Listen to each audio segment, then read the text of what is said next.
Good morning, everybody, and welcome to the 2025 Del.Dot Winter Workshop. I'd like to start off with thanking everybody for joining us today. I think we have our largest attendance ever in the room as well as virtually. So thank you for signing up and joining us today. We have a full program of presentations across the divisions of Del.Dot, allowing each division to highlight their achievements, innovations, and upcoming initiatives. Before we get started, a few housekeeping items. We have breaks today scheduled around 10, lunch at noon, and a second break at 2 o'clock. Restrooms are located through the doors behind me and through the doors in the back of the room and to the right. A reminder that Del Tech is a tobacco-free campus. It is asked that you leave the campus if you need to use tobacco products. Questions. If you have questions for our presenters, please raise your hand and wait for a microphone to be delivered to you. That way the people joining us virtually will also be able to hear the questions. Some of our presentations have polling.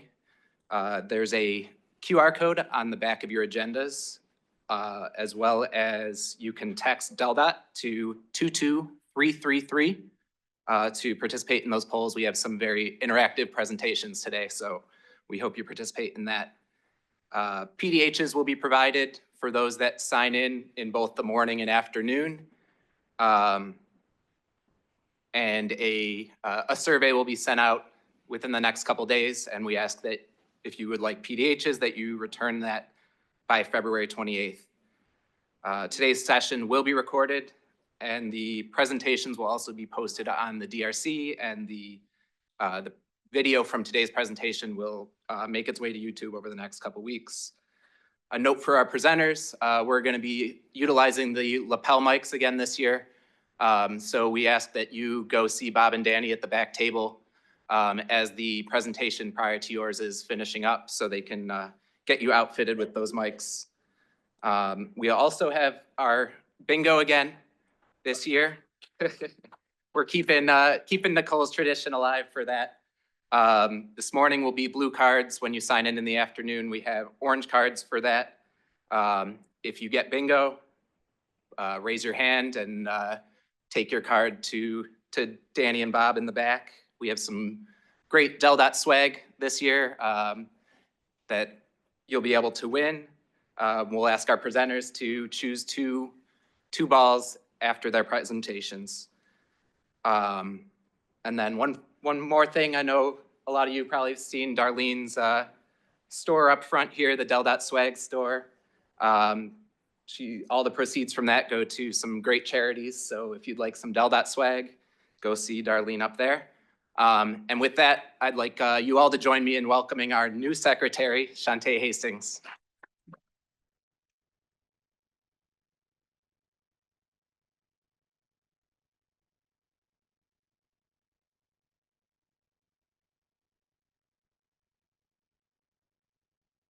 They're trying to get the walk-up music to play, but I've already walked up. But it's okay, because this actually feeds into my perfect plan for this morning that I came up with about 30 minutes ago. All right, folks, let's see. I'm gonna turn on my lapel mic. All right, now that's on, and I'm gonna play you a little song. Oops.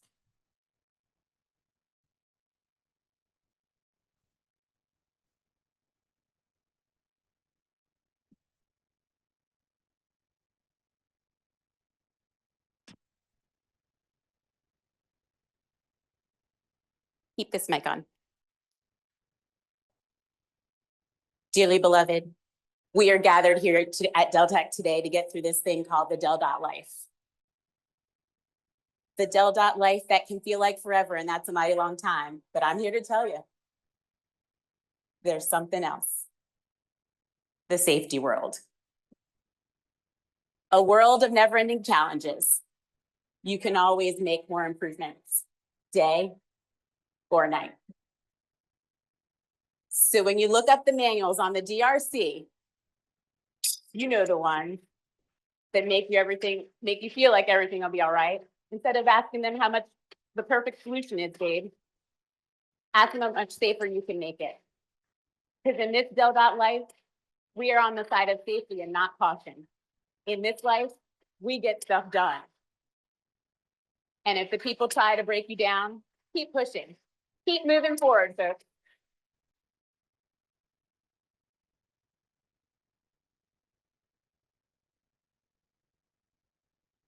All right, now I'm gonna click through. Hi, everybody. Good morning. Is there anything special that I'm supposed to do to click through my slides? I'm getting a, wait for it? Is that what that symbol is, Bob?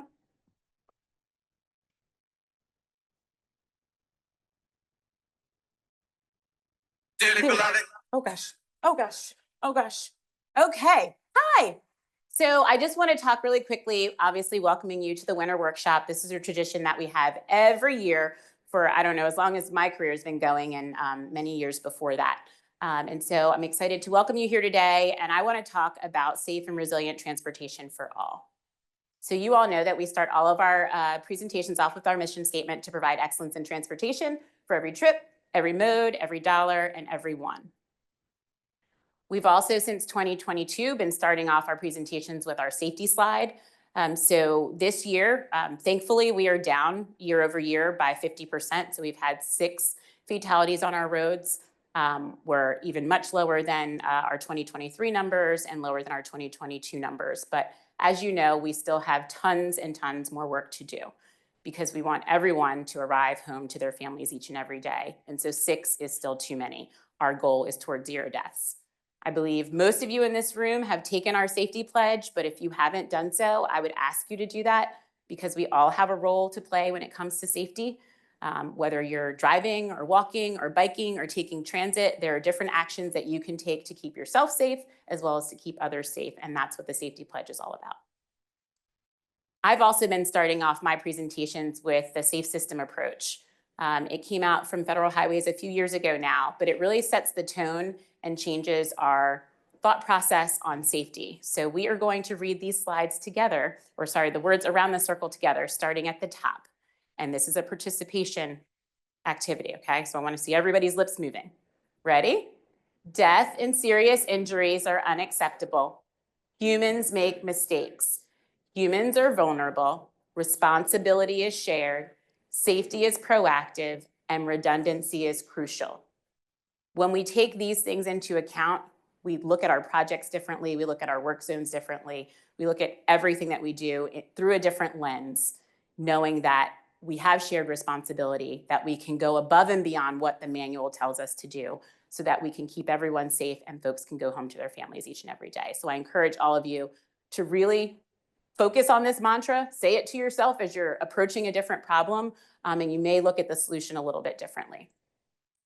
I just wanted to give quick updates on our organizational structure. So as Brad mentioned, I was nominated and confirmed as Secretary of Transportation on January the 30th. Lainey Clymer has moved into the Deputy Secretary role.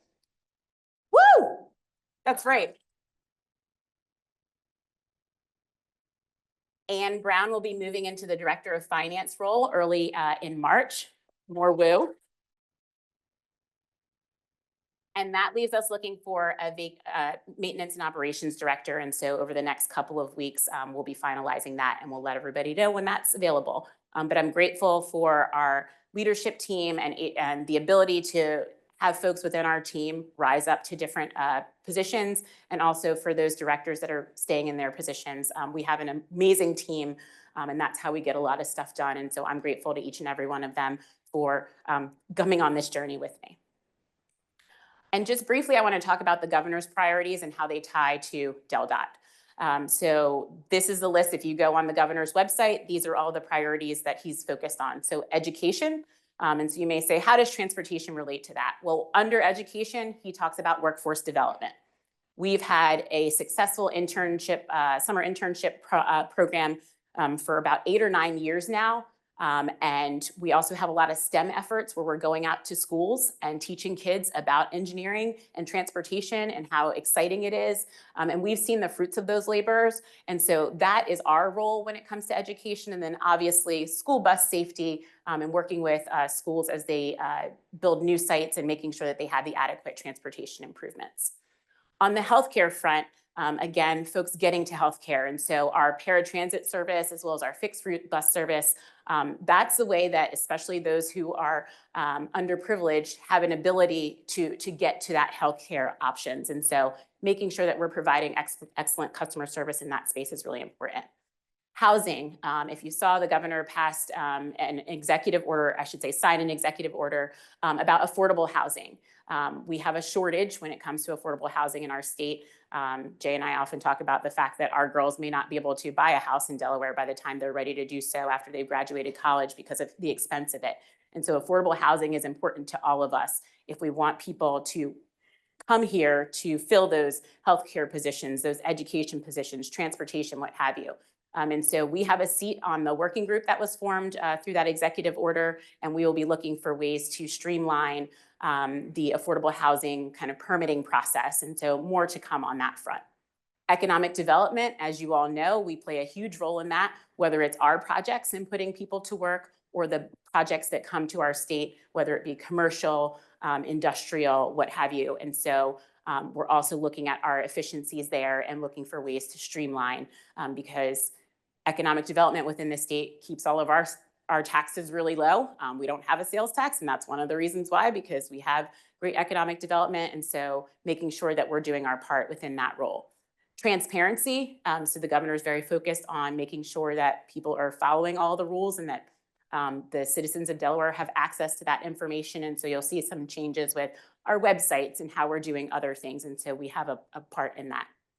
The environment, renewable energy, we've been working in that space, both on the permitting side, but also looking at potential for solar in the right of way, for instance, as a way not only to have revenue for ourselves, but also be more self-sustaining.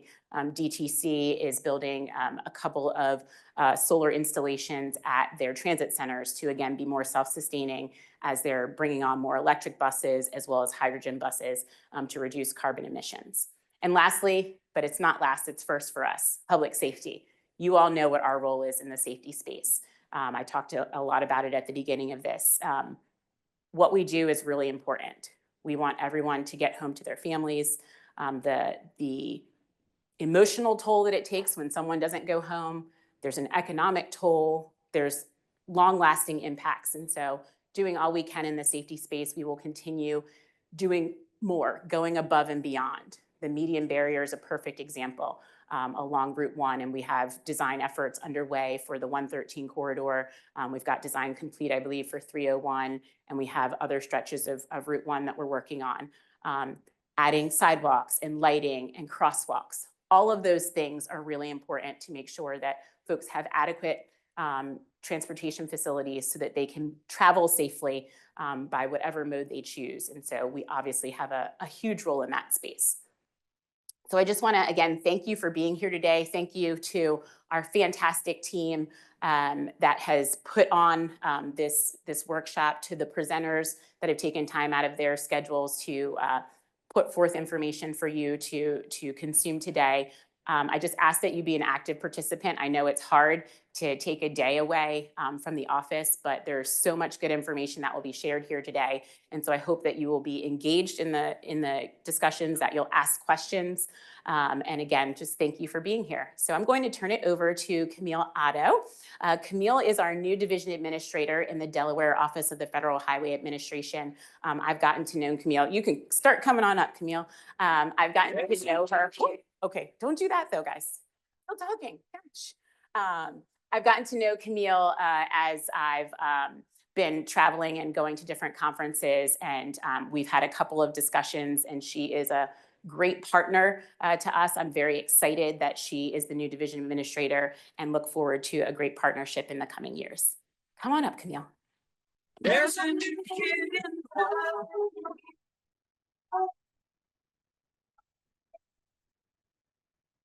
Just another kid in town. Good morning, everybody. Can everybody hear me okay? Yeah. Excellent. So I just want to introduce myself. I will try to keep us on time. So as Shantae said, I'm Camille Otto. Most people call me Cam.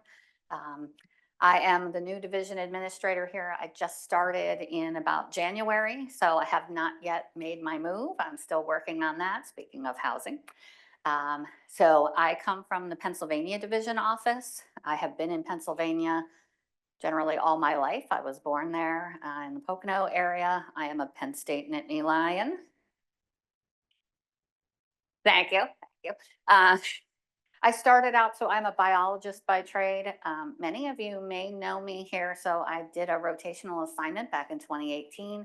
So if you worked on the Park Avenue Environmental Assessment or the Section 106 statewide programmatic agreement, you may have seen me, as well as some planning things. So I'm very, very excited to be back and take on this new role. I've already been having conversations with Shantae. I can say from my experience in 2018 and now, I do feel we have a very strong working relationship between the Federal Highway Administration and DelDOT. I'm very excited to become a part of that. And our whole goal is to help work together so we can deliver a safe, efficient transportation program that serves all of our people. So I look very forward to that. I hope I get to see some of you during breaks. And I will certainly get to work with you in the coming years. So I just wanted to say hello and introduce myself.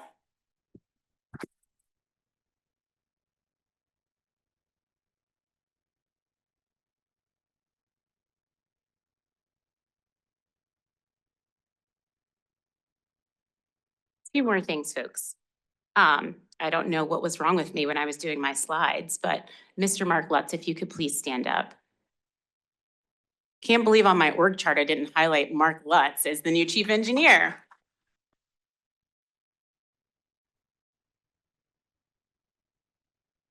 Mark has been my partner in crime, although we don't break any rules, right, Mark, for quite some time, and I'm very excited to have him in that role. And then last, a fun surprise. So every now and then people give you or ask you, will you do something? You're like, nope. And then you think about it a little bit more and you're like, okay. So Jerry Lovell came to me right before the session started and said, what do you think about promoting a fundraiser? And I was like, what? And he said, well, if you would wear an Eagles jersey, if people donate to SECC, it would be really successful. For those of you who don't know, our family are the opposite of EAGLES fans. Like my kids, if they see a picture of this happen, will be like, Mom, what's going on? So Jerry brought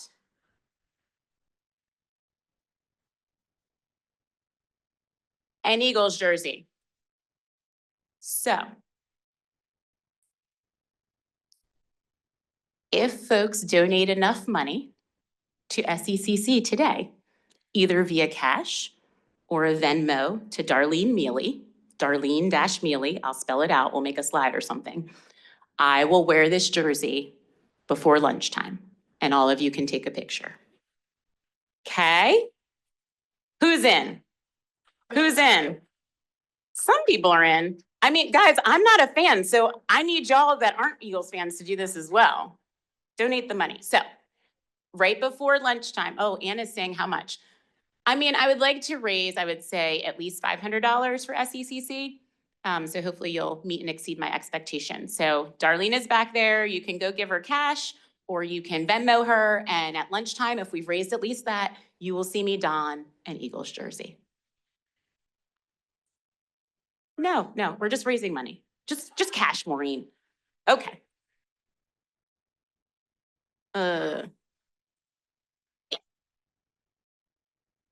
We'll see. Okay. Bye. Thanks, Shantae. All right, so our next presenter from the Hot Mix section is Mark Schaefer with a video of the a tour of the Hot Mix Lab.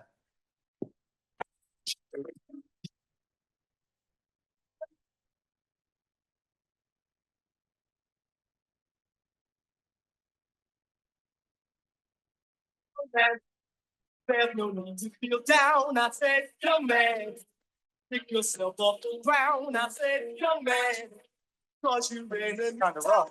No need to be unhappy. Young man, there's a place you can go. I said, young man. All right.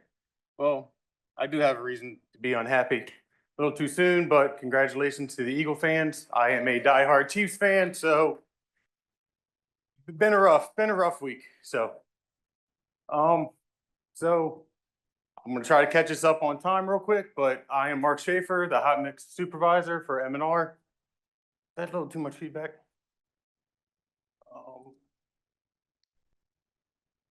We don't get to play with computers much. Everybody knows the Del Dot mission. All right.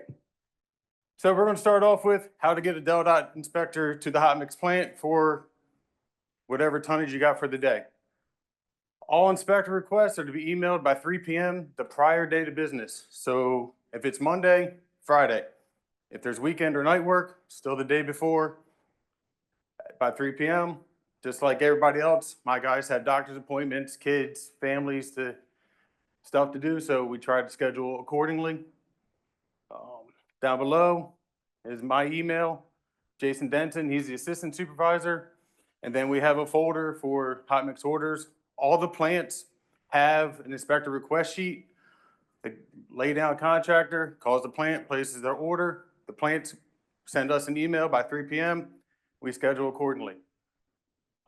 I can't stress enough, even if it's 5 tons, 7 tons, 1,000 tons, please get that order in.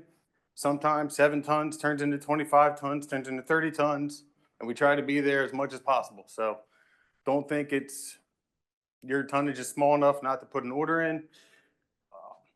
With Robin Davis over the field control section, that leads to exempt sheets, and it's a whole nother battle that's above my head. So this is how you get a Del Dot inspector to your plant.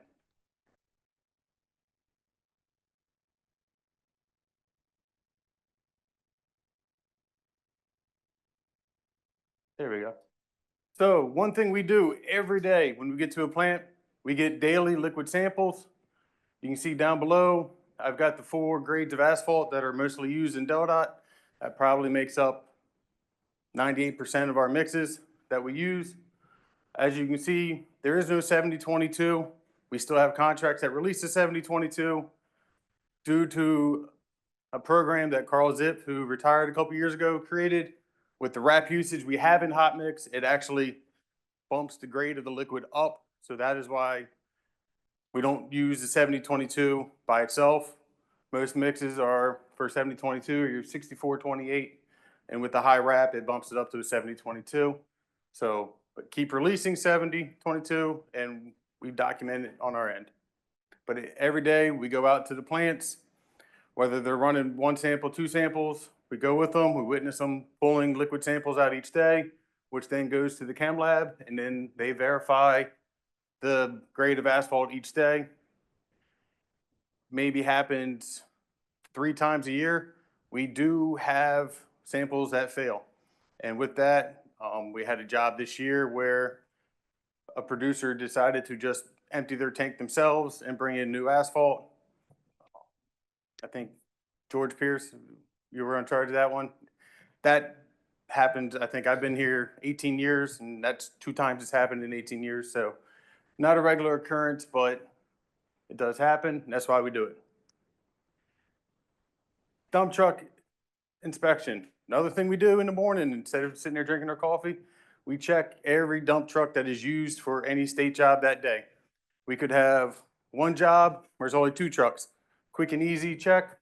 We could have 6 jobs going and check 80 trucks in 1 day. We check every truck, bodies, tarps, make sure they have straps. So, and the standard provision is 401.3, hauling equipment. Use this one. If you guys want, you can read it. We're going to try to catch up, but this is what we're looking for. Nice smooth bed.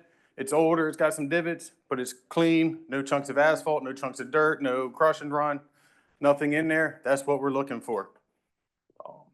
If you're on a job as an inspector and you see a dump truck that we missed because we're running tests, tell them to clean it out and can't come back until it's cleaned out. We don't want if I had dollar every time, oh, it'll come out the first load, it'll come out in the first load. We don't want that in the first load. We want to keep our roads better than Maryland and Pennsylvania. This is what we don't want. That is, trucks show up, that's not the worst I've ever seen, but they show up like that. I've been yelled at, cussed at by truck drivers. It's still my job to enforce that they look like the picture before. So I've had things said about me and my mom, so. This was a big spec. It's about the trucks, the bed tarps, how many straps they need to use, any holes, real quick. This is what we want a truck to look like when it leaves the hot mix plant and what it should look like when it arrives to your job. If you're on a job and you see a truck that doesn't have straps over or tightening the tarp over the sides, please give them a warning. Tell them if you see it again, you're not coming back. It is very important to keep the hot mix hot. It helps you get compaction longer, helps you get those joints sealed up. Cold mix, not so much. Calling in releases. Again, we might have one job. We've had plants this year with 14 releases in one plant. All we need is your name, who the paving contractor is, contract permit number or subdivision name, an item number with a description. That's important. I've had 401-005 called in and they've told me I need the B7622. Well, that's the C6422. So you guys have the source letters, you have contracts. That's why we ask for the item number and description. It's not to annoy you and get on your nerves, but it's to make sure we're sending what the job needs. And then we need expected tonnage for the day. Please do not give us, I need 250 plus, I need 300 plus, I need 500, maybe a load more, because this affects the next one, our random samples. Our random samples are generated by the tonnage you're releasing. I can't type in 550 plus. I can't do plus or a couple loads. I put in an exact tonnage. It spits out numbers. In red are our sublots. We test from the first ton to 250, and then every 500 ton sublot after that. It gets really fun when we have the 6 jobs going because we have to combine it all if it's the same mix ID and keep track of how much tonnage is out to each job per test. First things first, And a quick we check video the of our temperature test. of the randomly selected sample load. The first scoop is for the burn sample or ignition oven test. This will give us the percentage of liquid asphalt in the hot mix. We place the sample in the 2-tiered cage and spread it out to ensure an accurate burn.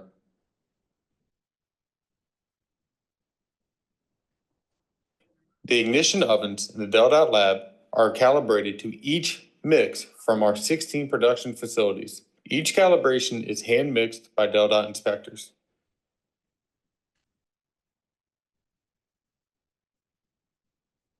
And now she's on the way. Look at that. Beautiful. It's as pretty as a Christmas tree.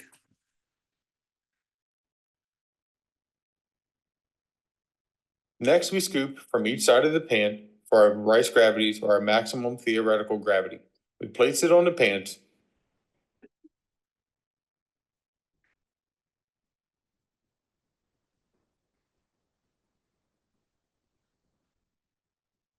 Right away, we scoop our 3 cores for the gyratory compactor. We place these 3 cores back in the oven until they reach the temperature off the truck.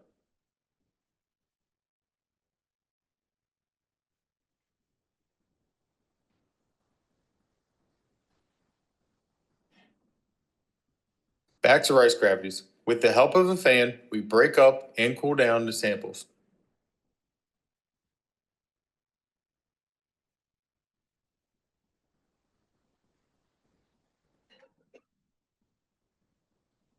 Once cool, we get the weight of the sample and place it in a bowl and fill above the sample with 77-degree Fahrenheit water. We then apply a vacuum for 15 minutes. Commence operation. Vacuum suck.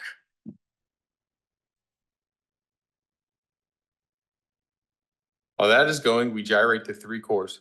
Majority of mixes used by Del-Dot are 75 gyrations.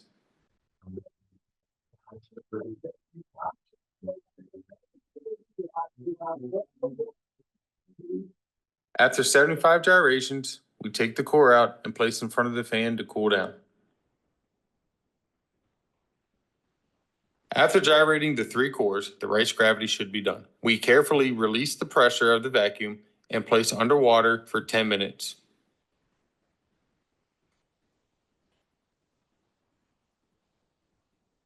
If we are lucky, the burn will be finished at this time.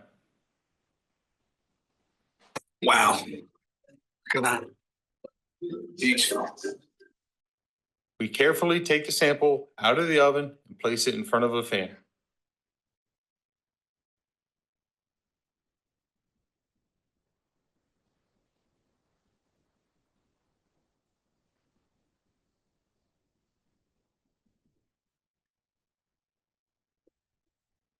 While the burn is cooling, we can weigh the cores. First the dry weight, then 4 minutes in water for the underwater weight.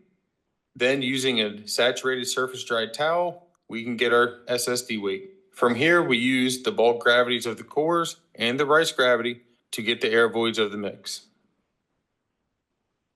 After the burn is cooled, we carefully clean the cage and wash the sample to prepare it for a sieve analysis. After washing the sample, place back in the oven to dry the sample. 3,000 years later. Once the sample is dried and cooled, we carefully pour the sample into the stack of sieves. We then place the stack of sieves into the shaker for 10 minutes. Excess. Double it. After 10 minutes in the shaker, we carefully clean each sieve and record the weights on each sieve. We then determine percent passing for each sieve.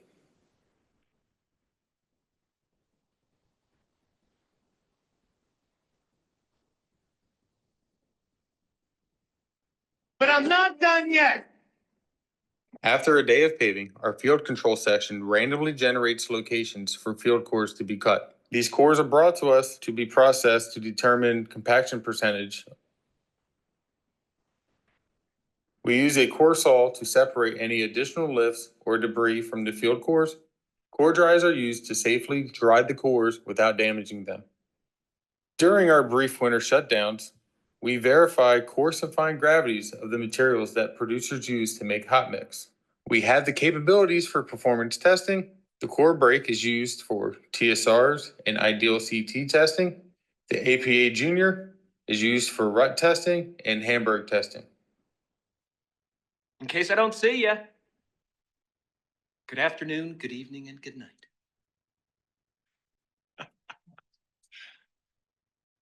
All right. So that is a 5-minute span is a test that takes us normally 2 hours to run each day. And we run average, I say average about 2 to 3 tests a day. But we have run personally, I've run 16 tests in one day. So we're going. A lot of the stuff towards the end, the fuel control, that is a separate section from hot mix, but we work hand to hand to get it done. The gravities we use to verify mixes, which helps determine asphalt content through the year. So by brief winter shutdown, I mean, hot mix doesn't stop.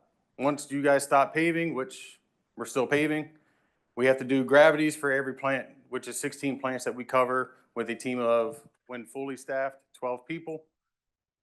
Oven cows that I mentioned with the ignition oven, we have 16 plants and each plant has on average, say 10 mixes. So that's 160 mixes that my guys have to calibrate to our ovens. At the plants, they're only calibrated to their own mixes, not everybody else's. So there's really no rest for us. Pay factors. Everybody saw the dollar signs popping up. So to equal 100%, our materials testing is 70% and the field cores are 30. I didn't fix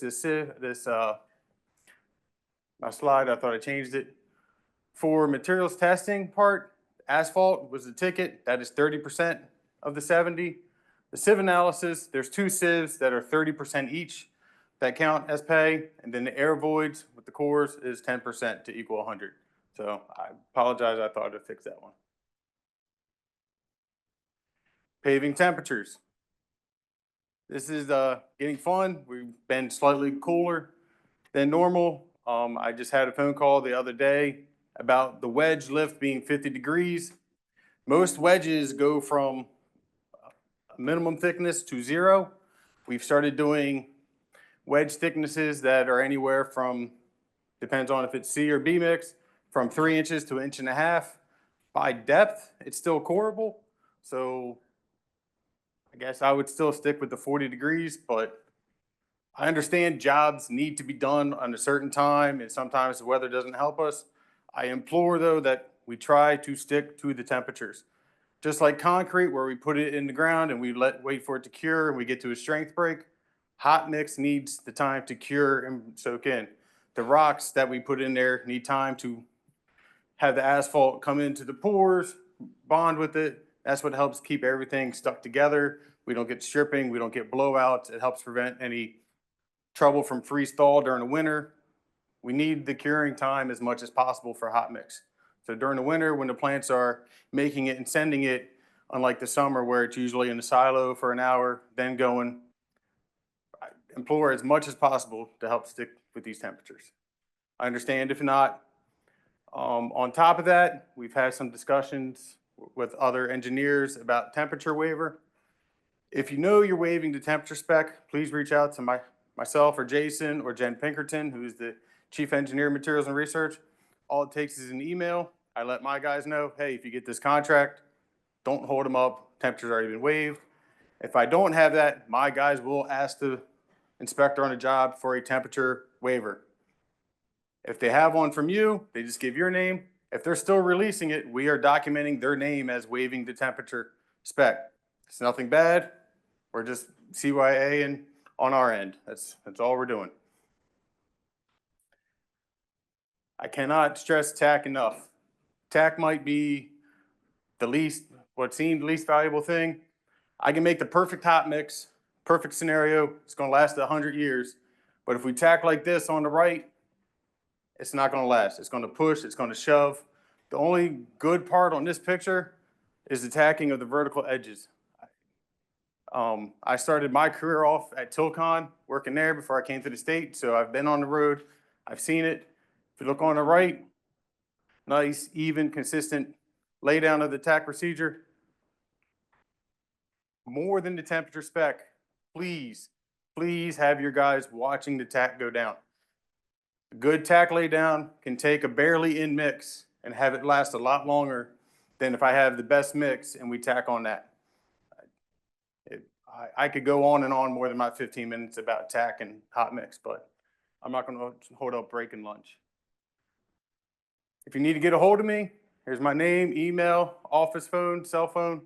Jason, the assistant supervisor, email, office, and cell phone. I showed this to a lot of my guys. Nobody know what Bob We Had a Baby, It's a Boy was.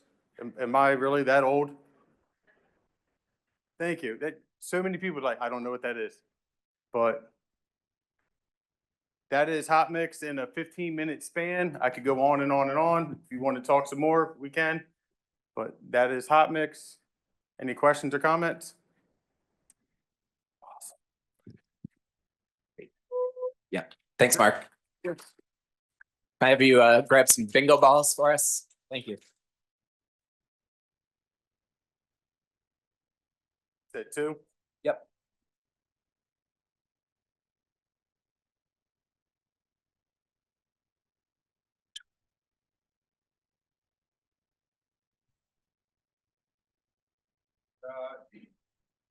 Drainage inlet and Denrec. So that's drainage inlet and Denrec, our first 2 balls. Thanks again, Mark. Thank you. Next up, we have our Chief of Right-of-Way, Monroe Height, to give us a presentation on the US 113 and SR 404 grade separated interchange right-of-way acquisitions.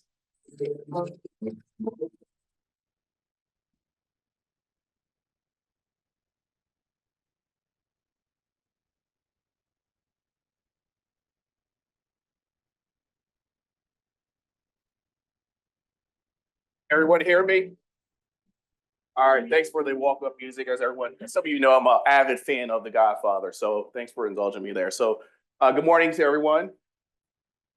We can do better than that because I know a lot of you had a snow day yesterday. Good morning, everybody. That's all right. We'll let it slide. So I have the honor of talking about or giving an overview of the US 113 SR 404 right-of-way acquisitions.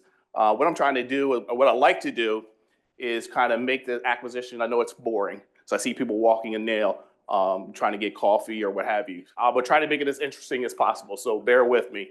I know it's not as sexy as design or construction. Yes, Mark Buckaloo, I said sexy and construction in one sentence together. But I'm gonna try to make it as clear and try to give you an overview, because without the right-of-way process, you don't have a project. So of course, as Shantae mentioned, we start every presentation with our mission statement.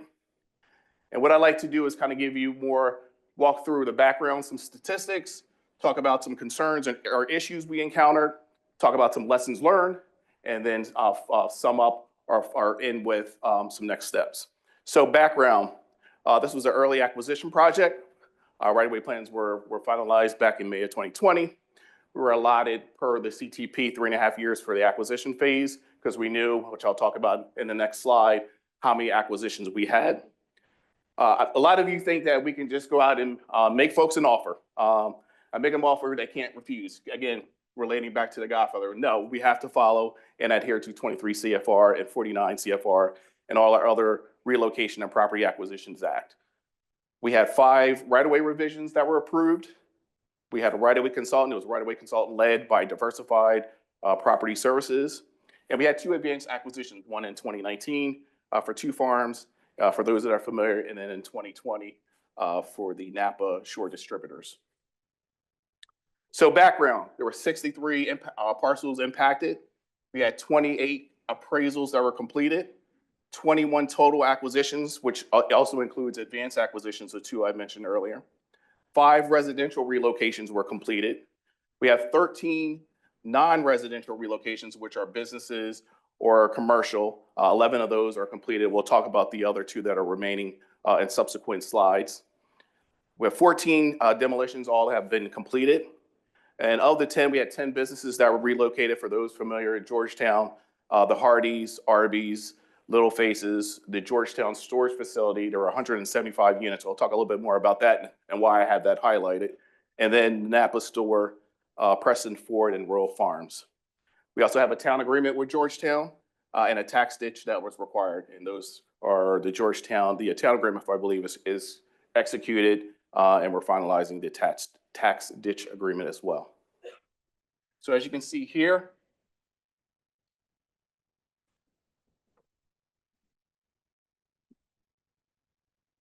it's not working. Well, I guess, as you can see, this is the study area. Thanks, Todd Oliver, for providing the updated map to me. I appreciate it. It shows you the limits of the project, the grade separated intersection. You can see the parcels highlighted in green are the ones that were total acquisitions. So as you can see, it's a pretty massive or large area. And for some reason, my laser pointer was working earlier. So concerns or issues we encountered. And a lot of times staff would say, hey, we have an issue. And my face, as some of you know, would be like, Stanley there? Like, really, are you serious right now? But those are issues that we faced and we addressed, particularly the number of residential and commercial properties needed for relocation. That's probably the highest we've had in a while, since probably Glenville or some other acquisitions back many years ago. Limited relocation options. So as you know, there's not much land available. So it was hard for a lot of particularly residential as well as commercial businesses to relocate. The socioeconomic impacts and considerations to businesses and employees.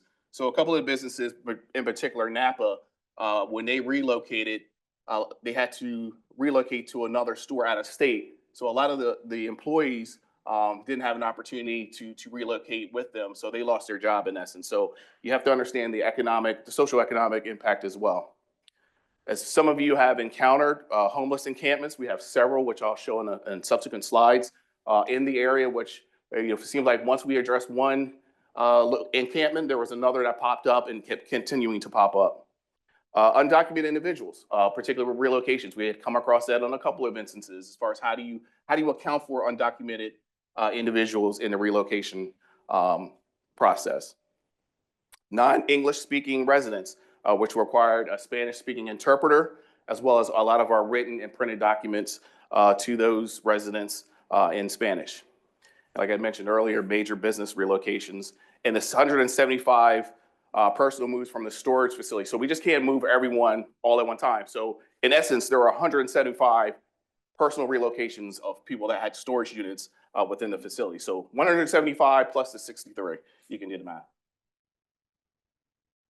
Additional concerns, the demolitions of business, having to take into account abatement and environmental issues. Short-term lease agreements, we have a couple of those, particularly with the daycare I'll touch on, I think, in the next slide. Billboards with long-term agreements and to settle and demo. It's something we're ongoing right now trying to finalize. Contaminated properties, we had to deal with that as well. Constructability, particularly with some of the access concerns. And then last but not least, the utility relocation schedule versus the final business relocations. I'll talk about that here in a minute. There are a lot of times with a lot of these issues, I felt like where are my Yellowstone fans? I know there's more than that. So you can relate. There's many days that I wanted to just get Rip, send Rip in and just handle the situation. If it meant to taking them to the train station, take them to the train station. You all, if there are fans, will understand what I'm saying. So in this particular slide, you'll see the daycare. I'm hoping my laser pointer will work. But you can see the daycare there, and you can see there were several encampments that were surrounding the daycare towards the back. So when we settled with the daycare, we actually entered into a lease with the daycare while they finish their new location so that we can relocate them. So we had a lease for about, I think it was 3 months. What we found is the homeless encampment was starting to encroach into the daycare facility. You can see, I don't know if you can see it, but you can see the playground there. So staff came to me with the issue on Friday before Memorial Day last year. And I said, well, we are leasing it. It's our responsibility to make sure it's safe. So I directed them to put in a privacy fence, which you see in yellow, to surround that, which provided additional protection for the facility and for the children. I'm glad we did that. The actual contractor that we had in land services actually was able to, on that Monday was a holiday, on Tuesday, they went out and erected a fence. So again, it shows you that not only do we just deal with acquiring property, but also maintaining and some of the other issues that sometimes we may not be cognizant of, we have to deal with that. Again, this is a slide probably 3 months ago. You can see the homeless encampments that are, so many are encroaching in that area. So I know we as a department, we're looking at, we have our homeless encampment removal process, but looking at a way to be more proactive as far as addressing homelessness, particularly with our projects. Demolitions, I just wanted to show, this is the Napa store you see in the top left, the Napa store. We went through the demolition process. You can see we actually had to work with traffic safety to close one of the turn lanes there to provide additional safety. And you can see we had to go through some abatement, but you can see the before and then the after. And pay close attention to that bottom slide because you'll see it in the bottom picture. You'll see it in the next slide. We found that once the demolition was done, there was a lot of illicit activity that was occurring under the billboard. So again, my face, like Stanley, was like, really, you gotta be kidding me. That we have to deal with. And again, it's another thing that we don't take into account or we don't understand or recognize, whether it's something that we, and right away, particularly in our land services section, have to deal with. So what we did, we had our contractor Priority Services that does a lot of our grass mowing to go out and clear those trees. And then you can see we erected the state property no trespassing sign. Here's just wanted to show an example of some of our documentation in Spanish. That's here one of the offers that we sent. So what we did is we made sure to provide only as well English as well as Spanish as far as all our printed documentation. We also had Luis Rios in planning who helped out tremendously as far as doing a lot of Spanish interpretation. We had a contaminated property, as you can see highlighted there, I guess in that orange or brownish color, which we had to address, and thanks to Brian Behrens and Mark Whiteside, and trying to address some property access issues. I believe we're originally going to acquire one of the properties, and we said we were no longer going to do that, and we did not acquire it, but we did provide alternative access to the property. So if you could take out your phones, Poll question: to date, the cost to clear the right-of-way demolition improvements totaled A, 425,000, B, 268,500, C, 372,000, or D, 510. I know it's random, but just for giggles, just interested to see what do you think it took. I'll give you another 10 seconds. So yeah, obviously you would think on the high side, but actually the answer is B, 268,500. So we were able to utilize a lot of the work through our land services contract, which helped out with that. So lessons learned. So being involved, as some of you know, or many of you know, with the 113 study, and I know Ty, where's Todd Oliver? I know he's here. He would appreciate this. Preferred that the US 113 study had selected a bypass option instead of on alignment. Oh yeah. We knew that when we got to this point that we would have a lot of impacts, particularly to the commercial businesses. And we knew, well, it'll be years from then. That was back in 2008-ish, 2010. And here we are dealing with that. But we dealt with it. But just looking back and reflecting, again, we had a working group, we had the public, but it probably would have been easier selfishly if we looked at a bypass option rather than on alignment. Looking back, we would assign a different right-of-way consultant. The consultant we had was from out of state, not real familiar with our process and processes. So just in hindsight, we probably would have looked to utilize one of our other open ends. Probably the next one is probably the key, is establishing a monthly task force meeting similar to the CMGC projects to discuss risk issues with a cross-section of stakeholders. So I know I'm involved with the two bridge CMGC projects, Hill Street and 437 Lighthouse Road. And in reflecting back, we probably should have done that. That way, everyone that's impacted as far as support groups, design, we're at the table talking about the issues. I'm not saying we didn't talk, because we talked a lot, but we at least have something more structured where we were meeting bi-weekly to talk about that. And then with a lot of you trying to reduce the unnecessary noise and outside influence from third parties. Some of you that are football fans would appreciate Nick Saban, former coach of Alabama, would always tell his team, don't listen to the media, don't listen to the outside noise, what they call the rat poison. And there was a lot of rat poison because there are a lot of people trying to influence the acquisition process. So in hindsight, we probably should have had at strategic points opportunities for dialogue with some of the third parties, some of the community groups, elected officials, what have you. So next steps, finalizing the remaining two, like I mentioned earlier, non-residential relocations, Royal Farms and Boulevard Ford. So with Royal Farms, we went to condemnation. We agreed with the other party that on the 17th, which is Tuesday, we would have full access to the facility. We agreed that the store will actually close. The existing Royal Farms will close on the 17th. However, there will have access and opportunity to go back until March 15th to to obtain any of the inventory and other items within the store.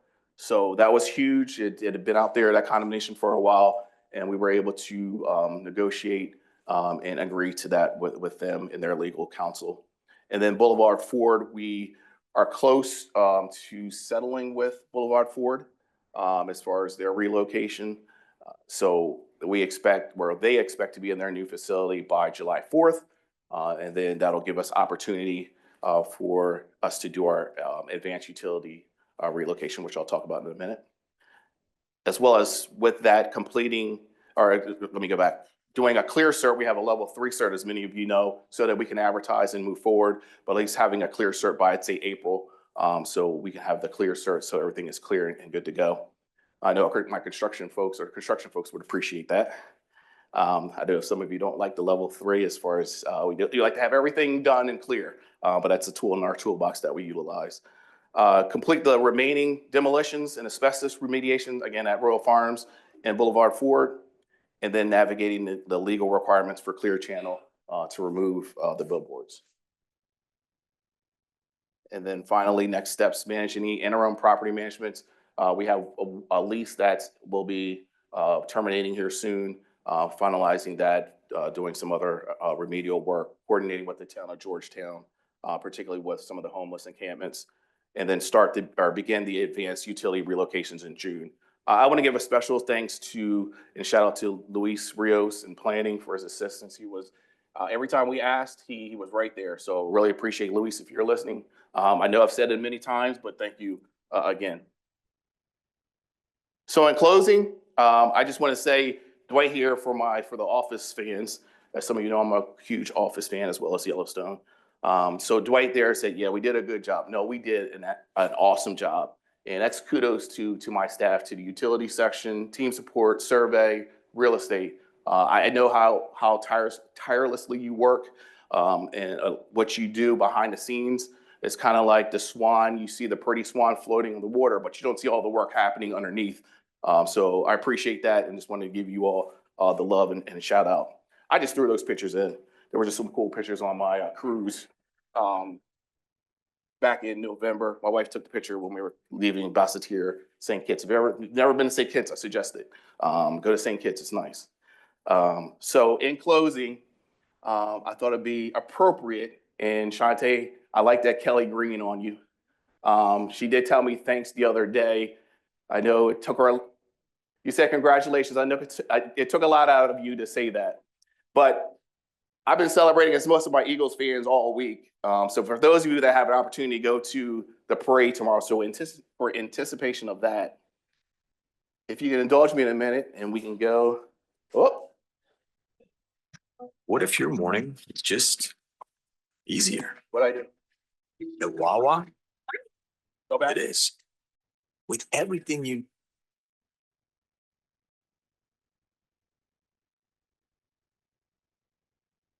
What if you're. All right. Who's to go? You're good, you're good. I have your lunchbox, yes, I do. Mornings can be a bit Give it a second. hectic. But what if your morning is just easier?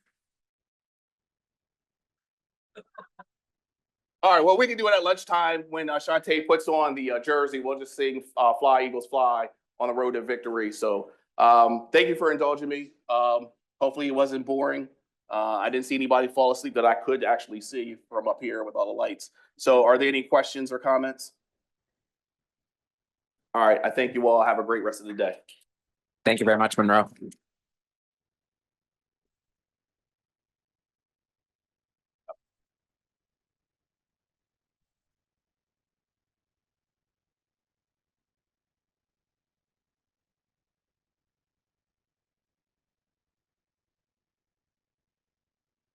TMC.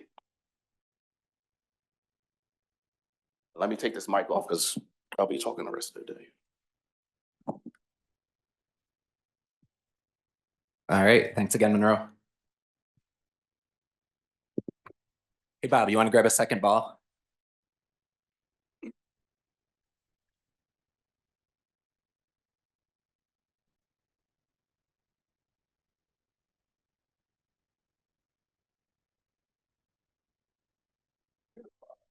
Unifier. That one's for you, Corinne. All right. Next up from our Active Transportation and Community Connections Group, we have Anthony Aglio to give an update on the Georgetown to Lewis Trail.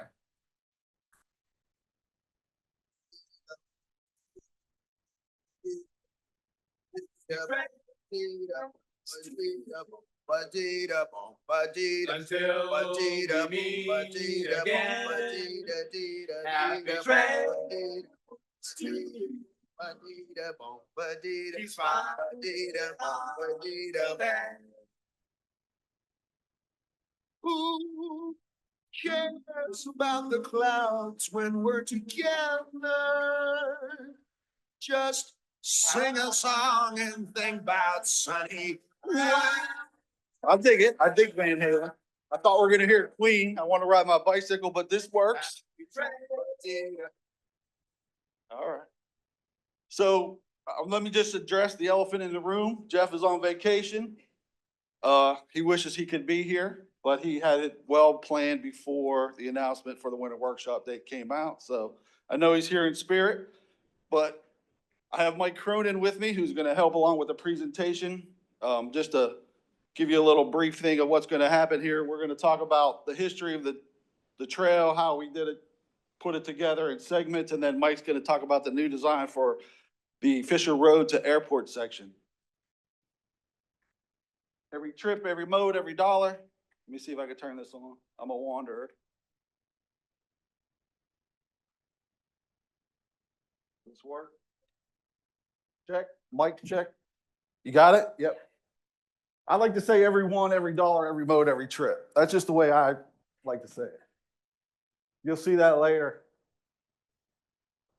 So the trail overview, if you're not familiar, it's the Georgetown to Lewis rail line.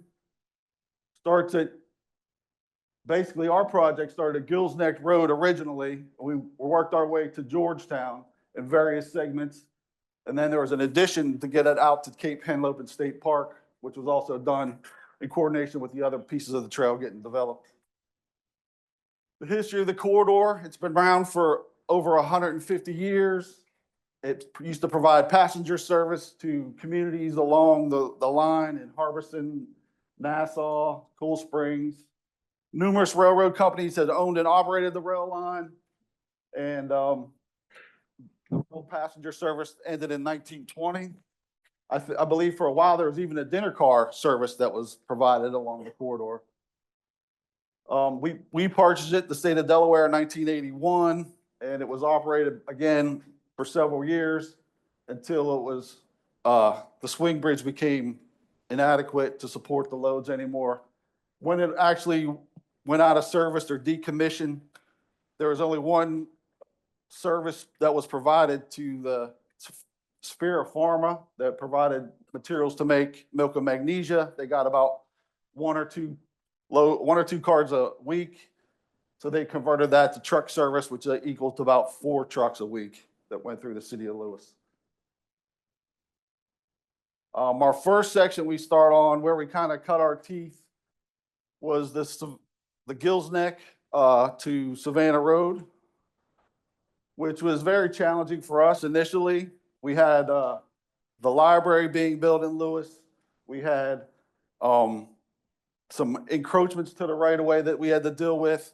And when the design actually started when we thought the rail was going to continue. So, and actually we completed the design in that manner. So if you're on that section, you'll realize that the pathway is shifted a little bit. It's a porous asphalt surface. It's about 6,000 feet in length. I want to do a shout out to George Pierce, who designed a stormwater pond when the library was being constructed. All the earth, obviously a lot of earth was moved where there's not a lot of saturation. And of course, the city of Lewis and the library thought it was the 8-foot path fault that was creating all this water. But George was able to handle that. That was really a great benefit to us. And we appreciate that, George. Second phase, we went from minus Conway to Savannah Road, or reverse, Savannah Road to minus Conway, if we're heading west. This was pretty challenging, 17 feet. It was 17,000 feet, pretty long stretch here. 2009, again, it was designed with the thought that the railroad was going to be there, stayed, until we got to about the semifinal submission. And then it was a change. At that time, the department decided to remove the swing bridge totally. And we were able easily, it made it a lot easier for us to convert back to the on alignment corridor. We have, if you're familiar with the Black Hog Gut, which is right near Nassau Road, it's basically a culvert that we would have to purchase a lot of right of way and build a bridge around. We didn't have to do that any longer, thank goodness. And it made a great connection to Nassau Road. Going back, we in that section we did our crosswalks, our little traffic calming crosswalks were designed in that section. Our trailheads were designed in that section, and we're going to shout out to our environmental section that did all the history of the trail, all the good interpretation of what used to be there is now still on the trail. However, we have a kiosk that tells you what went on in the past. So we appreciate that. Moving forward, at this time, we also had a trail being built at the Schofield development in Lewis, as well as the Cape Henlopen connector. So the two things are going on at this time. There's a trailhead off of Massachusetts Avenue by the American Legion, if you're familiar with that area. And then also we have a crossing of the Freeman Highway. The RBA was a little skeptical for a while, so it was built with the rapid flash beacons, which sat under a bag for probably a year or so until the RBA was more comfortable with allowing those to work as designed. This portion of the trail is 12 feet wide. It's wider than all the other trails network, which is only 10. But there's good reason for that. We get a lot of traffic there. So once those two projects were completed, we were able to create a 16-mile loop between Lewis and Rehoboth, which is used quite often. I would say 80% of it is off-road on a trail, except going through the town of Rehoboth, where we use low-stress streets. We have protected bikeway, and then we get back on to the trail just off of Rehoboth Avenue, around Church Street. Phase 3, minus Conway to Cool Springs. This is a pretty easy stretch. There wasn't a whole lot going on. It provides good connection to Tall Pines Campground.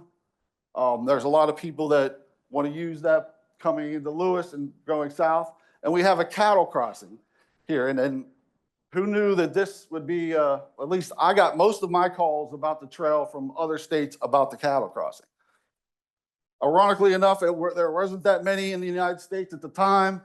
And what's cool about this is when the gates swing to close the trail, it totally closes the trail from the cattle as well, so they can get across without leaving their fields. So who knew? Fisher Road to Cool Spring, we did a loop, so we could not cross right at the Route 9 Cool Spring intersection, but we wanted to provide service to the trailhead that we had to be constructed by 2022 so that the county could build a trailhead there. We beat them. Their trailhead didn't come along to at least a year later, but we provide access to the trailhead through the alignment originally, which is on the top picture, and then along Route 9 would be the direct connection as we move forward to Georgetown.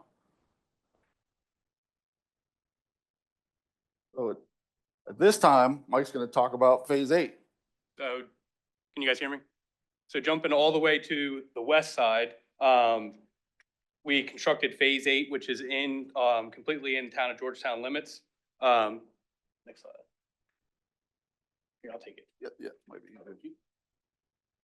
So constructed in 2022 with a length of 4,800 feet. This was the first active railwood trail phase in the state.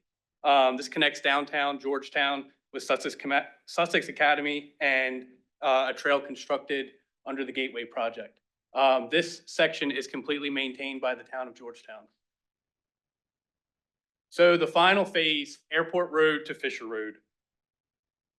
With a length of 31,900 feet, this closes the gap between Harbison to the east and Georgetown to the west. Design began in 2022, and a groundbreaking was held on December 18th, 2024. Projected completion is in 2026. A few design challenges. So we have an active railroad. We have long stretches of wetlands, multiple intersections, utilities, including a Delmarva power transmission line that runs most of the corridor, right-of-way impacts, and ongoing development. 4.5 miles of the trail parallel the active railroad. So to promote safety, that stretch will receive railroad protection fence. There are 7 at-grade crossings, 4 of which are roadway, 3 of them are trail. 5 of the crossings will have active warning devices, and the 2 trail crossings will have passive warning devices. So to span all of the wetlands, we have 5 boardwalks proposed totaling 8,580 feet, with the longest being 3,000 feet. The boardwalk is supported on helical piles. And other structural elements include concrete abutments on helical piles, cantilever walls, and a block retaining wall. So intersections, we have 6 roadway crossings with the trail through these limits with distinctive approaches. To promote safety, we are proposing large pedestrian crossing connections with bollards, splitter medians, and rapid flash beacons. As I previously mentioned, 4 of these intersections also integrate railroad signalization. So some benefits of the trail, they offer alternate means of transportation to reduce vehicle trips. They promote healthy lifestyles and highlight natural features. And they provide connections to local businesses, schools, and parks, and they support development. And most importantly, they protect non-motorized travelers from vehicular traffic.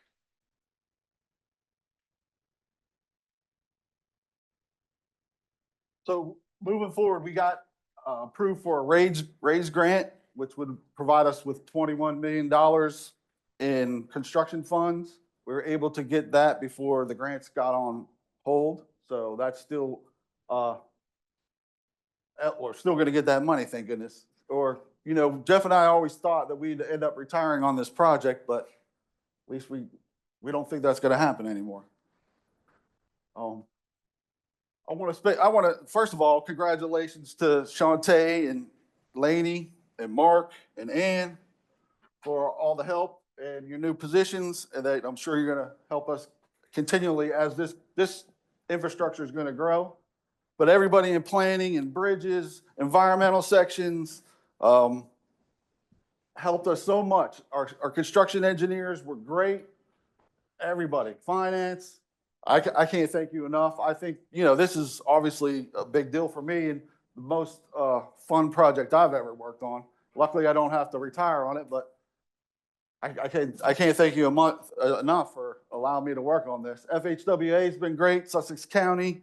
Of course, the railroad, our railroad section is actually was really, really great. They actually helped build some of it, remove the rail lines. Awesome. And again, Century Engineering from the beginning was vital. They designed every section except the first section. And without them, we'd probably still be working on it. And then I want to also say that it would be remiss for me not to say, whenever we got in trouble, whenever we got a sticking problem, Bill Conaway was there. He knew somebody, he was able to figure it out and get it done for us. So thanks to you, Bill.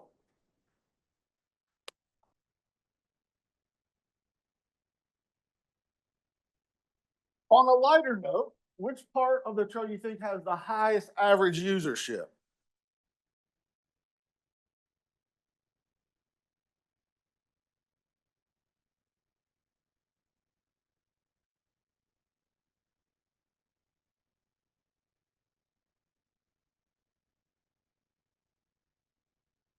We good?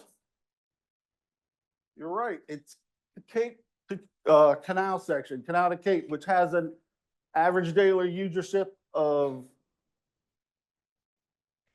let me see if I wrote this wrong, 1,752 people. Peak times is about 12,000. Of course, most of our trips are in the summertime. That's an actually date is July 4th, 2024. A lot of people are accessing that to get to the park, which we didn't think it was going to be that high, but that's what's happening. It has good connections to the ferry service and the communities along that corridor as well as into Lewis. Other areas is the Gills next to Savannah. We got about 6,000 on our peak day, about 1,000 people a day. And again, we don't get a whole lot of traffic in the winter. It probably averages around 1/3 of that at the winter time, but trail gets a lot of use. Is there any questions, comments? Yes. I think does it have to do with maintenance? The answer is yes.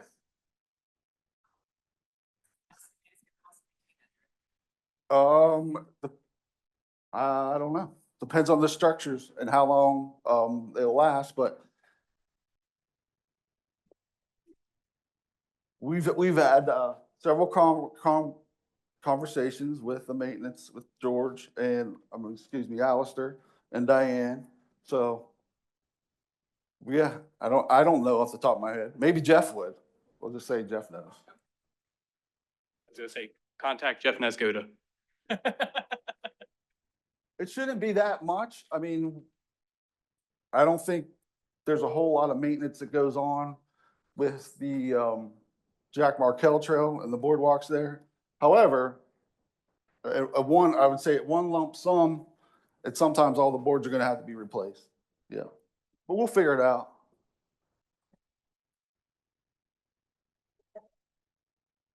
With that, we have a video of the new section. And you'll see what Ed's talking about.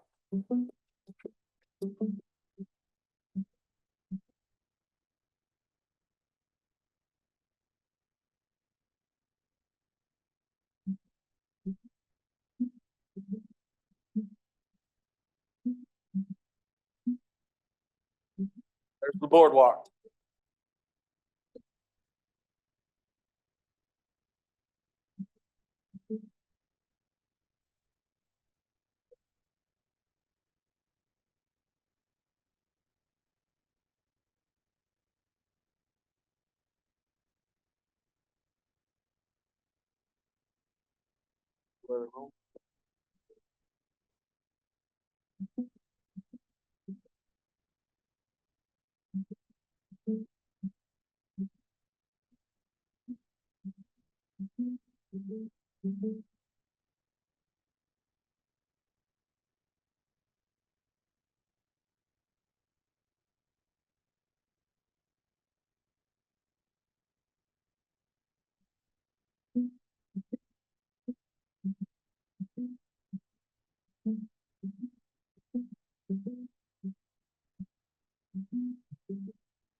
Thank you.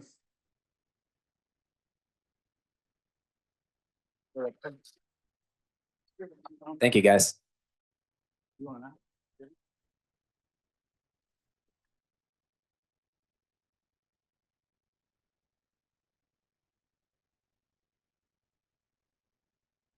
still hear me? It's bridge. Bridge.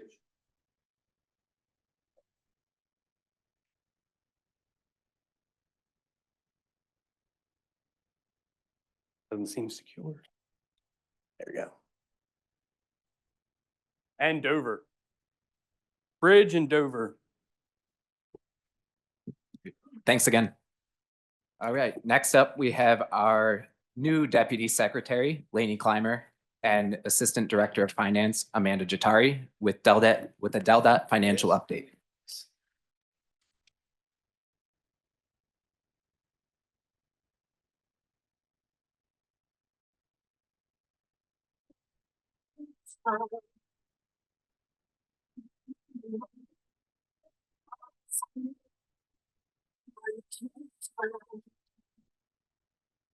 Hi, good morning. Everybody hear me okay? Okay, good. You guys ready for a financial update? Woo! Okay. So the most important financial update, I think, of the morning is that we are only at $140 raised for SECC. And y'all need to get to $500. So I think you need to pull out your phones, pull out your wallets, and go see Darlene. So let's see. So we're going to start with the mission of the Division of Finance. Our job is to enable the department to fulfill its mission in excellence in transportation by ensuring financial stability, accuracy, transparency, and accountability. And everybody see this right here? Here's Darlene's. Pull out your phones, okay? It's beginning with our Transportation Trust Fund. So we're going to go through kind of a history and also future borrowing plans for the authority. So in fiscal year 2021, many of you know, we issued $225 million in bonds. It was a response to the COVID pandemic and revenue losses that we were seeing for the department. Very important for us in the state to keep our program going and have our capital program as it was planned. In fiscal year 2023, we issued $200 million of bonds. That was associated with the increased federal funding levels that we saw with IIJA. Historically, our borrowing plan has been $75 million every 3 years, so that was somewhat of a modification from originally what was planned. And in 2025, we issued $160 million in debt this last fall. And that was for funding to be used for our state capital program in fiscal year 25 and 26. Our future borrowing plans is to go back to our original plan, which is issuing $75 million every 3 years. So we plan to go to market again in 2027. Effectively, it's $25 million a year. Great news, the authority was upgraded in our credit ratings. So as part of our bond sale, each time we go to market, we have to get re-rated. We choose to be rated by Moody's and S&P. Moody's did choose to upgrade the authority's credit from AA1 to AAA.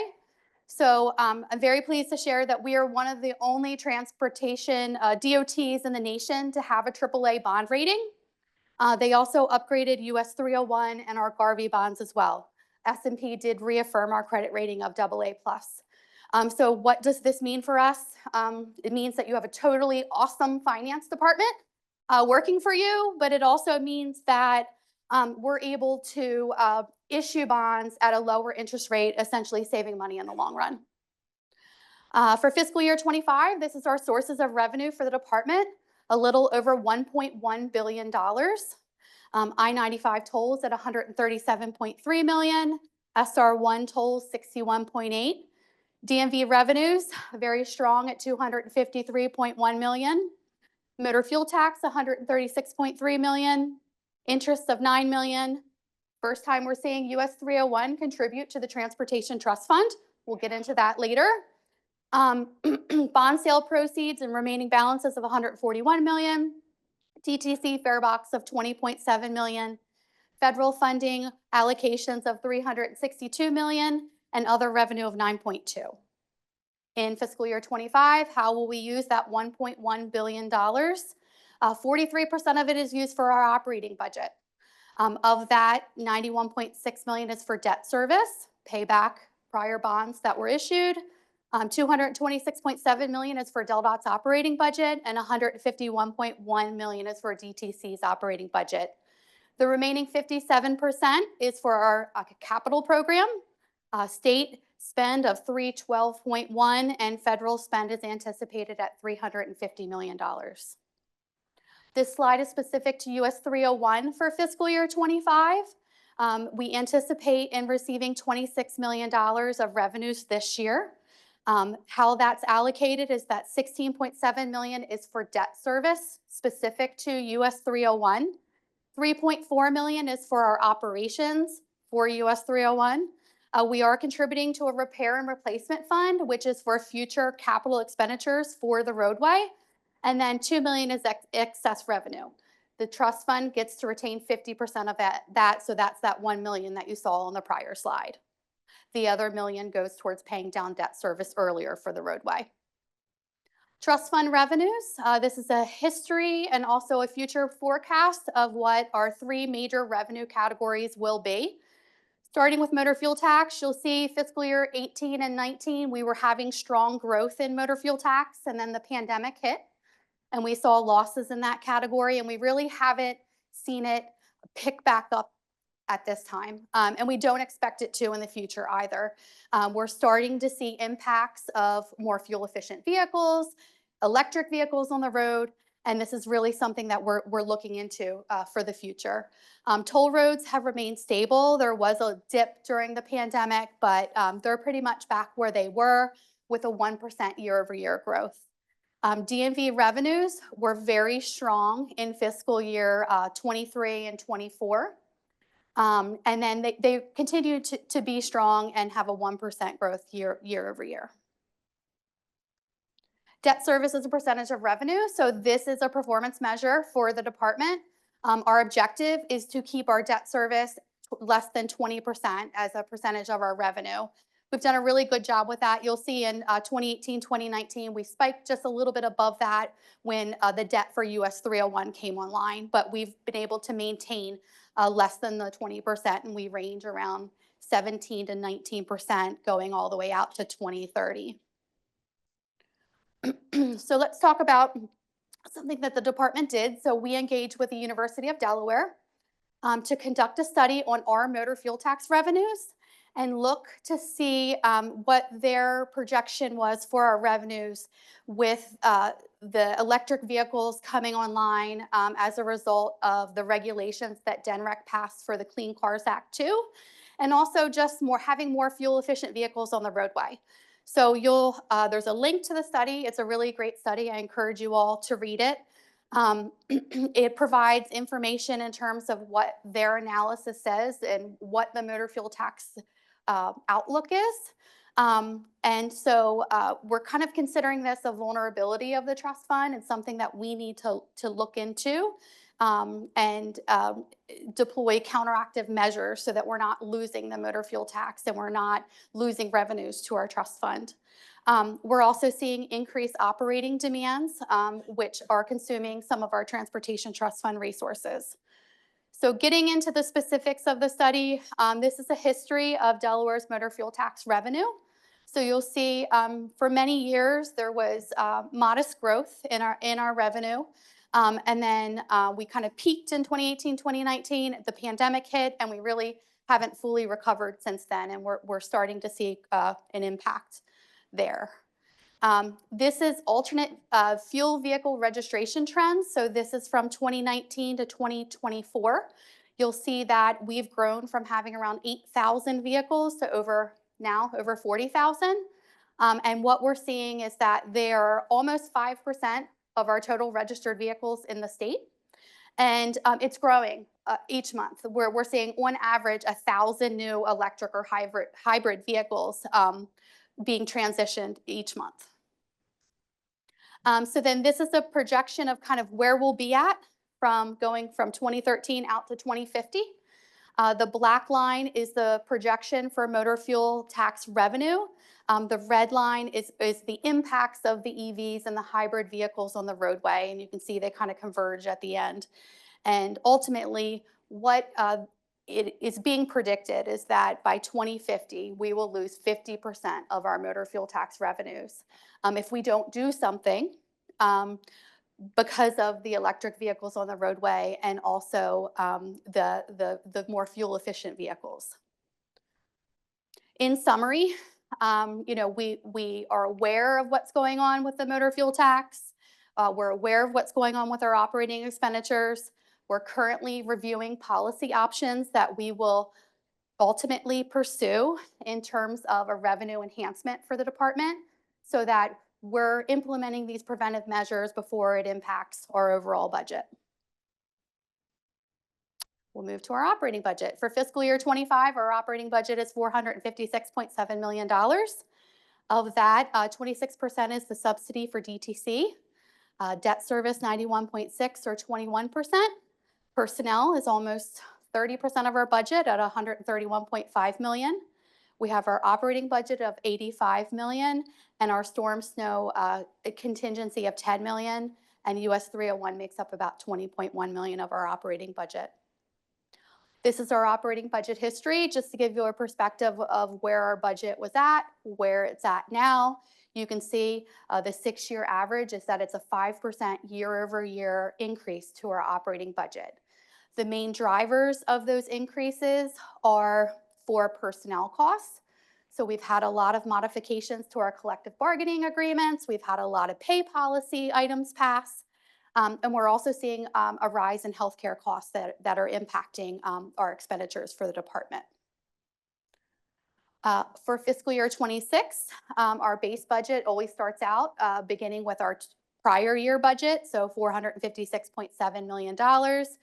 We did have $7.9 million in door opener requests, so our current total budget for fiscal year 26 that we'll be presenting to legislature in 2 weeks is $464.7 million, a $7.9 million year-over-year increase, or 1.7%. So we're trying to hold the growth there. And that is made up from an increase in debt service and DTC subsidy adjustments, $1.2 million for CBAs, pay policy items, $3.2 million for US 301. The debt service changes each year based upon the schedule, and then $1 million of inflationary impacts. Capital budget. So all of you should be accustomed to seeing this. Many of you should be accustomed to seeing this on a weekly basis. So this is a tracking of where we're at in comparison to our projected spend for both state and federal. You can see we're trending well ahead of kind of where we thought we would be for state spend. So we're keeping a close watch on that. The objective is to hit the 312, not necessarily to exceed the 312.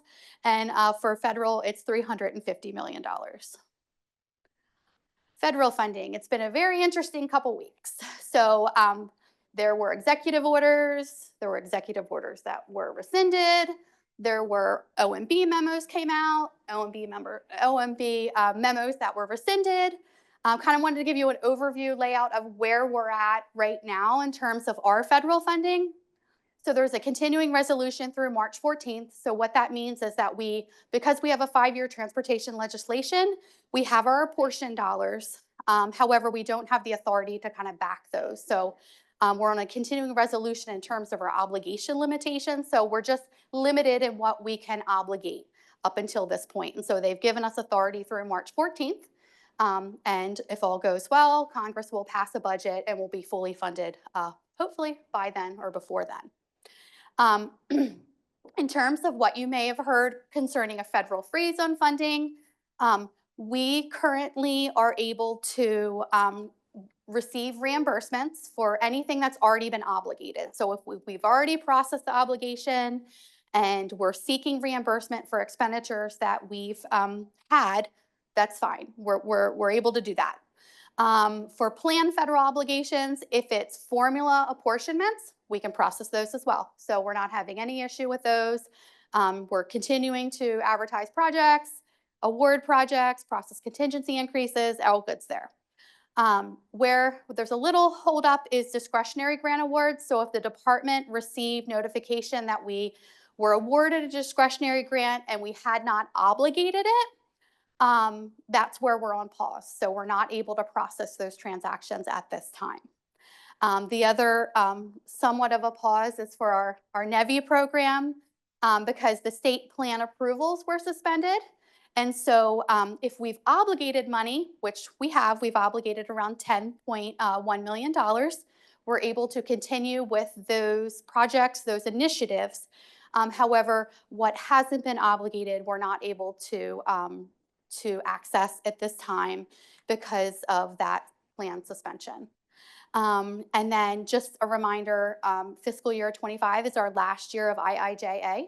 So AASHTO, Congress, they're all talking about it. What is our next transportation legislation going to look like?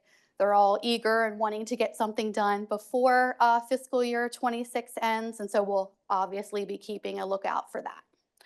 So with that, I'm going to turn it over to Amanda, and Amanda's going to give you an update on a new software application for the Division of Finance.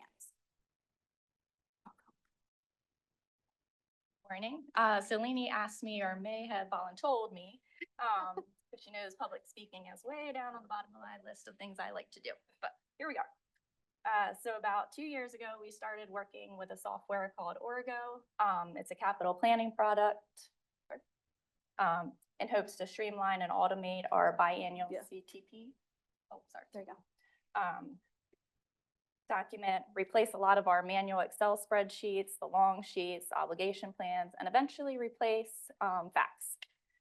So we broke it into 2 phases. The first phase, which we just completed, was to produce our biannual CTP STIP document, which was just submitted to FHWA and FTA back in October. And we're currently working through comments and anticipating approval in the coming weeks.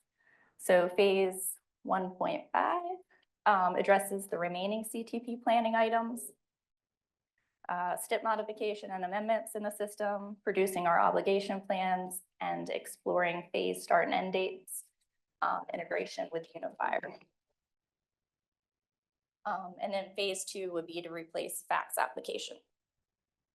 Thank you. So the next couple slides just shows our new CTP STIP format.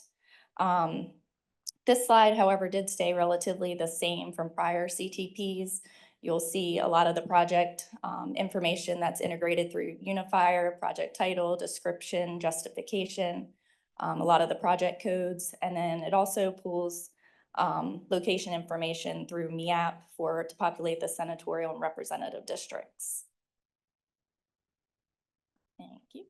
All right, so this slide shows our project authorization schedule, which is essentially our STIP document. It represents our first 4 years of a project or program that's our fiscally constrained state and federal program that's approved by FHWA and FTA. We did model this after Maryland DOT's STIP. We thought it was a much more reader-friendly for not only DelDOT staff, but our federal partners and members of the public who are viewing this document. Some of the changes that you'll notice is that we're no longer showing those apportionment codes like Y001 or YS30. We're showing the abbreviation in the funding column for the federal apportionment category. In this example, STBG is the Surface Transportation Block Grant Program. We thought this added a lot more value because if you're not in finance, probably the codes meant nothing to a lot of you. We also kind of removed the funding ratio detail that everyone's accustomed to seeing, the 80-20 or the 100% state. So if you want to figure that out, you have to do a little math.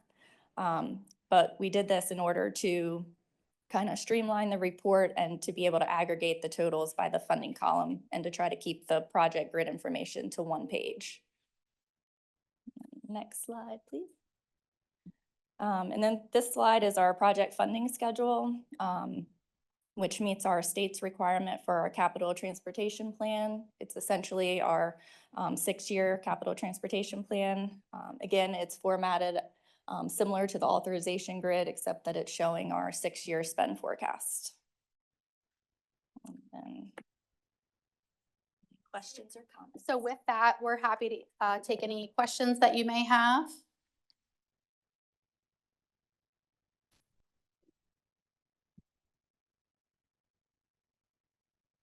Good. Okay. Thanks, Lainey and Amanda. Nice.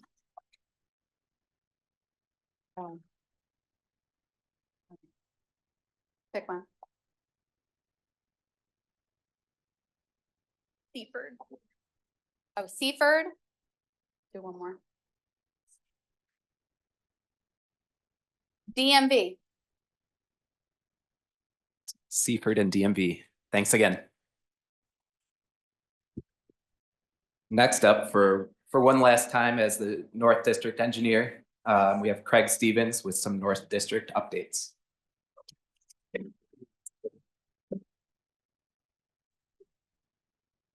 And Lainey just informed me that we have $500.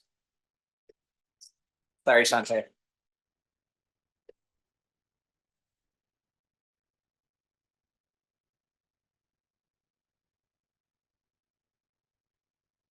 Can you hear me?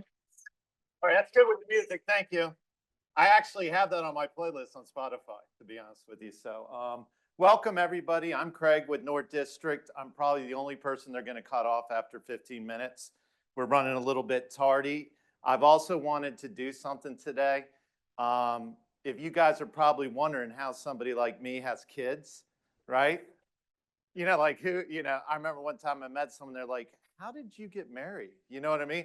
So over here, my wife's, hey, honey, stand up, please. Come on, don't be embarrassed. She's right over here because this is my last right there.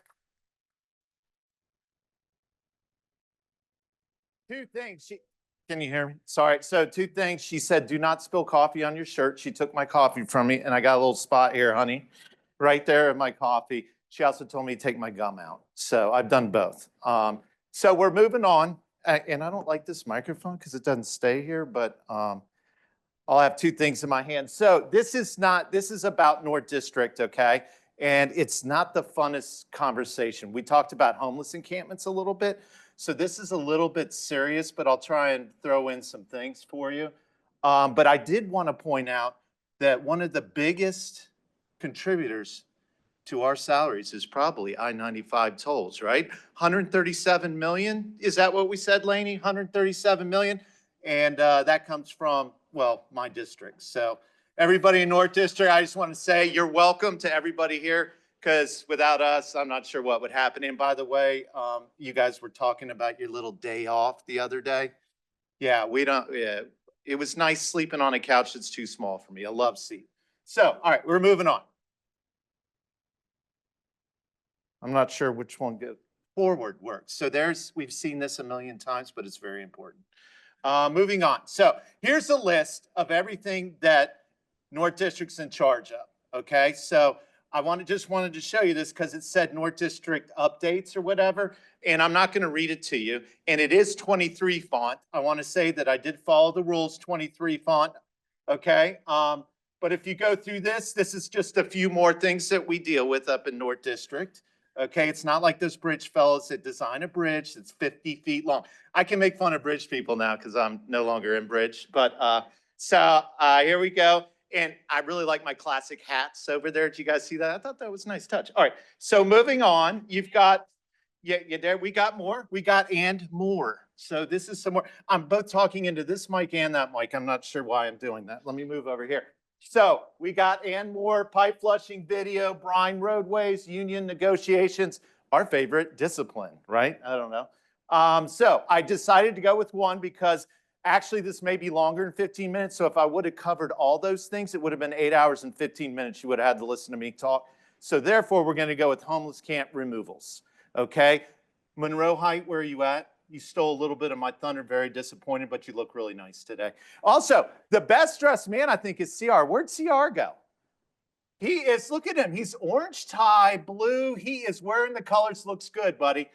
Nice to see you yesterday, too. But so this is basically what we're going to go over, some homeless camp removals. And I'm not sure all you guys understand how much really goes into it and also how much we have. We do. Now, this is every PowerPoint needs to have a slide that the person says, sorry, you can't read this, right? So we're at 23 font, so I decided I put this up here so you couldn't read the policy. You know what I mean? Like, and no one's going to look at it again later. Like, it's all available on that. Who cares? But this is a policy that has changed multiple times. So this policy is no longer what we do. So here it is right here. You contact Jeff. Jeff Leonard's in the back there. Shiny little guy back there. You don't want to stand up, Jeff? Hey, stand up, Jeff. Stand up, Jeff. There's Jeff Leonard. That wasn't very long. He didn't stand up very long, but there's his personal cell number if you need to call him for homeless encampment removal. It's really not his number. I'm just kidding. I was going to do the 555 number of movies. You ever notice that, John? They do 555 numbers all the time. Anyway, so this is the way we kind of do it.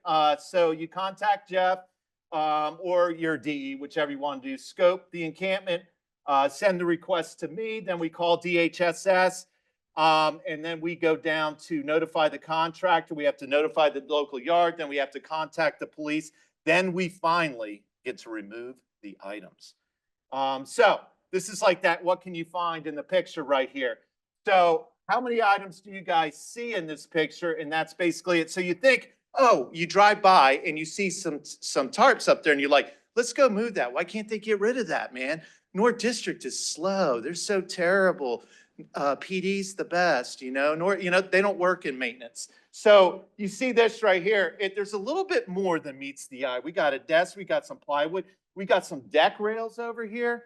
You can't see we even have a lawnmower. I'm not sure why, and we have a table. So all of that is what's in this one location. From a distance, looks like some tarps hanging there. Now, we also have some locations where it's really hard to get into, where you got to climb up a slope or you got to go in there, get on your hands and knees and start moving it and to get it out of there. We also have some that are easier to get to, but are in the middle of nowhere.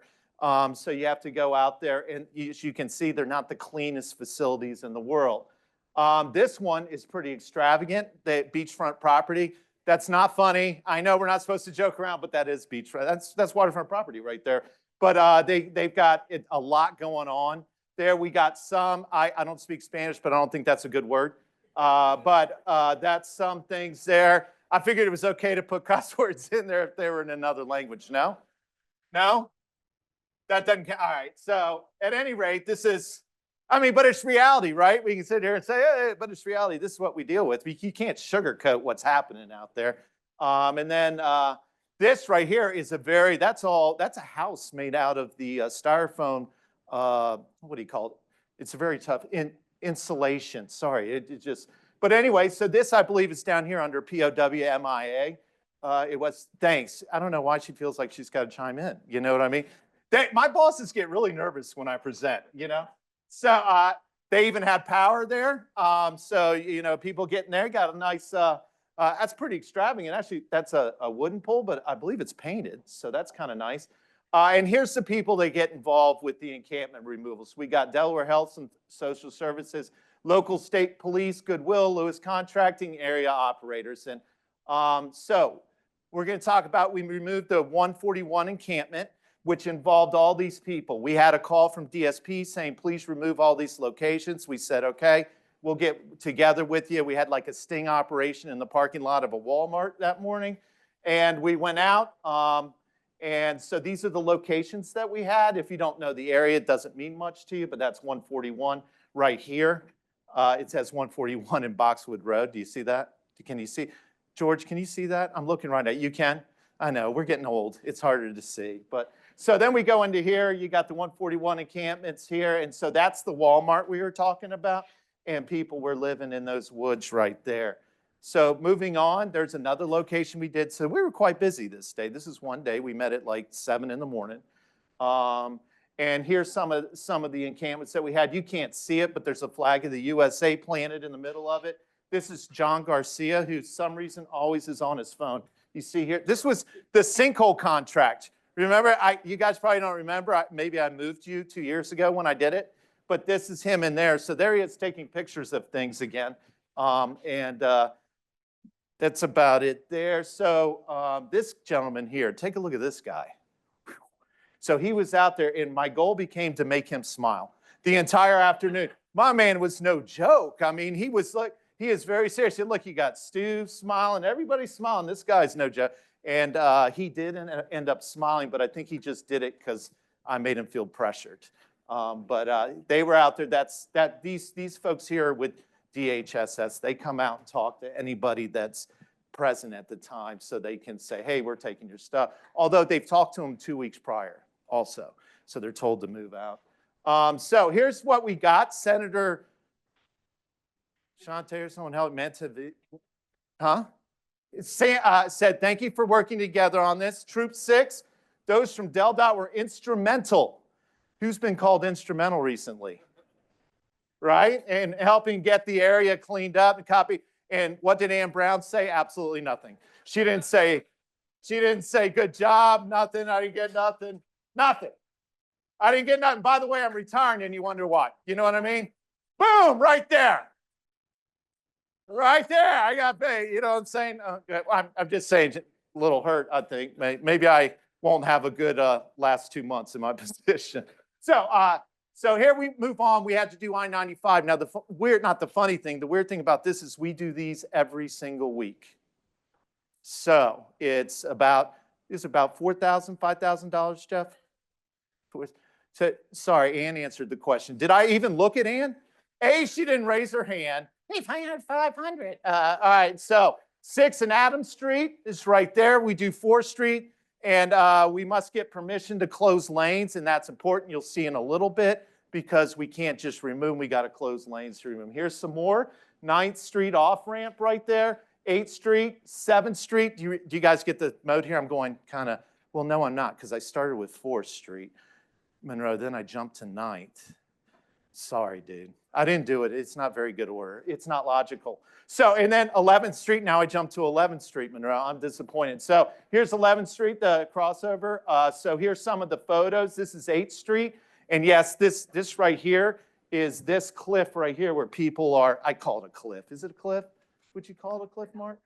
It's rocks. Dangerous, craggy, which by the way, that's what my name means, dweller of the rock crack. It really does.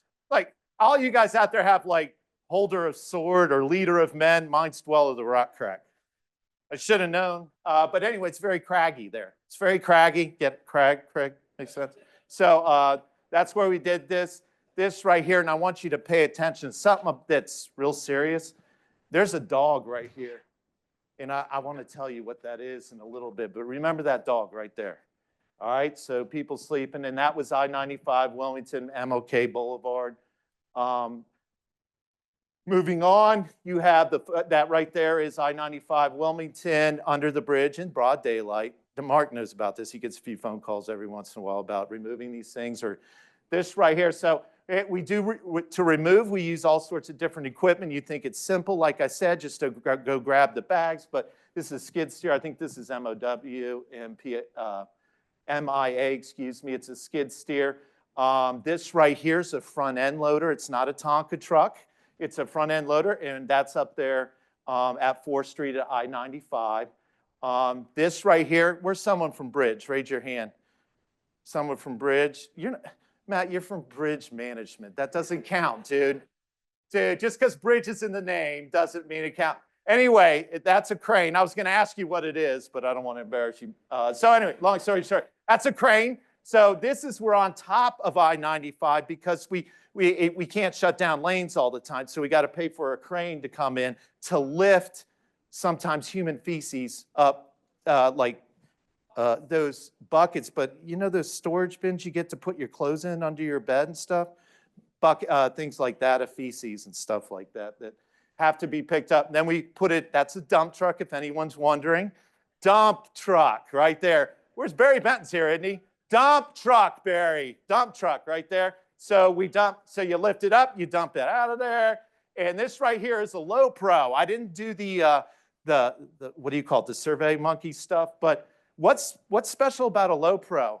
Be quiet, Ann. What's special about a low pro? Does anybody know? Don't need a CDL. Hey, the lawyer got it right. Yes. Good for you, buddy. Yes, you don't need a CDL to drive that. So if anybody wants to volunteer in snow removal, come on up to North District and you can drive a low pro, okay? There, right here. Now, this right here is the Goodwill folks that are helping us going through. I think, is that Goodwill or is that is Goodwill? Folks, they come out, they get hired, they get a job to remove trash. So it helps them, be more productive in their lives and all that. And does anyone want to know what this is down here? Who can guess? Can someone be strong enough and know what that is? Why does no one raise their hand? Are you scared? Nobody knows what it is. No, Ann. That is the containers we supply to put personal documents in, if they have personal documents on site. So if we don't know what it is, we have to put it in those items right there. Just so you know, another thing you have to do to remove a homeless site. So anyone want to guess what this person's doing?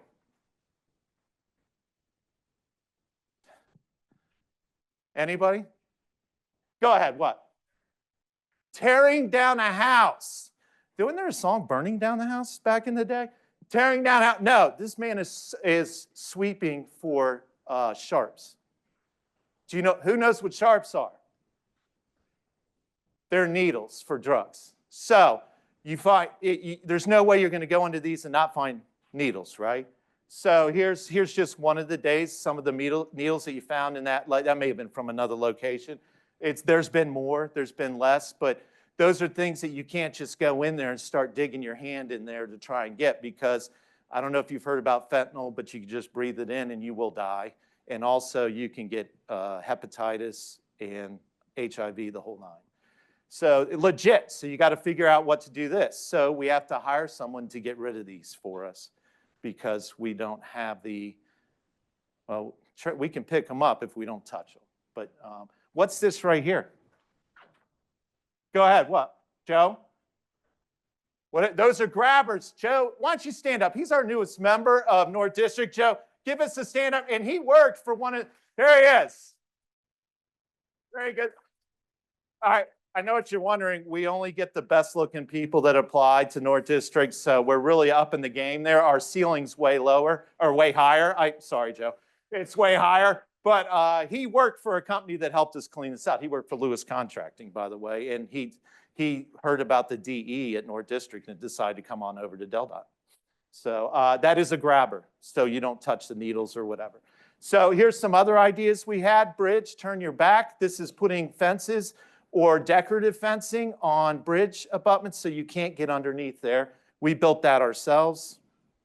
I hope it works. Here, right here, and this is it. You put up chain link fence, it ain't lasting. It gets cut. It really does. And you can put it really high up in the air. If you cut it, you don't have to jump it. You know what I mean? So you can go as high. Here's our friendly people fixing the fence. They're very happy. And then we put a sign up that says private property. And how many people think those signs work? I think we just feel better, like we go to bed. You know, like, hey, we put a sign up, man. Dude, it's cool. Whatever. So we've even cut down trees. Environmental's very upset with me right now, but we do cut down trees so that you can't, and I think Monroe talked about that too. People sleep on that slope right there. And then here's a sign that we put up, state property. Really, they heeded that. I mean, that means a lot to them. Like, oh, it's state property. Let me go somewhere else. You know what I mean? Never. They just walk right through or do whatever.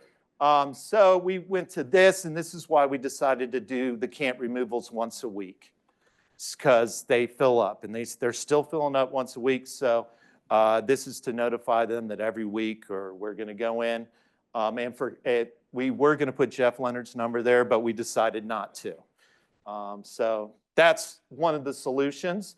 This right here, so these are some people that are living on the slopes. You know, you've seen them there. They get up in the abutments and sleep on the abutments, or you put wood across the beams and you make a nice bunk bed.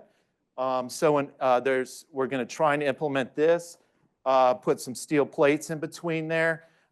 Did Bridge offer to do that? They haven't done a single thing yet. Kevin? Oh yeah, we'll put them in there. Sure, the next bridge we designed. No, they're not in there. So we'll have to figure out some other way to do it. And this is why I wanted you to talk about the dogs. That dog is this dog right here. That's her. That was a family member that is hooked on fentanyl that was sleeping under the bridge. So these two, he had those two dogs, and they were not doing well. She was dying. So we brought her home, and it's kind of sad. It is a little bit, but we brought them home, and they were just happy to see us.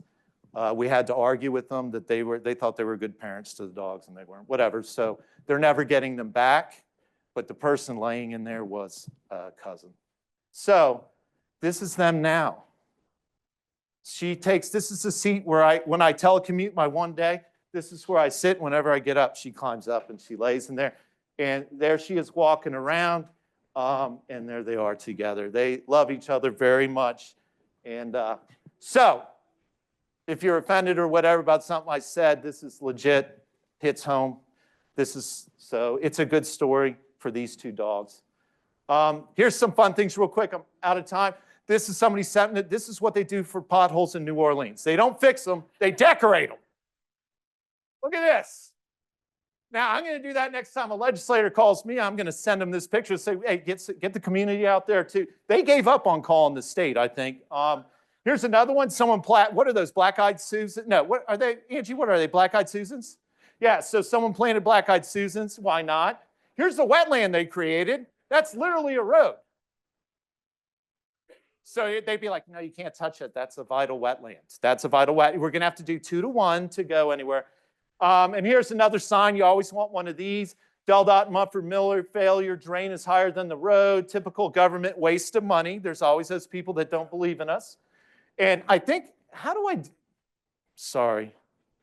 I guess maybe I can't do this. Can you guys do that from back there?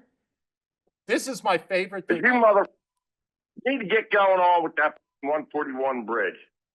Yeah, notice he ain't picking up the phone now. Well, you know what? I'm going to constantly call you mother until I talk to somebody. Yeah, a little bit of asbestos around the pipe. You fix the bridge. Get on with it. I'm tired of being a hostage in my own community because I can't get nowhere. You got 141 all up. 295 is all up. 13 is all up. You ever drive down 273 at any given time of day? Blow. Anyway, I don't have a lot of fans anywhere in my life. That guy's not very happy with this. And if it were in Spanish, I would have let it roll, but it's not. So you had to beep that son of a gun right there. So here's something I just wanted to say. Peace out. It's been great. Thank you.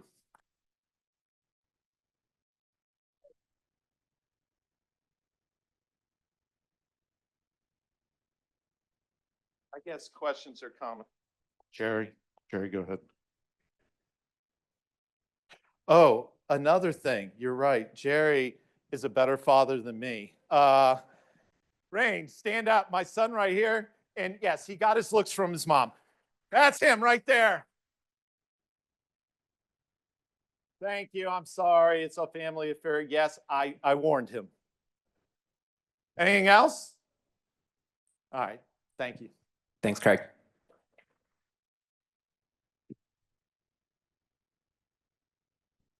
Craig. Bingo boss.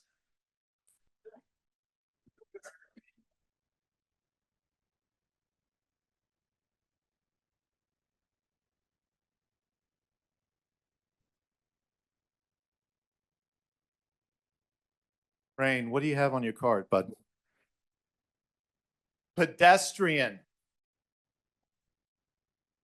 Barry, that's pedestrian. P-E-D. Do I pick one or two? Keep going. The password is Laurel.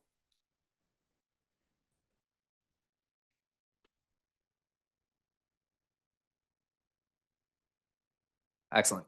Thanks again.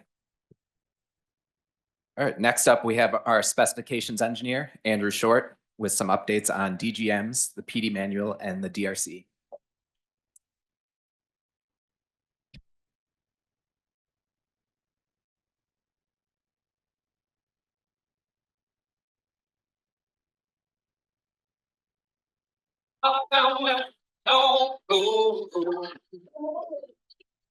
Don't wait down, holiday road. Holiday road. Good morning. I'm Andrew Short, the specifications engineer. I work with engineering support. I'm going to talk about DGMs, the PDM, and the DRC, and we'll talk about the acronyms. Every trip, every mode, every dollar, every one. Everyone's seen it. The overview of my presentation. So quickly, the acronyms. DGM stands for Design Guidance Memorandum, memorandums, whatever you want to call it. Then we've got the PDM, which is Project Development Manual. The DRC stands for Design Resource Center. So I'm going to use the acronyms. I'm not going to say those every single time. I'm going to run over, and I should already be done.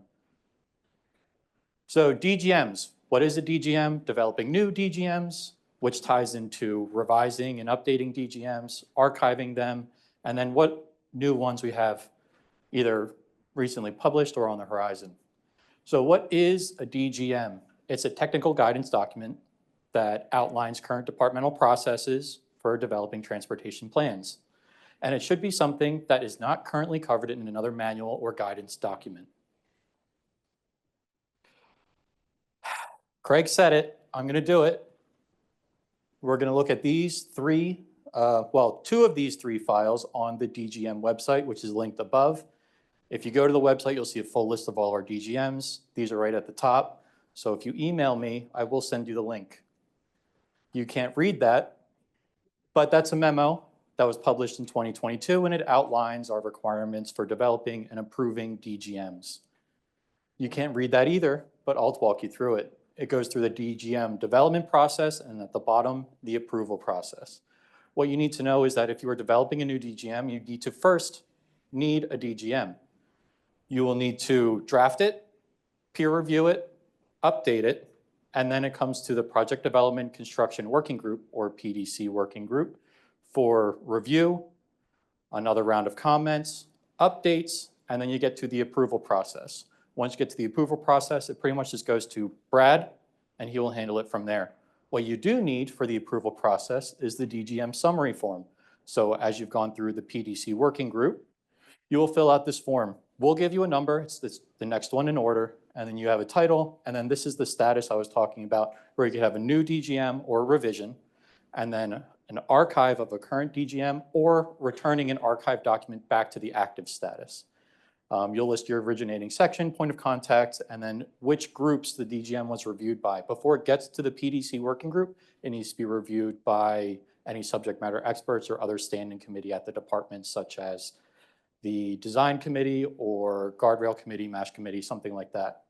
And then you're going to provide your justification for the DGM. Why do we need the DGM? What is not currently covered in department standards? And then discuss all the comments that were reviewed and updated. We're going to talk about archiving DGMs. So when they're no longer necessary, they can go into archive. We're not going to take the number away. We're not going to take the name away. It's going to just sit there in case it needs to be returned to the active status. But my opinion is that DGMs should function as a stopgap for knowledge, that if the information is not currently in a manual and we need to provide that departmental guidance, then we develop a DGM. Once we have the opportunity to then incorporate that DGM guidance into a manual, we should do so. We did that with the right-of-way engineering manual. We were able to archive 2 DGMs, which was great, got them off the list, and now they're documented and memorialized. And after they've been incorporated into a manual, I would appreciate if we could archive those documents as soon as applicable. And you can just email me and we'll work through it together. These are the new and revised DGMs that we've had, and I believe these are the ones that have come through the new DGM approval process so far. So I believe Shantae mentioned it, but we've got the guidelines for median barrier on divided highways. That's been used several times on a few projects now. And then the revised documents we have rumble strips, pipe materials, roundabouts, those are over the past couple of years, and new DGMs coming up. We have one from Oz, which is an update to the road user cost, and then one from Steve Wright, working on the sea level rise, which he spoke about last year. So these are both in their final development process. Just, I believe we're getting through signatures. Now to the project development manual. I'm going to give a quick overview, our publication schedule, and then our next steps just throughout the rest of the year. Not going to harp on this because we talked about it last year, but these are just the criteria that we keep in mind when we were developing the manual. We want it to be usable by everybody. We put a lot of time and effort into this, and we believe that's going to offer value to the department, whether you're new or a veteran. We're going with the 90-10 rule, so it's not going to cover every single project development concept, but we're hitting about 90%. The key 90 and then the other 10%, you're going to have to find somebody that's already been through that process, work through it together.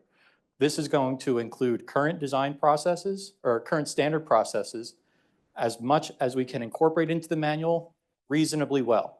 Everything else is going to be referenced from another document, whatever guidelines we have already published, whether it's a DGM or something on the DRC. And we have an incremental publication schedule, which I'm going to go over in just a second. But the idea is that we don't want to wait until all 8 chapters are done to then provide this information. We want to make sure that as applicable chapters are approved by the department for use, then they're available to everybody.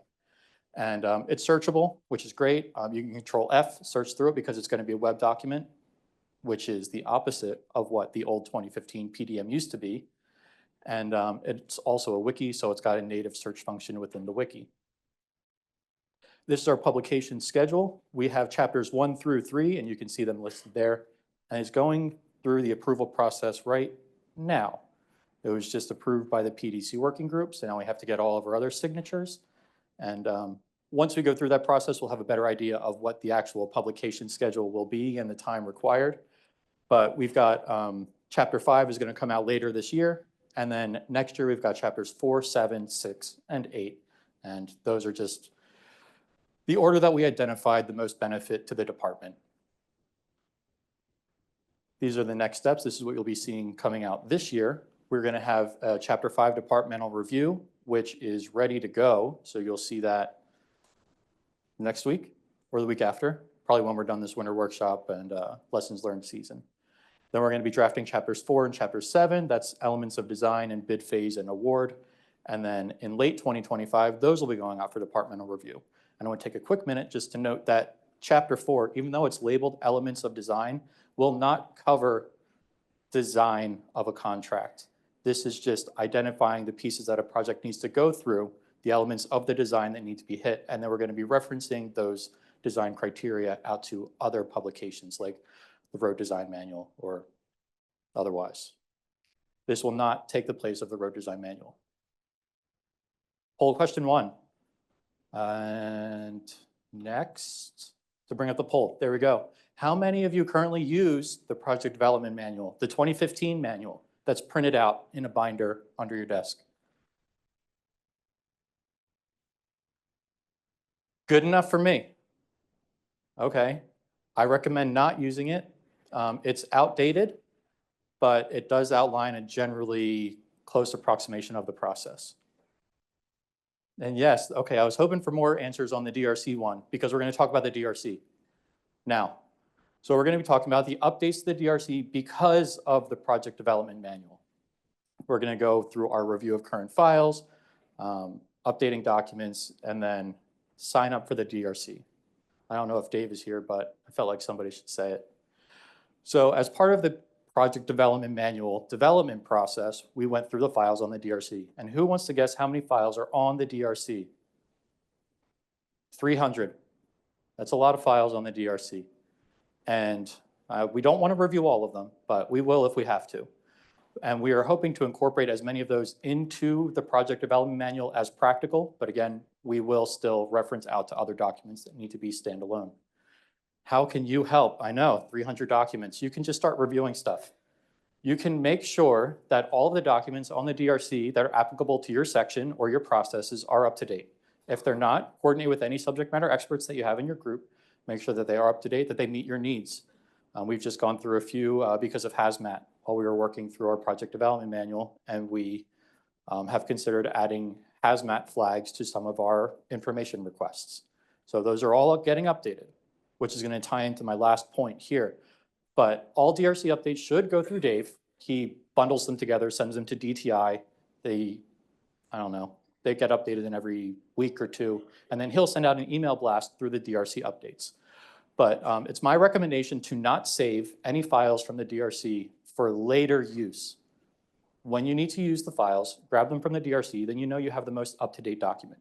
People put a lot of time and effort into developing these documents. And if you're going to go and grab one from your email that was sent a year ago, it's probably not up to date. And they're going to say, this is not the correct file, and you're going to have to do it again. So just grab it, use it, and then get it again when you need it again. Poll question 2. Are you currently signed up for the DRC update emails? Dave's going to want to screenshot this one.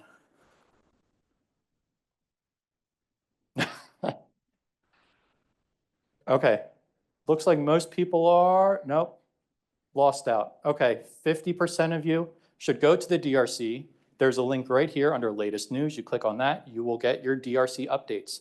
Because I just mentioned that we are updating documents on the DRC almost every day or every week, you're going to want to know which ones are updated. They will send out a spreadsheet of all the revised files. If you don't want to do that, just grab it, get the files, do something, but just so you know, everything is changing. Questions and comments? Fabulous. Thank you, everybody. Thank you very much, Andrew. So while you're grabbing your bingo balls, I'll announce our next presenter is the Director of Planning, Pam Steinbach. and she'll be covering some new items in planning.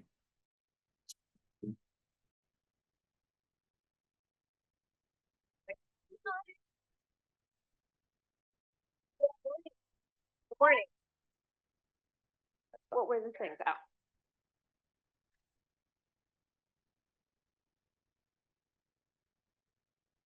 You went. Yeah, Thanks. so Andrew's bingo balls are blue hens and shared use path. Hey. Thanks, Pam. All right, Shantae wanted me to let you know that the fundraising event is above $600. Woo! So she will wear that Eagles attire, but she will only do the chant if we get above 800. So get out your phones, get out your funds. All right, I brought my phone up here to put my timer. Instead of 15, I'm going to do 10. If you have ever gotten interviewed by Shantae, you will understand what I'm talking about on the phone. Okay, so I have, Mark Letts said that he was thinking about me wanting to do the prioritization criteria, and I was like, that's like real boring. So I tried to do what's like new or new-ish in planning, since most people don't really know what we do on a daily basis. So you know the spiel on that.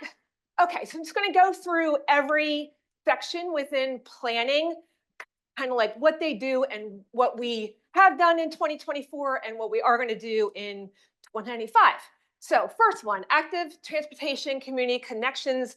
I have said it before, it's my butterflies and rainbows section. Everybody loves that section. So it's everything that's non-vehicular, non-car or truck vehicular. So we do things like safe routes to school, the TAP program, scenic byways, all the stuff that Anthony and Mike had talked about this morning.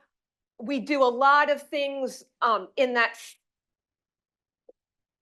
section, but I think the most cool thing is our bike and ped event. So last year for the bike section, we did 13 rodeos. So that's this like center picture. So John Fury and any of the volunteers go out and teach, I think it's third grade. They're required to do a in-school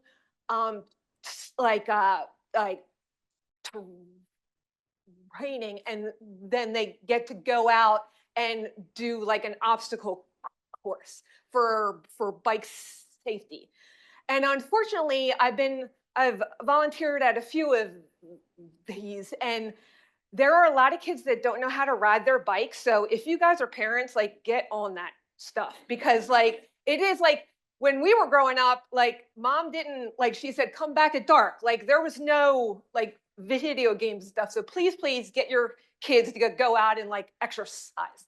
And then we did 216 safety checkpoints. So down at the beach, along the trails, along Route 1, we have safety checkpoints.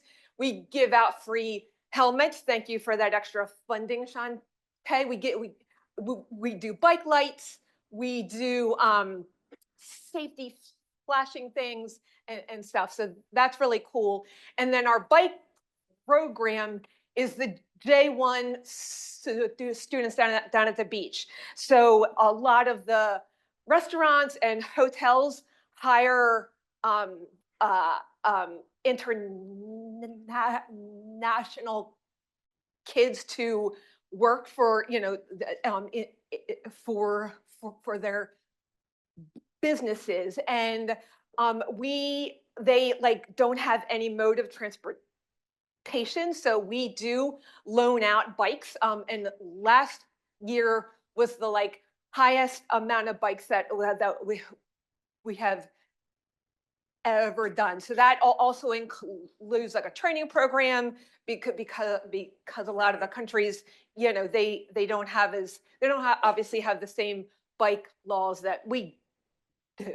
And then for the pedestrian safety events, we were at 18 safety events, and we talked to and or handed out over 5,000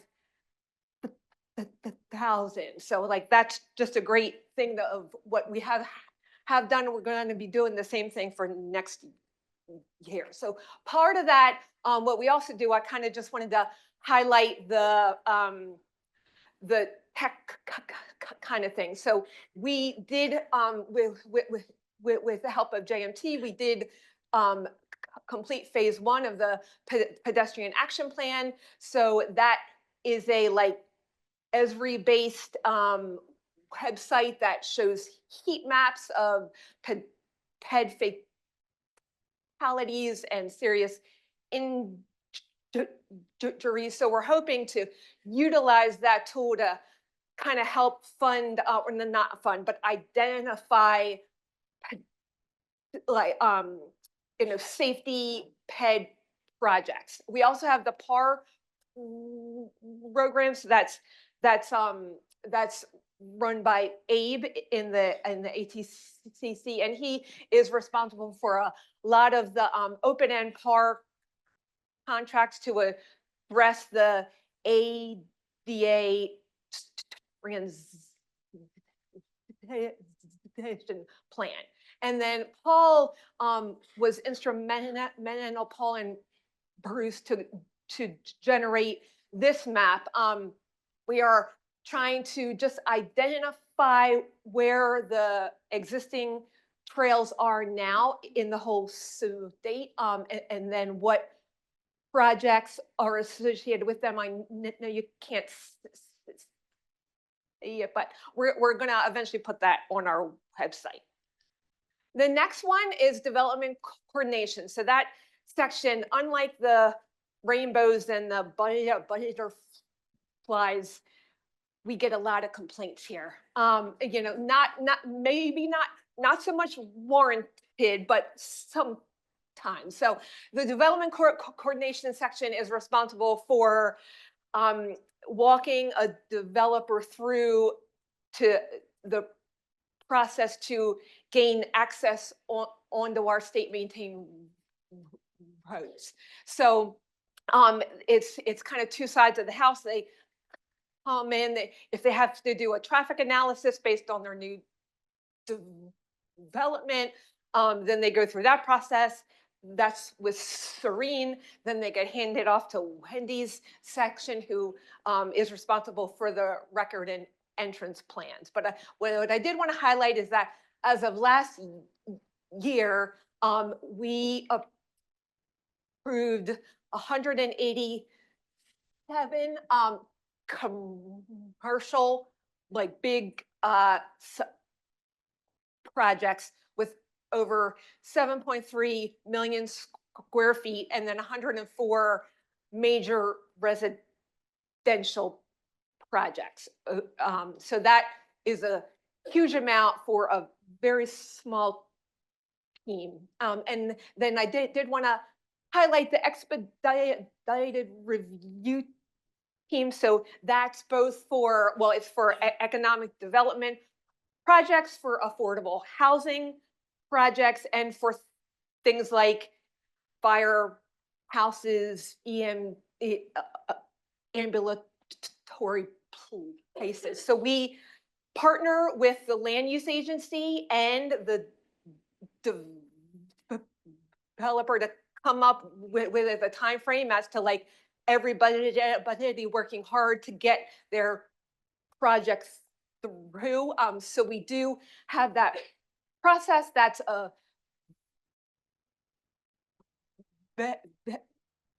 available. And right now it is just for record and entrance plans, but as part of this new year, we are going to be probably, we are going to be expanding it to the EIS part as well. So it's going to be kind of like a soup to nuts. So the developer will only have to deal with one section within the development coordination. So we are hoping to make that you know, seamless and help out our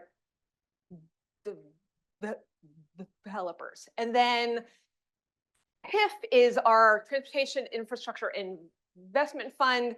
And then that's been in place for over 60 years and over 50 million to like over like almost 30 businesses. So I won't go into all that because it's a lot, but if anybody wants to know about it, contact Suzanne Laws. Okay, and then the next is the statewide and regional planning. So this is like the all of the work with MPOs, work with our forecasting, with our planning studies, GIS, aeronautics, freight, rail. It's like a whole lot of things. So on the left-hand side, we are going to be adopting, hopefully the COT is going to be adopting the new criteria for prioritizing the new CTP. So I've already done 10 minutes. Shit. Okay, I'm gonna hurry. See, I put it for 10, but I still have 5 more minutes. So that if I could just do that with my alarm in the morning.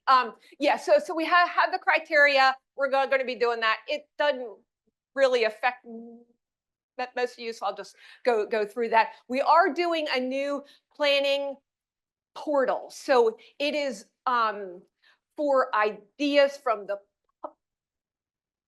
public, from our land use agencies, that if they want us to look at something like a circulation study or a corridor plan, they would request that through this. So more to come on that. And then we are going to have a new outward facing website, since this section and planning, overall deals a lot with the public. So it's going to be easy to use, and it's going to house everything. So that is that. And then, it's what we've also done is public input. So that is to help the public have a one-stop shop in our section to learn anything about like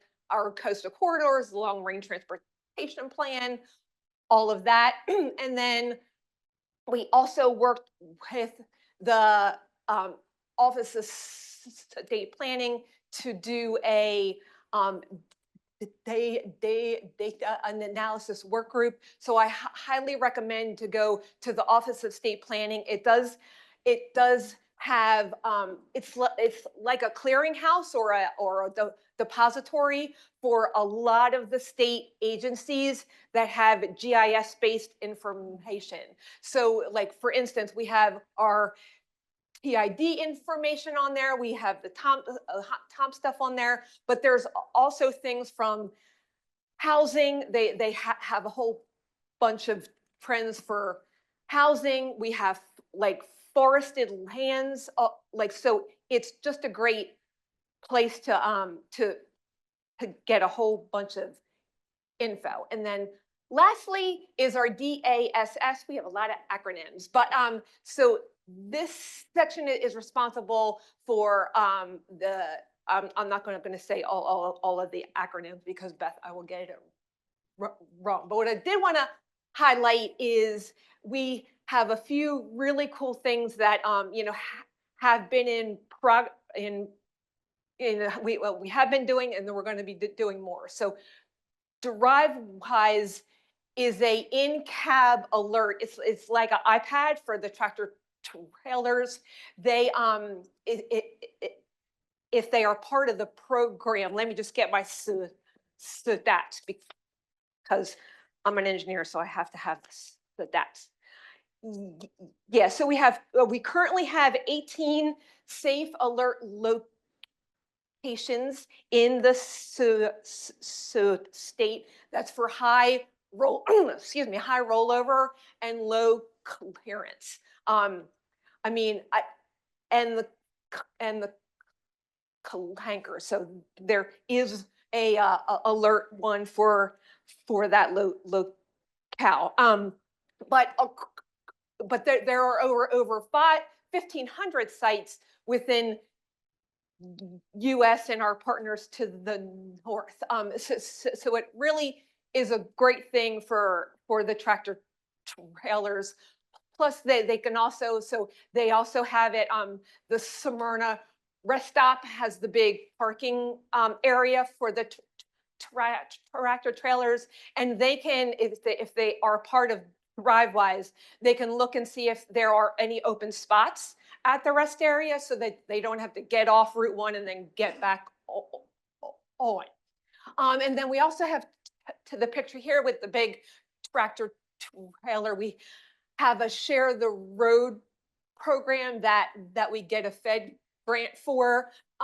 And that is right now done through Virginia Tech, but we are hoping to transition. Thank you, Maureen, wrapping it up. This is important. I mean, it's a lot more important than like your break. So, so we are going to be reaching out to Dell Tech because they already have one of these.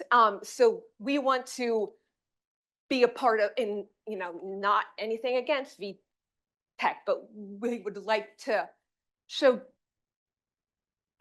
our Delaware institutions. So that's a like Share the Road, just so that young people who are hitting their license know what a tractor trailer can see and can't see on the road. And then the last one is that we are required to count functional class things. I don't know all about it. If you want to know more, you can talk to Beth. But we are going to be doing a pilot for a software and hardware called Litron, and it will hopefully replace the in-lane sensors to pick up vehicle volume and, most importantly, classification. We are required to report that out to the feds every year. And if we don't have enough, we get dinged. So the great thing about these things is that they're off the side of the road. If you have two of the cameras, you can count 6 lanes at one time. They're off the road, so you don't need MOT or anything to fix that. So that is all I had. And then I did have a poll question. What is the closest public use aviation facility to the admin building? The CDAC at the Dover Air Force Base, the Delaware Air Park that's in Cheswold, the Dover helipad, or the Wilmington Airport? Oh, shit. Oh, son of a bitch. Okay, there you go. Sorry. Tried to get away with not cursing. It didn't work.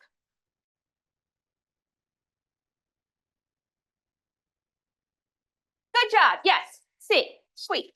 Bye. Thanks. I'll do the things. Thanks, Pam. Yep.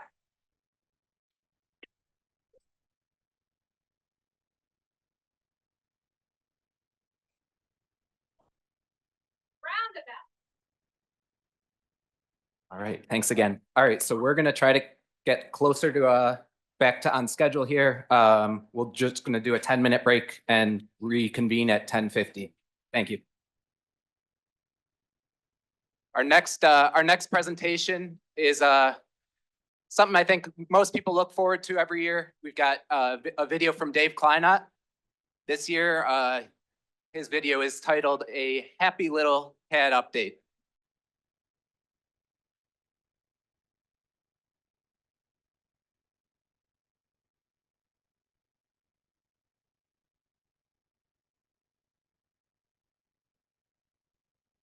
Hi and welcome back. I'm glad you could join me for my little slice of the winter workshop. Today I thought we'd do something special. We're going to do a fantastic little painting that really explores the CAD wiki, item types, and digital delivery. I think you'll enjoy it very much, so let's get right in. As always, I'll have him graphically run all the colors that you need across the screen so you can follow along with me at home. While they're doing that, let's go ahead and get started. As usual, I have the good old standard 22 by 34 canvas all prepped and ready. So let's go ahead and just have some fun. I've completely covered my canvas with Wiki White, so we're all ready to go. I'm going to start adding some happy little trees using my Engineering Support Emerald mixed directly onto my pencil brush. We have been helping Andrew Short over on the Engineering Support Wiki to create a page for the 2025 specifications. Now, folks, as you all know, the specs are like the sturdy tree trunks of our happy little trees, so it's important to understand that the signed PDF is still the official version. This wiki page is something we're testing out, so if you have any feedback, notice any issues, or have any other comments on it, please let us know, as we are considering this format for the official version in the future. With the wiki version of the specs, we have spent a decent amount of time on what I like to call the joy of cross-linking. Just like painting a winding path that leads you to hidden wonders, you can click on any link within the specs and jump right to that section. Because of how we set up the cross-linking, you can manually enter in any section you want directly into the address bar, and it will take you there. To do this, just add a £, or a hashtag if you prefer, to the section you want to go to. As I'm sure you're all aware, the specs are very large, so we've only gone 3 levels deep on the cross-linking in most cases. So, for example, you could add in £801.3.5 to the end of the address and it would take you there.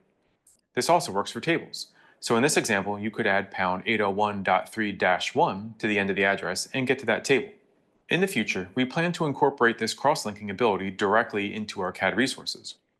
As an example, if you were to place a striping edge line, there would be a field that links directly to section 861 of the specs wiki. We have also added a happy little back to top button nestled down at the bottom of the screen to aid in navigating back to the table of contents. If you have any suggestions for additional navigation tools or experience any issues with the wiki, please let us know. Okay, now let's mix in some CAD Wiki Cadmium and add a happy little Excel update file right down the center of our canvas. As you can see, we have added the Dell.CAD Standards Update Excel file under CAD Resources, CAD Guidance. You can think of this as the highlight reel for the bigger changes to the CAD resources, as it would be impractical to document every single change made to the resources. What I'd like to do next is grab some item type indigo and add some highlights to our painting. The item types wiki has been live for a little while now and covers everything relating to our implementation of item types. With this one, I've been experimenting with embedding short videos directly into the wiki. They can be popped out of the main wiki body and will scroll independently so you can follow along. As such, these are intended to go along with the written content, not replace it. Please let us know if this is something you would like to see more of. Keeping with the theme of item types, there is an important change that needs to be made if you want to switch over to the new 2025 specs. For projects created before January 1st, 2025 that want to utilize the 2025 specs, you will need to make a change so that the item types use the new specs. Any project created after this date will automatically have this done. The change will be detailed on the item types wiki soon, but in short, you will need to add a line to your configuration file for the project. Also, it is important to note that an additional step must be performed for projects that have already begun utilizing item types in a file, specifically the striping item types. Again, this will be detailed on the item types wiki soon, but we are developing a script that will upgrade existing elements within a file to the new specs, as this needs to be done for every single file. As for moving forward, we have been working on adding additional item type implementations to our resources, such as signs, pipes, and inlets. For signs, I'll be working with the traffic section to see about having the sign schedule automatically generated from the item types, which will mean that changes to the signs would be dynamically reflected in the sign schedule.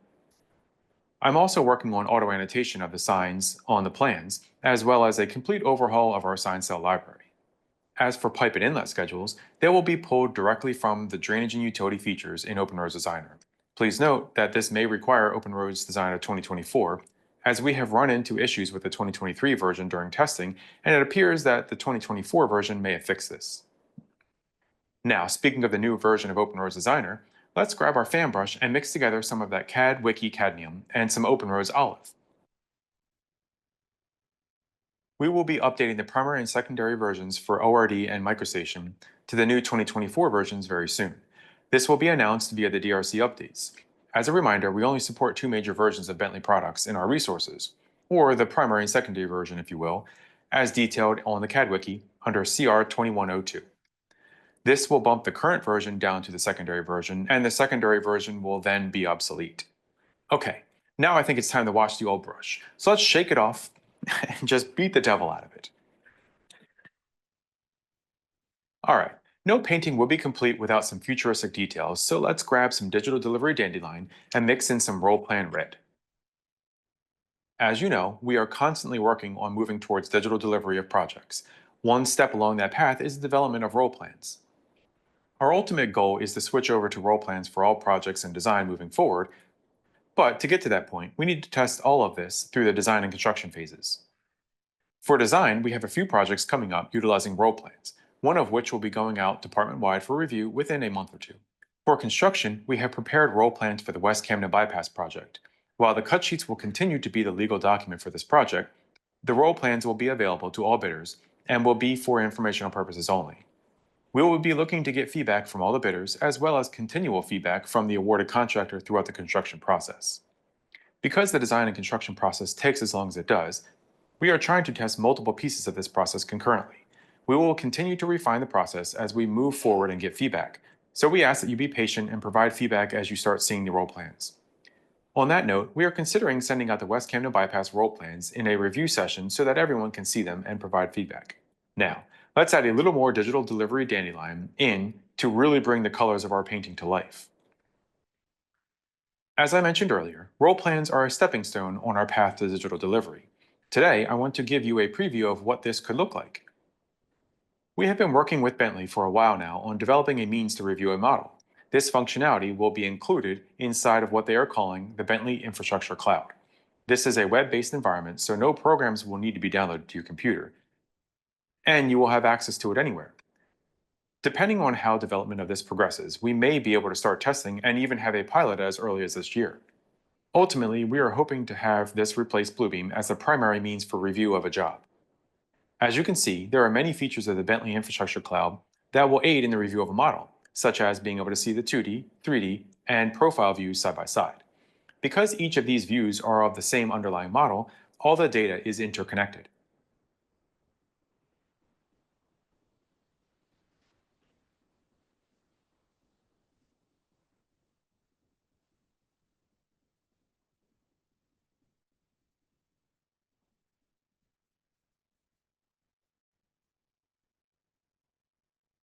As you know, if you want to be a little catch basin, you have to think like one. And what better way to learn to think like a catch basin than to know more information about it? If we select our little catch basin in the 2D view, it will be selected in the 3D and profile as well, letting us see all aspects of it. Additionally, you will be able to look over at the properties window and see all of the properties the little catch basin has and maybe even run a report on him and his friends. There are many other tools that will be available, such as the ability to cut happy little cross sections wherever you want, pull up profiles, isolate various components, such as pavement materials, and view contours on demand. We are continuously working with Bentley on making improvements to the Bentley Infrastructure Cloud, such as getting the 2D view to match our current plan display standards to ease the transition from reviewing PDFs to this model-based world, as well as a simple means to provide comments on a model, similar to making a comment in Bluebeam.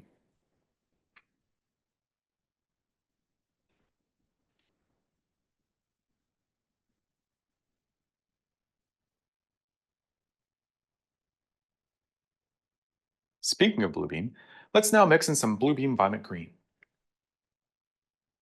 The department will be upgrading all internal users to Bluebeam Review 21 in the very near future. With this version of Bluebeam, we are simplifying the licensing by giving everyone who needs a licensed copy the core license level. With this, you get access to all the same features you had in the standard license level, but now you will also have access to form creation and OCR. Isn't that just neat? One nice thing with the new version of Bluebeam is that the licenses are now user-based, so this means you can have access to your license level from your desktop, laptop, and any other machine you choose. This will require you to log in twice, once to the local instance of Bluebeam to get your license level, and a second time to Bluebeam Studio. On that note, we are working on integrating the Bluebeam accounts into our single sign-on, so you should only have to sign into your state machine, and you will automatically be logged into your Bluebeam account. All right. The old clock on the wall is telling me that I need to finish up, but we all know I'll be back. Well, as you can see, you can really do a fantastic little painting in just a few minutes. So from all of us here, happy painting and God bless.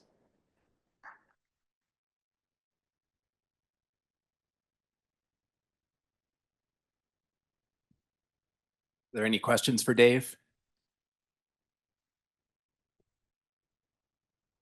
All right. Yeah.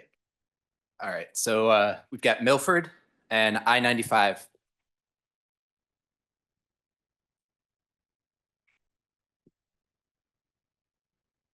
Our next presenter is our water resources engineer, Steve Wright, to discuss sea level rise.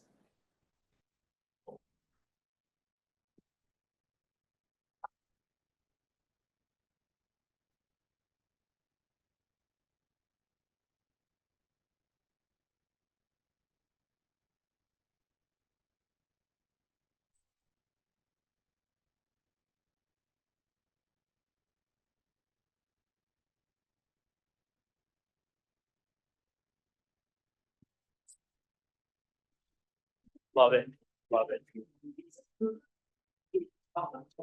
I briefly asked if it could possibly be When the Levee Breaks from Led Zeppelin, but this is actually better, so I'm good with it. Alrighty, so today's presentation will be about, is that a lot? Is good? Okay, just sounds bad to me. Today's presentation is sea level rise and its effects on the habitat of the Sasquatch. That however it is. Unfortunately, we did have a problem here. I had an individual who's going to help me in this presentation specifically to illustrate the effects of the Sasquatch. But that individual, Bob Kovacs, couldn't do that anymore. He wasn't really comfortable with that. So instead, we're going to change it to sea level rise and its effects on Delaware infrastructure. A little less boring, but whatever. Every trip, every mode, every dollar, every one. This is actually really critical to this presentation, as it should be critical to all our presentations. So there you go. So what are we talking about today? We're talking about a proposed DGM. Notice that this effective date is not done yet. This is still moving through the process. If you recall Andrew's presentation from earlier, we talked about how we go through the process of creating DGMs, which are the design guidance memorandum, to help the engineers who do our projects understand what their goals are and what their accomplishments they need to do in order to get a project approved. This is the one that we're currently working on, and it has a whole bunch of references that I'll get to as I go through. But why are we doing this? In this particular case, we're doing it for a very simple reason, that the world's oceans are on fire.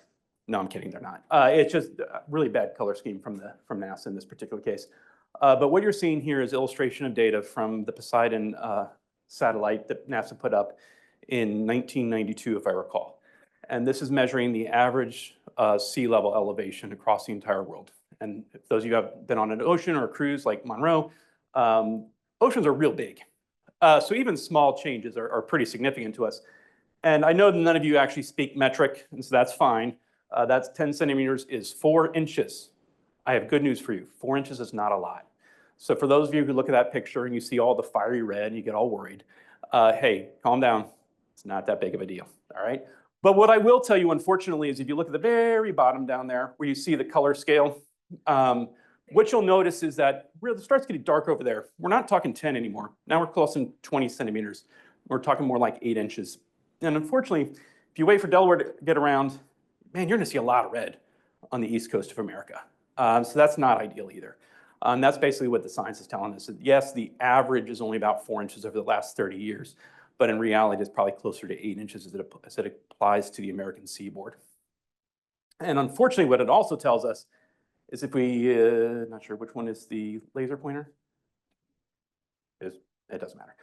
If you look at the sort of the data on this side, as opposed to the data on that side, this one's going up a lot steeper than that one is, which is not ideal for us either. But once again, we're not talking about a huge amount of water. So in general, this isn't a big deal. There is unfortunately a problem. DelDOT builds roads.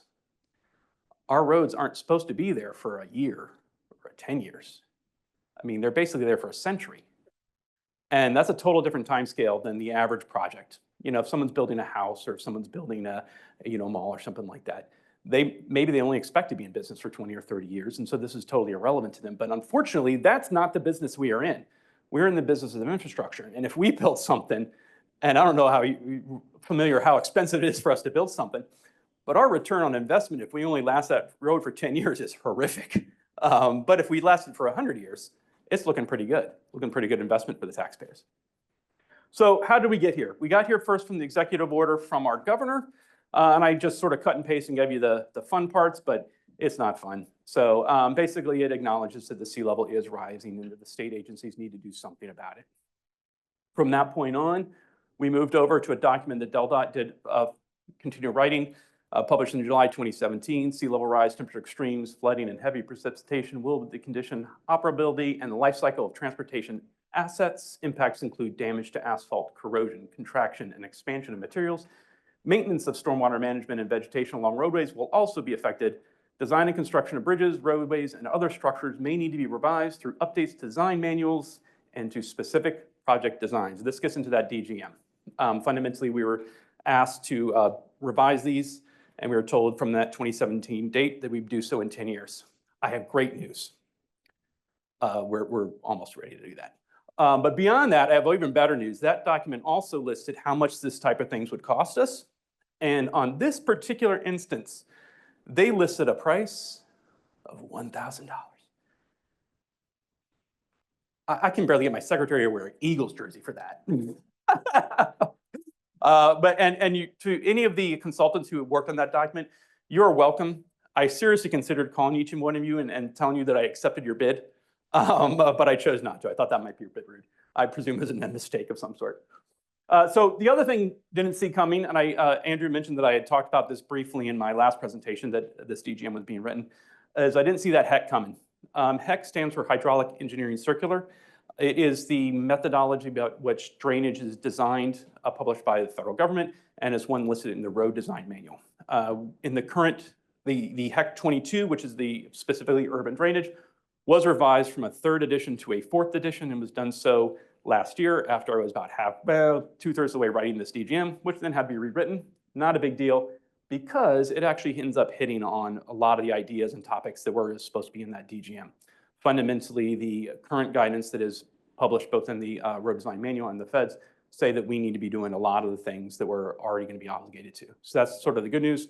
It didn't need to be as comprehensive as I originally thought it was going to be. I mentioned this in last year's presentation, that Title 17 of Delaware Code, goodness, I can't do this very well, established the Delaware Department of Transportation to construct roads with adequate drainage such they can be reasonably expected to endure for upwards of 40 years. And this gets back to that whole return on investment. We don't build roads so they can last for a year or two. We do it for a minimum of 40, preferably 100.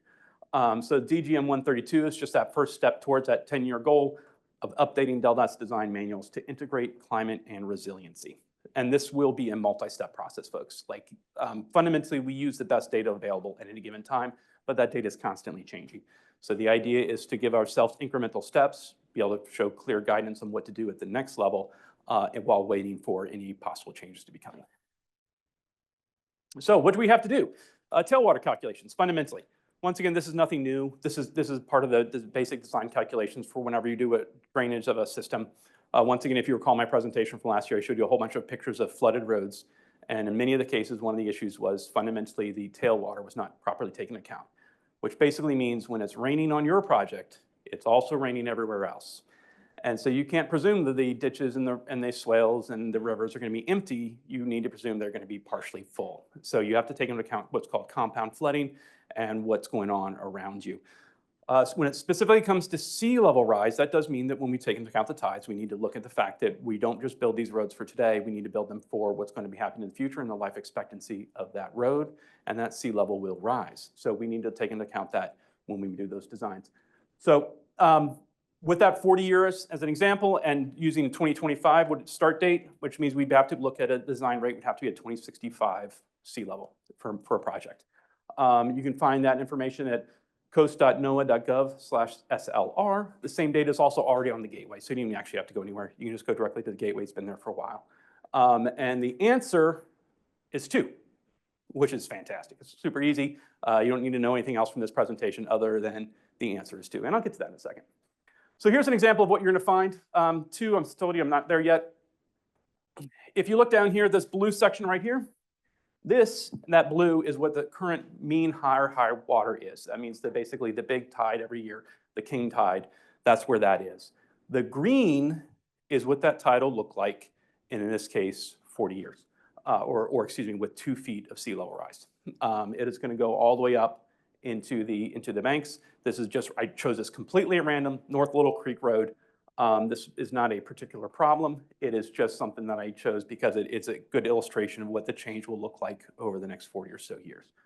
So what was tidal is going to expand fairly dramatically. In this case, we're predicting basically a bunch of the little man-made obstructions will eventually get overtopped and will push the water further up. Will this have any impact to South Little Creek Road? Actually, no. We already designed it perfectly high. One of the things that, with the questions when we first started putting this DGM out, a lot of them came for bridge. Hey, do you think this will affect bridge? And my response is, in my opinion, no. Bridge already has standards that are higher than this anyway. It's really about the road design and whether or not we can drain those roads satisfactorily so that they're safe for transportation. But seriously, 2, how do we get to 2? The DGM use the Interagency Sea Level Rise tool. This is provided by NASA, and so that's why I started that first picture from NASA. I'll also give you a caveat to that. The first picture from NASA I chose because last year I'd taken my kids to a bunch of science museums, and I walked into one in North Carolina, and they had a massive room you walked into that had essentially that globe in 3D going around, lit up, and the kids could move it around and see different things. And I was looking at the data on it, and I was like, I bet I can find that. And so anyway, so that first picture you saw with the globe going around, that was the exact same data they were using for that particular science museum. But that's where you can find the data, the sea level of NASA.gov task force scenario tool. Within that tool, Del.Dot is using the data set from the Lewis Breakwater Harbor. In other words, we're using our data. We're using it from the state of Delaware. And if you go to that tool, because you're going to still be looking for that number 2, and apparently that's where you go to NASA. So anyway, if you open that tool up, this is what you're going to see. And it's basically just shows you every one of those blue dots is a place where they have established a sea level rise and where they're sort of modeled it. And you can go in and you sort of look at it and you can play around if you want. Certainly feel free to do so. It is kind of entertaining. But this is what that Lewis Breakwater Harbor looks like. The sort of wobbly line on the left there, that's the actual measured data. So if you zoom on that, and you can absolutely do that on this tool, you can see that data as it applies directly to Lewis, Delaware, much more zoomed in, so you can see it better. Like right now, it's not very clear. But then the projection as it goes out goes from there. And those are all sort of projections. And unfortunately, it's really hard to see, and I do apologize for that. Once again, I'm just going to walk over here. If they just do a mean interpolation of our data, this is where we come out right about there.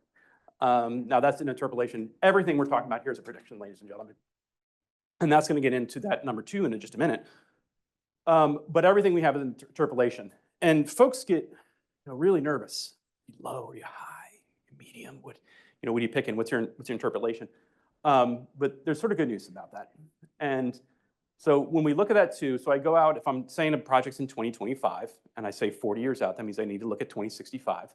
The data set's only done in 10-year increments. So I can go out to 2060, and I can look at what they're talking about. They're talking a sea level rise of 1.38 for low, 1.8 for the intermediate, and 2.48. But I'm not actually looking at 2060. I'm trying to look at 2065. So I got to go up to 2070 as well, and I got to interpolate between those two. And if I just go back and forth between these and try to figure out why we get the answer as 2, what we determine is it's actually not matter. It doesn't really matter which sea level rise scenario you choose for us. They all average out to 2, at least for the time being. That will change over time. So if you start a project right now that you're not anticipating and actually going to construction for, I don't know, 10 years or something like that, this number will be different. But the key to this is, one, the data is not accurate enough for me to try to tell you you're supposed to use 2.48 feet or something like that, or anything with a 9er in it. Just in general, don't use a 9er. But what we're looking at is just an integer value. And so you're trying to figure out approximately what it is and with that integer value that works. The other reason you do that is because both NASA and Delaware, when we look at these values, we only map it out to the individual integers. So if we're looking at mean higher high water, we look at mean higher higher water +1. We look at mean higher higher water +2. We look at +3, et cetera, et cetera. So you don't have enough data, Mr. and Mrs. Engineers of the group, to do anything other than a nice round number like an integer. So that's all we're asking you to do. We do the calculation out, figure out based when your project's going to be done, and model it out like that. And unfortunately, I already talked about a lot of this. Yeah. Okay. So yeah, like I said, unfortunately, I got ahead of myself. I do apologize. But can we talk about that heck? Yeah, Hydraulic Engineering Circular Tuning 2 is the design guidance for drainage design. Listen to the road design manual for Del.Dot projects. The fourth edition did a whole bunch of revisions that really did affect us quite a bit. And so in this DGM, I actually list a bunch of these revisions that aren't in any way related to the DGM other than one, they relate to how you would do the calculations for the sea level rise, how it would affect your project. And two, because it highlights things that changed and things that we want to make sure that we're doing here at DelDOT. So the tailwater conditions require you to look at project discharge of an existing drainage network, a stream or a tidal water body. The drainage reports must include a 100-year check storm in the design. The 100-year check storm does not mean that you're required to show your design passes the 100-year for whatever your drainage requirement is, whatever the design for that particular project, it remains the same. We are requiring you to plug in the 100-year because we want to see how bad it's going to be. So that's a requirement. It's actually always been in there. Fun fact, it was never removed and that was not added. DelDOT just stopped checking. So we are telling you all that we're doing it. We're checking again because we want to see what's happening. And finally, also because the feds really love risk-based, they added sections about risk-based design and compound flooding considerations been updated as required as design parameters. All the things that I talk about today, the one thing that actually is kind of scary is that compound flooding considerations. So in the very beginning, when I said it's not just raining on your project, it's raining everywhere. The compound flooding thing basically says, well, yeah, if you're looking at a 10-year storm event, you have to look at the 10-year storm on your site, but you also have to look at the tides, what's going on when that 10-year storm's happened. You have to look at the river that you're draining into, what's going on in that river at that 10-year storm event. You're not allowed to just say, I'm going to play make-believe that it's wide open and empty, because it's not. It rains everywhere, or at least in general, it rains everywhere. So HEC 22 did put that in there. It's always been an idea. It's always been a concept. It's always been something that engineers know about, the tailwater idea. But it was really hammered home and added some levels of complexity in the current version of HEC 22. Can we get out of this presentation and go somewhere nice? No. And speaking of islands, we don't build these. So this is P-Patch. I just, obviously Delaware. I chose this because one of the other items that were sort of randomly added into this DGM is an idea that's unfortunately happened a couple times in the state of Delaware, and I believe we've actually caught it every single time. And by caught it, I mean we recognized it early. We didn't actually cause a problem. But one of the issues is that sometimes when we do designs, if we're not paying attention, we can end up putting an entrance or an existing or proposed in a situation where we are literally flooding it. So it's at the low spot and it just becomes completely inundated. There must be safe ingress egress from projects. And we don't build islands. So if you're building a project and you know there's going to be a low spot, you know there's going to be inundation, you've checked your 100-year storm event, and you know there's going to be an area that has to be flooded, you need to make sure that people aren't going to be formed an island. They're not going to be isolated by that. There needs to be safe ingress and egress. And like I said, this has happened a couple times, and to the best of my knowledge, we've caught it every single time. So it's not like something that it just gets missed entirely. But it is something that is of concern, and unfortunately, we've had to have some arguments with folks saying, no, you're not allowed to just like leave them abandoned. You got to make sure there's access. So we don't build these, and though if they're there naturally, we certainly appreciate them. So that's really it. It's a super easy one. Well, it's not, but from my perspective, I guess it's different. But do you have any questions and comments? And I should have said in the beginning, by the way, I really appreciate when anybody asks questions. So now I feel guilty I didn't say that previously. I like it when you wave your hands at me and yell and scream, and it makes it fun for everybody. Fantastic. Thank you, guys. All right. Thanks, Steve. And we did have a couple bingo winners, so we're going to put bingo on hold till this afternoon and then pick up with our orange cards in the afternoon. All right. Our next presentation is the SR1 and SR16 grade separation with Sarah Powell, the Group 4 area engineer, and Brian Behrens, PE South Group engineer. All right, how's everybody doing? I'd like to point out that we're not even through the morning. We've already had 2 references to Bob Ross, so that's something. Excited to present an update for you all on the 1 and 16 grade separation project. It's one of our largest projects in Sussex County. It's also one of our more impactful, both during construction and when it's completed. It's going to knock off or address a pretty significant safety problem along the corridor and then another check mark in our overall plan for the SR1 corridor to kind of convert this to more limited access. You guys have seen this. I'm going to skip through this. Project location just north of Lewis, actually a little bit closer to Milton. And then this is pretty much where every project starts. What problem are we trying to solve? What is our purpose and need? And this one was pretty clear. We had, in 2012, was identified in the HEP as a high crash rate location, 98 crashes over that 10-year period, including fatals. And then it was also included on the SR1 corridor capacity preservation program. Our long-term goal to convert the corridor, and especially these key intersections. So going through a little bit of the history, because I'm sure you're most interested in seeing Sarah's slides with the cool pictures during construction. 1999, you see the corridor capacity being established. We did do some minor turn lane upgrades. 2007, we did a safety study, recommended some overhead warning signs, flashing beacons, things like this. 2012 is at HEPs when it popped up in there, recommended some lighting modifications, signal changes, and then ultimately geometric modifications in the future. So we did an interchange study in 2013. No surprise, recommended that the long-term safety and capacity solution, the ultimate fix, is to build a grade separation. Moving forward, we went into project development.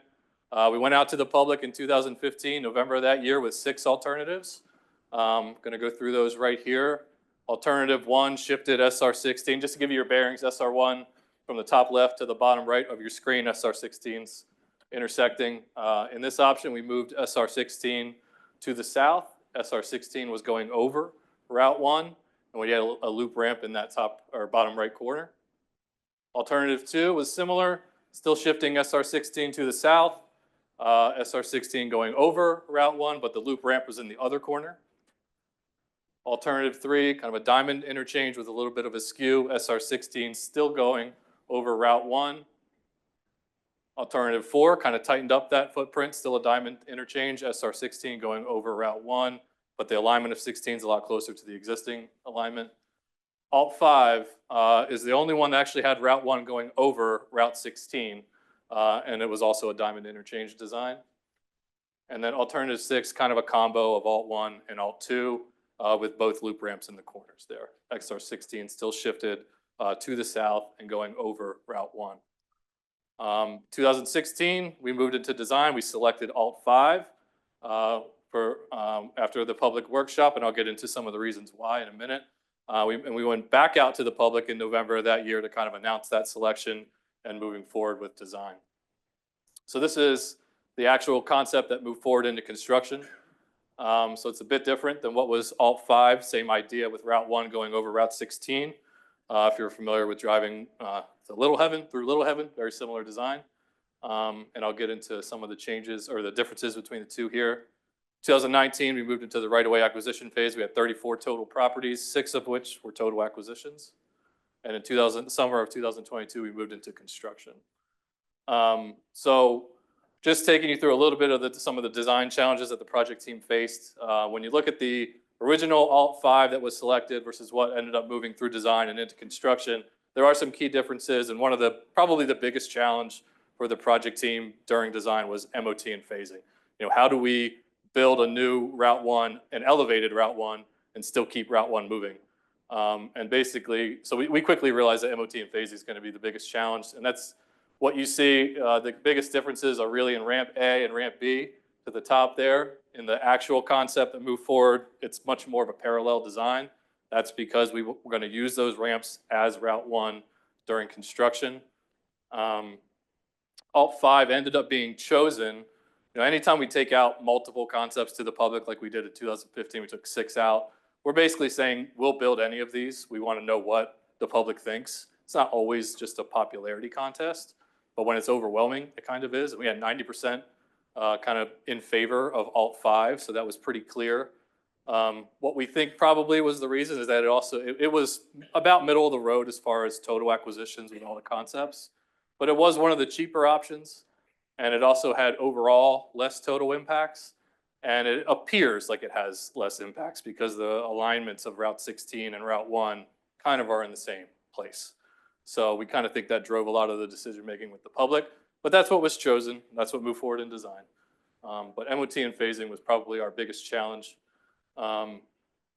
Another challenge, or I'll say coordination piece during design, was with the rookery, specifically this highlighted section here. So a lot of the alternatives that were considered, not chosen, impacted that 18th hole of the rookery pretty significantly. It wasn't the reason why another one was chosen, but they were pretty good to work with, probably because we chose this one and we're not impacting their golf course very significantly. If we had gone with some of the other ones that had loop ramps there, their 18th hole was going to probably be turned from a par 5 to a par 4, maybe a par 3.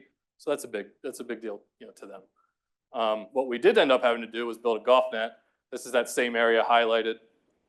So this is ramp A being used as SR1 currently, but we built a golf net. You could probably argue it maybe should have been there all along because it was pretty close to Route 1 to begin with. But this went in right around the same time as the ramp was being built. It's about 50 feet tall, 1,100 feet long. We do still see some golf balls on our side, but the rookery loves it, and I think it's pretty popular. So Sarah might have a different opinion on how easy that was to build, but so far so good right now. Another challenge was the trying to get out of more total acquisitions during. So these three homes in the middle here. So this very high-tech blue line is the acceleration lane coming out of the GSI, going northbound on SR1. And these three homes here were going to be total acquisitions because we couldn't provide access on the ramp. So what we did was we looked to realign Deep Ranch Road just out of the acceleration lane, clean up some of the skew, and try to build a service road to these guys to keep them in their homes. We were able to do that. This is what it looked like in the final concept, and this is what it looks like now, right after it was built. So that newer pavement there is the service road back to their homes. They tie into a realigned Deep Ranch Road that comes out at a better angle to Route 1 and outside of our acceleration lane. Commercial development. So this is just reality nowadays, especially in Sussex County. Pretty much all of our projects have some coordination with commercial development. This one was no exception. This bottom quadrant, it's still out there. We basically had to reach an agreement or an understanding that we needed to move forward. We had a safety problem to fix. We had a project to build. We couldn't keep waiting.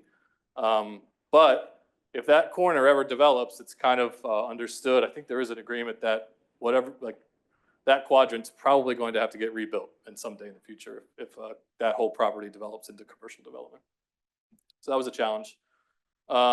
Nearby projects was also a part of the coordination. For a while there, we thought we were going to have a phasing conflict with the project that Bridges project, that when they rebuilt the bridges on SR1 over the Broadkill River, they had contraflow during the phasing of that.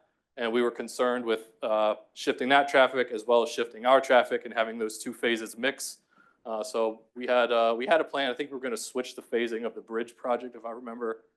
Schedules ended up shifting. It wasn't an issue. We got the problem fixed itself, basically. But for a while there, we had that coordination. And I don't have a slide for this next one, but we also had, I'll say, during the acquisition phase, kind of later in design, and it was really once, it's in line with coordination with nearby projects. Once the other GSIs along SR1 started going into design with SR1 and Cave Neck and SR1 and Minas Conway specifically, there was kind of this sentiment or public, from some members of the public that we were doing things in reverse, that we should have been building projects closer to 5 points and back up this way.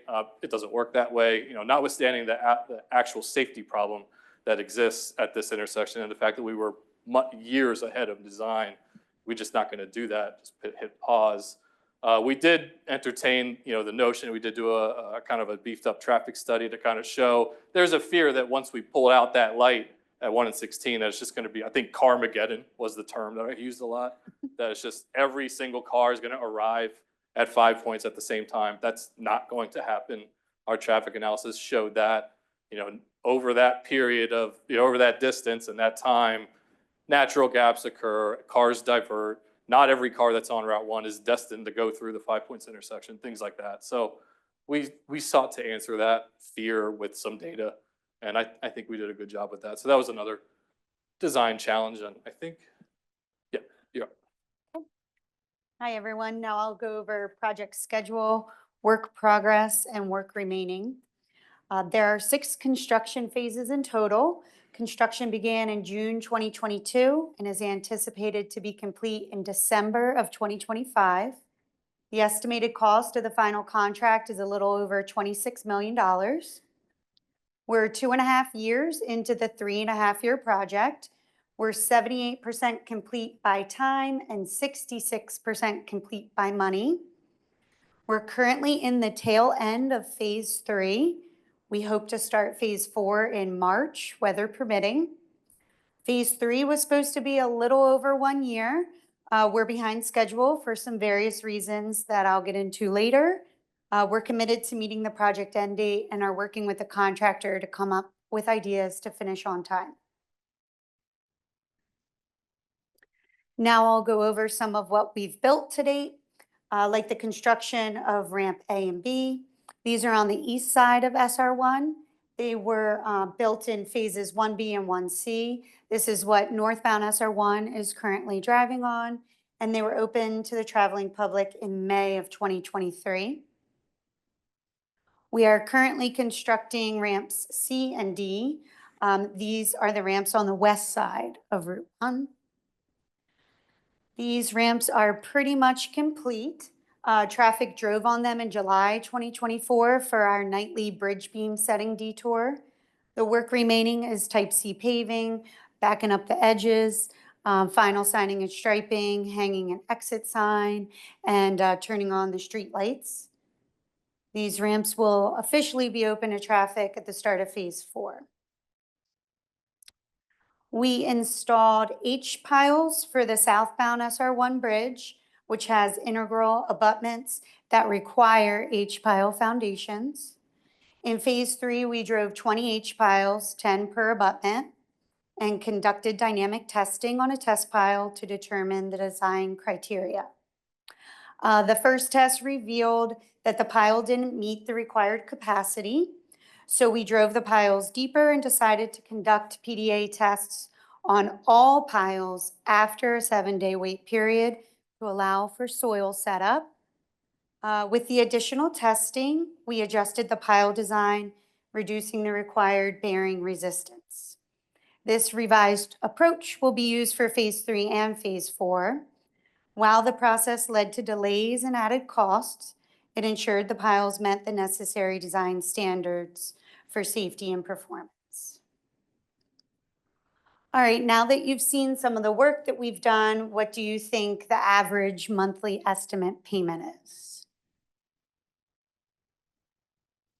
There's been 32 estimates to date.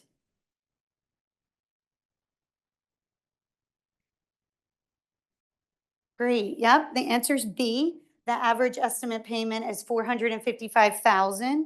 The highest estimate we had was a little over $1 million when we completed phase 2 in July of 2023.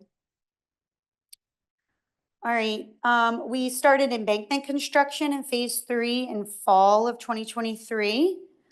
Some of you might remember from Stephen Wright's presentation last year on Tourist Highway and Birdie Way that we had a time trying to stabilize these embankments from all the rain we got. That was December of 2023. That winter ate up a lot of our weather day allowance. So we're at a 1-for-1 day with weather now. But by February of 2024, the embankments were in good shape and we were ready to get started on the MSE walls. We started building the mechanically stabilized earth retaining walls for the southbound bridge in March of 2024. The walls, up to 21 feet high, use precast concrete face panels with steel reinforcing strips in compacted aggregate. They support the integral abutments and approach embankment fills. The design includes vertical slip joints to allow for some movement between the wall sections, particularly at the phase 3 and phase 4 abutment joints. A unique feature about this project are the temporary retaining walls on the east side of the southbound abutments. These are crucial for maintaining northbound and southbound SR1 traffic without any detours or long-term lane reductions. The contractor was given the flexibility to choose and submit a temporary wall system, which supports the southbound bridge and approaches in phase 3 and the northbound bridge in phase 4. The temporary system is a hybrid. It combines cantilever steel sheet pile walls in addition to segmental wire wall retaining walls behind the permanent MSE walls. Once the southbound traffic is shifted to the new bridge in phase 4, these temporary walls will be buried under the approach embankment fence.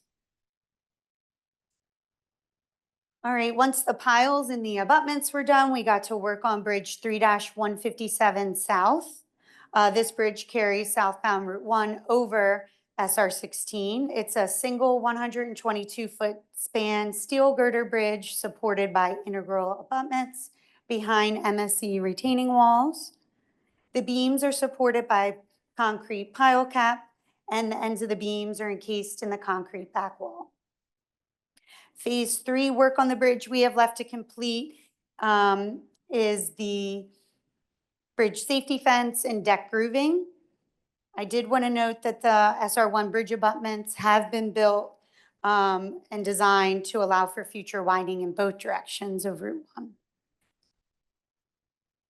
We placed the bridge beams over the course of 3 nights in mid-July 2024 using nightly closures of SR 16 and 3 cranes.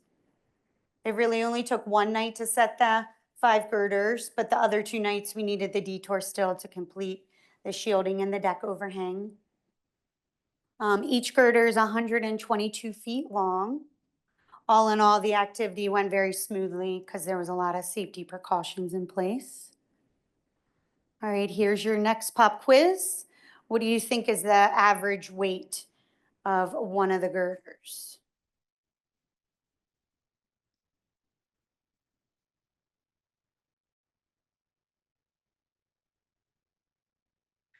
Okay, the answer is B. The average weight of one girder is 34,000 pounds.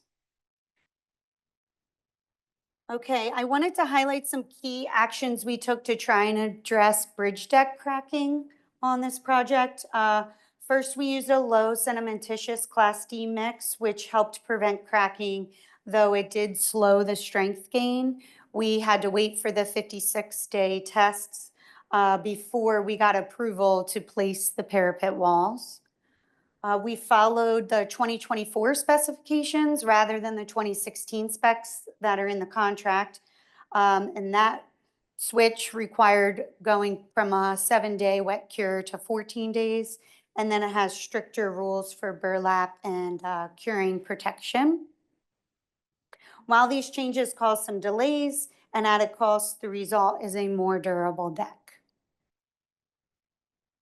We started construction of the southbound SR1 roadway in November of 2024. The pavement box for SR1 within the limits of the ramps is 11-inch PCC roadway over 10-inch GABC. The contractor intended to slip form this work, but had to change their method of construction to fixed form paving at no fault of the department. As you can imagine, this has increased the duration to complete these activities, and now we are into the cold weather season. The contractor cited the switch to fixed form was because local concrete suppliers couldn't meet the delivery times. Our spec limits the time between mixing and placement to 45 minutes for non-agitating trucks and 60 minutes for agitating ones. They considered setting up an on-site concrete batch plant, but the rental companies said it wasn't worth it due to the small volume. Typically, you need about 20,000 cubic yards for your project, which our project has that, but it's split into 2 phases. So it wasn't feasible for the rental companies. We have about 1, maybe 2 weeks worth of concrete roadway pours left in phase 3. All right, work remaining. Phase 4, that's going to occur this winter to summer 2025. This is when we'll build the northbound SR1 embankment, pavement, and Bridge 3-157 North. Southbound SR1 traffic will be on the new southbound Route 1 roadway. Ramps C and D will be open to traffic, and northbound SR1 will continue to drive on ramps A and B. And the signal at the intersection will remain in place for all of Phase 4. Phase 5A, B, and C, that'll occur sometime this summer, 2025. It includes reconstruction of portions of Ramp A and southern portions of SR16. SR1 and SR16 traffic will be in the final interchange configuration using all new roads, ramps. The bridges will all be open. The existing traffic signal at the intersection will be removed at the start of Phase 5. Lastly, Phase 6A and 6B, slated to occur summer 2025 to late fall 2025. It includes reconstruction of portions of Ramp B and the northern portions of SR16. SR1 and SR16 traffic will be in the final interchange configuration. And we hope to be completed by December 2025. As with any project, there are no definites, but we are committed to meeting the current contract completion end date. Any questions? All right, thank you.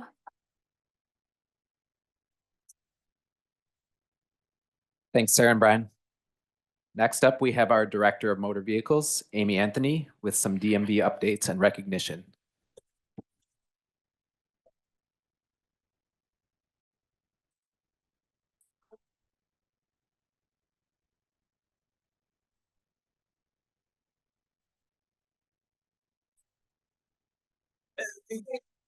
Hi, good afternoon.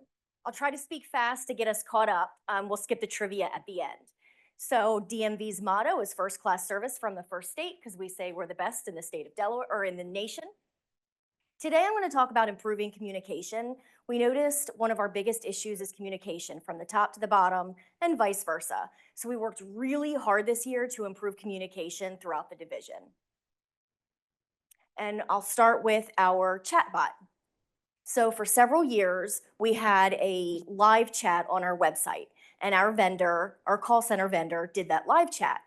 They would send us the results of those chat each month. As you can imagine, there was mistakes. Their employees gave incorrect information. You can imagine what that did for us.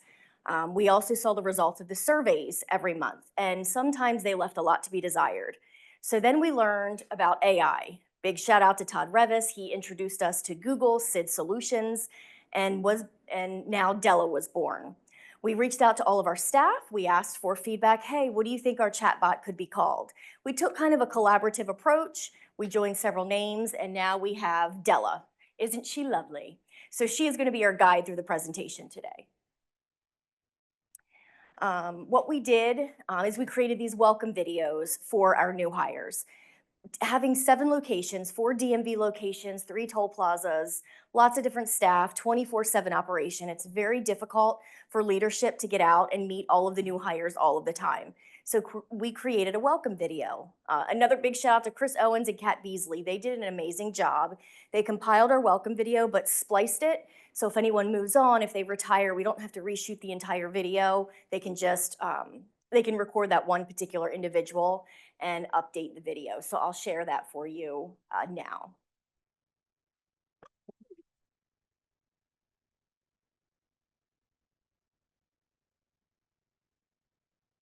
Hi, I'm Amy Anthony, the Director of the DMV and Toll Plazas. I oversee 4 DMV locations and 3 toll plazas encompassing over 600 employees. With the help of all of you, we offer an array of services in person, online, and through the mail. We are an amazing team who provide first-class service from the first state. Welcome to the DMV and Toll family. I look forward to meeting you. Welcome to DMV. I'm Karen Carson, Deputy Director. I'm here to support the division in any way that's needed, updating procedures, reviewing legislation, overseeing the general managers, and assisting the chiefs. If you need anything, feel free to reach out. I'm Catherine Beasley, or Kat, Chief of Communications. So anything that involves internal or external communications, marketing, advertising, If it's on our website or our social media pages, or if we're out in the community at an event, it typically involves communications. If you need anything, I'm always here to help. Feel free to reach out, and welcome to DMV. Hello, I'm Vanessa Burdell, Chief of Support Services. I assist the division with all aspects of hiring, performance plans, evaluations, employee recognition, discipline, and in addition, I instruct the managers in training program. I also handle facility projects to ensure that our buildings are up to code and improvements are made to keep them in operating order. If it supports our people or our facilities, I'm your person. Welcome to DMV. My name is Valerie Carey. I am the Chief of Vehicle Services, supporting all things vehicles, like the front line, inspection lanes, the dealer section, the motor carrier section, Vehicle Services Help Desk, the uninsured motorist unit, system program changes and enhancements, legislative changes, vehicle services procedures, DTI Help Desk triage, and so much more. We look forward to you joining our team. Hi, I'm Charles Gorley, Chief of Toll Operations. I am responsible for the operations of all toll roads and ramps in Delaware. The safety of our collectors and staff is always at the forefront of our operations, but my position also includes reviewing the budget for tolls, analyzing reports from our EasyPass vendor, TransCore, and collaborating with state agencies, leadership, IT, and staff to help resolve customer issues and enhance and improve our services. Welcome to the team. Hi, and welcome to the DMV. I am Wendy Carey, Chief of Compliance and Investigations Unit. Our unit has a paralegal and 6 investigators statewide that handle several thousand investigations and complaints per year. We investigate various forms of fraud, customer complaints, inspect and audit Delaware car dealerships to ensure they are in compliance with Delaware laws and regulations. Again, welcome aboard. Hi, welcome to the DMV and Tolls. My name is Tamara Lang, and I'm the Chief of Administration. I oversee our financial services section, which is responsible for all things financial, such as budgeting, expenses, and revenue reconciliation. I also oversee our transportation services section, which is responsible for motor fuel tax processing and auditing. Welcome to the DMV. Hello, welcome to the DMV. My name is Caleb Vixen. I am the Chief of Driver Service. I'm responsible for planning, implementing, directing, and evaluating statewide driver services programs. I oversee the driver improvement section, which is responsible for items such as traffic tickets, DUIs, suspensions, and revocation. I also oversee the driver's license section, which is responsible for driver's licenses, state identification cards, and commercial driver's license. I am always happy to be of assistance, so feel free to reach out if you have any questions. So of course, we have to update because Kat Beasley has moved on to bigger things, and now she is the Deputy Director for Communications for DelDOT. So we'll replace that once we hire for the new position. Something else we've done is we've created 2 positions to be our tolls liaison. And I say created, we shifted. As we all know, it's very difficult to get BPs. So we just realigned. And so now we have 2 individuals that work closely with tolls, DMV, our constituents, legislators, whoever it may be for escalated inquiries. Those individuals are Carol Trice and Rashika Kama. They do a phenomenal job. We get tons of inquiries every single day that they have to work through. Low digit tags are very, very popular in Delaware. So with that, we have to purge our tags frequently. So if you let your tag expire for more than a year, then it falls off our system and we reissue those to another individual.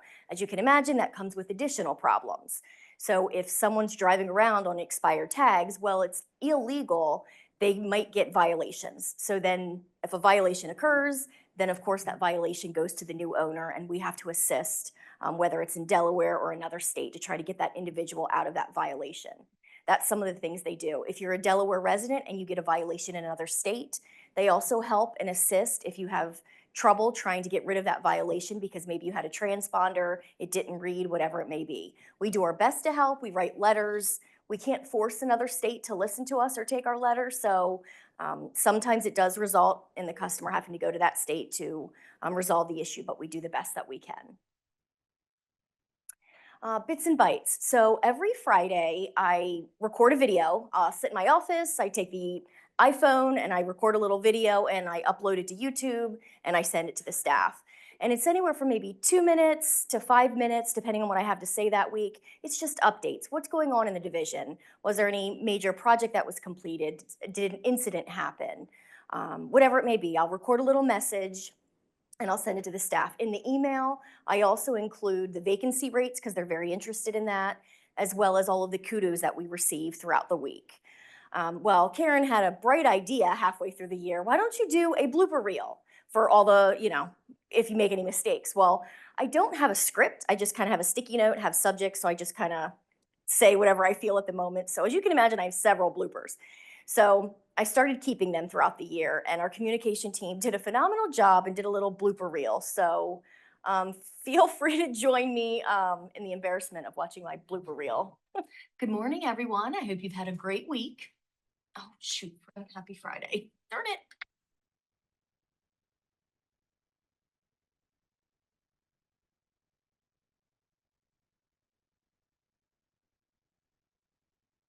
I just want to start off with a reminder about the DMV's manager and trainer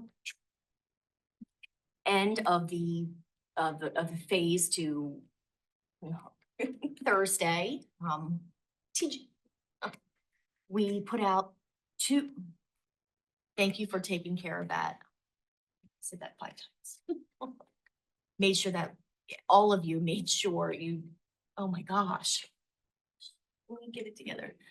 The current. Can you talk? I do this behind closed doors, as you can imagine. We had several things going on. No, nope. Don't know what this is. No idea. Good afternoon, everyone. Great week.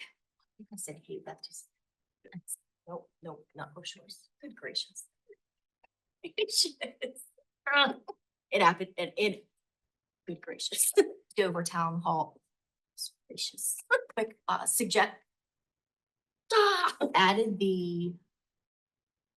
Oh, sugar. Several meetings today, or please, toll plate, or goodness. Oh my gosh, get it together, Amy. Get it together. If someone wants. So we might do that every year. It's kind of fun, silly.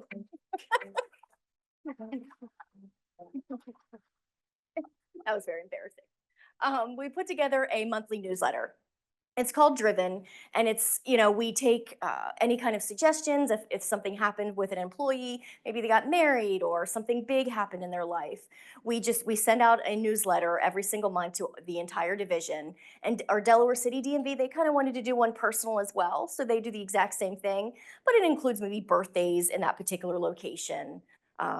And maybe all new hires, they take photos of the new hires and they kind of talk about themselves. So this is an example of our Driven newsletter. It's great. I think the next one, we're going to interview one of our employees who just put out a book. She was an author of a book. So we'll kind of do a little interview with her and then we'll send that out. Does kindness really matter? So it's just another way to boost morale and communicate with everyone. We have a Kindness Matters committee, and it's great. We get together monthly. We think of ways to fundraise and raise money. One of the most recent fundraiser was actually the white and black novelty plates that we had sold. And so we're able to do things for our staff, whether that's a basket giveaway, we'll randomly draw a name. We do Thanksgiving baskets, Christmas baskets. This week, we're drawing a name for a Valentine's Day card and they'll get $75. We've done an ice cream sundae social. So just different things to let the staff know that kindness really does matter. We have Kindness Matters award winners. We do those quarterly. You'll see on the left, they'll get a certificate. They get a neat little plate. It's like a pink orangish color plate.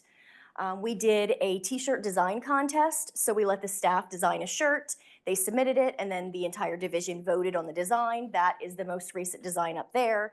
You have to tweak it slightly to make sure it fits on a t-shirt, but it's great and it really does boost morale. And as everyone knows, employees are your best resource, right? Without employees, you can't function, you can't do anything. So we do anything that we can to just support them and promote all of the things that we do. We do annual luncheons with the staff, appreciation gifts, We do challenge coins, so if they do something great, if there's a heroic act, whatever it may be, we give them a challenge coin, a certificate, take their picture, we put that in the newsletter as well. We also have Eagle Eye Awards. So if they find something, maybe something fraudulent, somebody submitted a fraudulent insurance card, or they submitted a fraudulent driver license or an altered birth certificate. If they catch that, they let us know, or the supervisor lets us know, and we'll give them a certificate, and we'll also put them in the newsletter. We also created comment cards. So we had comment cards for the DMV, which is on the right side. That replaced a very old antiquated piece of paper where people could put just comments on there, how they felt, how their service was that day. So we replaced those with the cards on the right.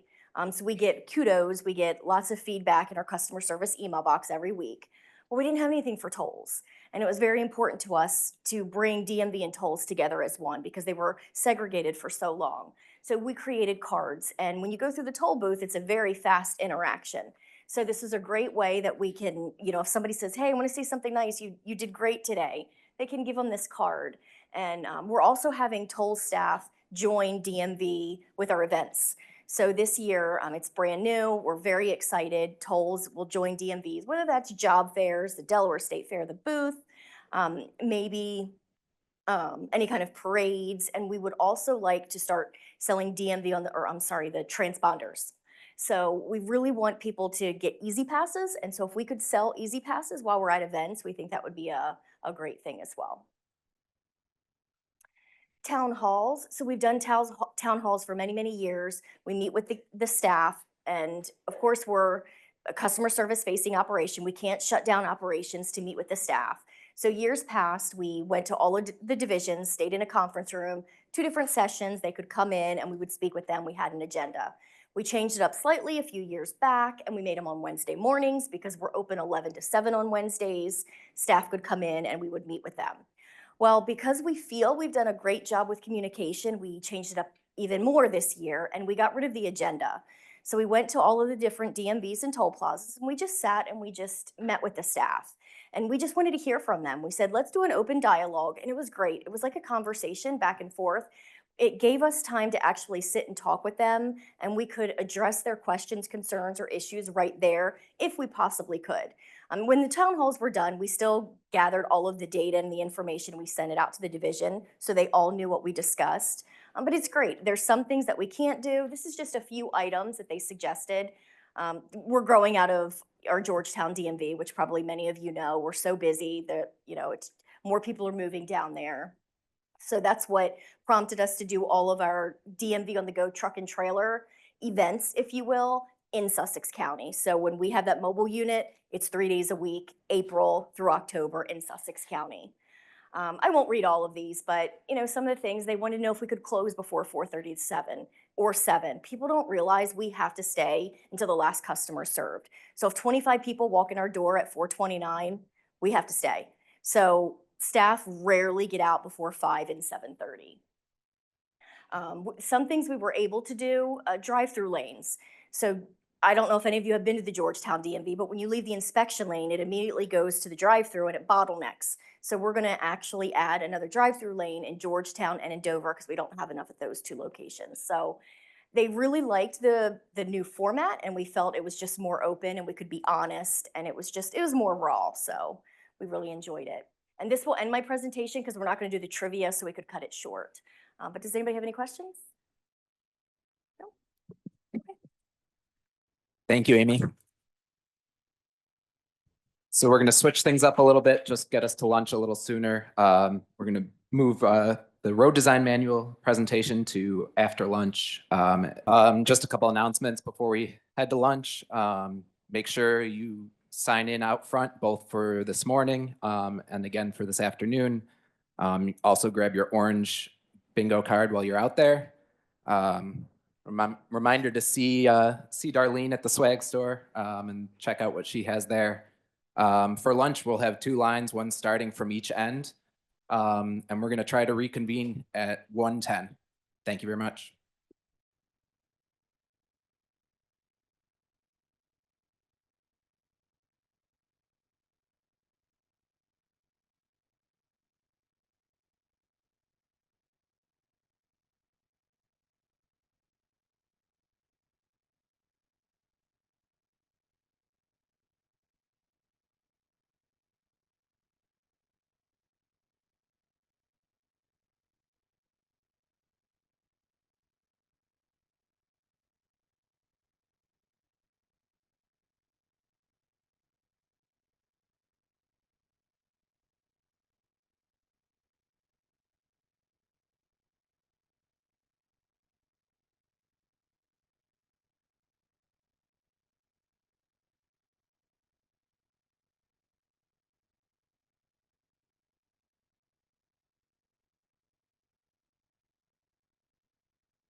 All right, so let's get our afternoon kicked off. We're a couple minutes ahead of where we said, but that's good way we've been the rest of the day. So our first presentation this afternoon is going to be from our new chief engineer, Mark Lutz, to discuss the road design manual.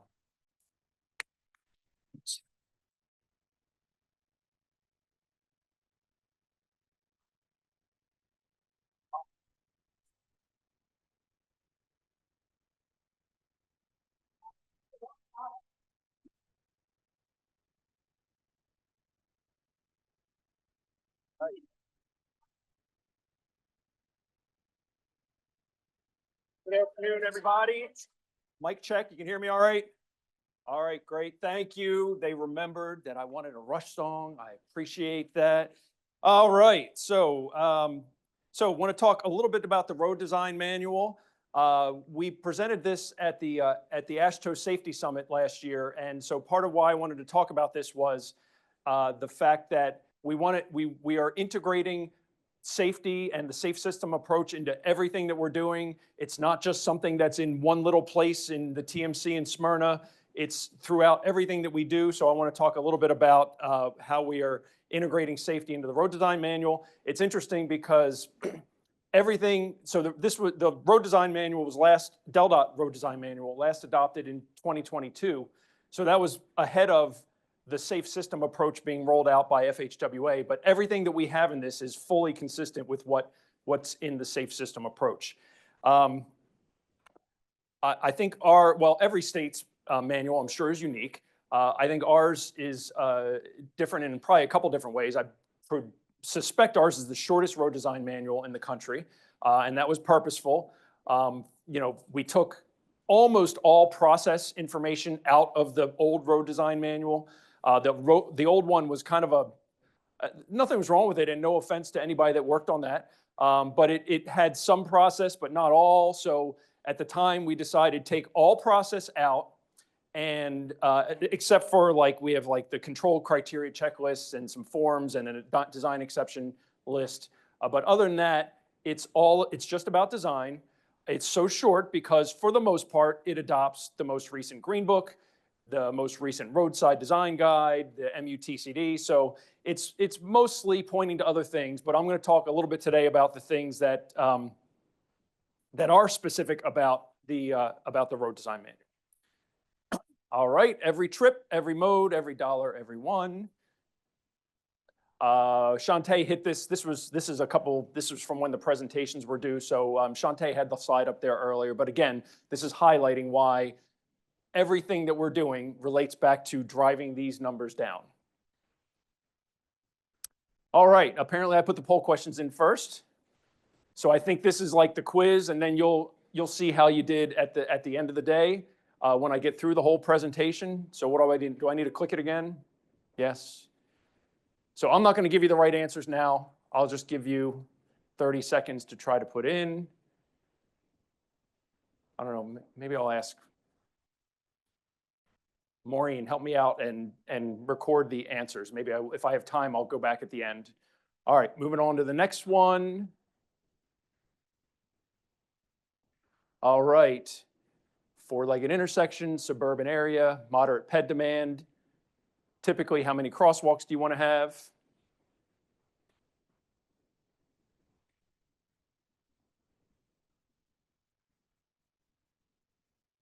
All right, it's good. Thank you. And medium barriers should be considered 4. Crossover crashes, pedestrians, both, neither.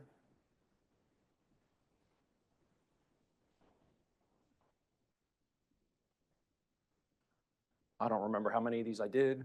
So moving on. Apparently 4, I think. Alternatives.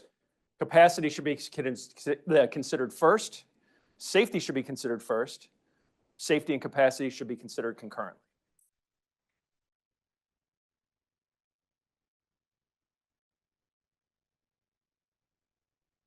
All right, thank you. All right, so a few things in the road design manual. So starting off with design speed. So again, this has evolved over time. I think, 30 years ago, we pretty consistently made the posted speed limit 10 miles an hour less than the design speed. It's funny, I think yesterday, Shantae was going through some of her old stuff as she was going through, moving her to her new office, and she found a memo from Ray Harbison from, I don't know, 2001 or something like that. And it was a memo to Chow at the time to say, basically, normally the design speed should be 5 miles an hour over the posted speed limit. So that was circa 2001, and here we are today where they should be equal. The design speed and the posted speed limit should be the same. So that, I think we got that question correct on the polls. Not always, but generally, and I'm honestly hard pressed to come up with an example of why we wouldn't do it this way. I will say in our road design manual, pretty much everything we put in there purposely is guidance. It's not, there's not like hard requirements. It's generally good best practice. But yeah, so like think about if you were designing a new alignment or even upgrading an old alignment, your design speed is at one level, but really most of your features on that corridor, if you looked at, if your x-axis is the length of the corridor, most of your speeds are even higher, and then you might dip down at a curve. So first of all, you've really designed your facilities so that traffic can go 70, even if your design speed is 60, and then you went and posted it at 50. And then you're shocked, and then the traffic engineers on the back end are like, why is everybody speeding? Well, because you designed your facility way too high. So design speed, posted speed limit should be the same. Multimodal provisions, I'm not going to spend a whole lot of time on this. Everybody is well aware that our agency and really, transportation in the US has evolved dramatically during our careers. I know, Don Weber used to use the example all the time of the sidewalks on the old Baltimore Pike project when he was a young engineer were value engineered out of the project. Like mind-numbing that we think that that's how we used to think. And now, of course, now we have a project to add the sidewalks back in. So we definitely want to be considering pedestrian facilities, bicycle facilities, transit facilities. If there's any level at all of that activity, we should be providing those facilities on our projects. I think Anthony, is going to probably talk later about the Complete Streets design guide. So again, I'm not going to spend a lot of time on this, although the other one was the other poll question. We adopted this in the traffic design manual a few years ago, which is another one incorporated by reference into the road design manual of the general preference is that if you have a four-leg intersection, crosswalks across every approach. That is what we strive for. You can't do it all the time. There might be a physical reason, there might be other reason, but we're trying to get crosswalks across all the approaches. Median barrier, this is at least a couple people I think have mentioned the DGM already, 1-30. That lays out our guidance and our expectations on what we're doing for median barrier. Just two examples here. This was a crash.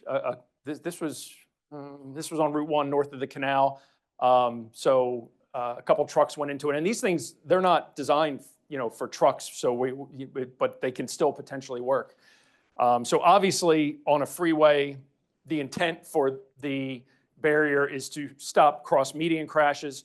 And then we just recently finished two projects. This happens to be Route 299 in Middletown, where now we're on an arterial system where we have pedestrians.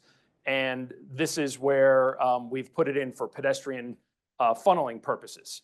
On a completely sober and tragic standpoint, I take the bus, the 301 bus down Route 1 on occasion. And I was on the bus the day that a woman got off the bus and was killed crossing the street here, trying to get to the facility on the other side of the street. So I'm hopeful that this kind of barrier, now that it's there, will discourage that kind of behavior, and future people that need to make that movement will go down to the crosswalk right down the street.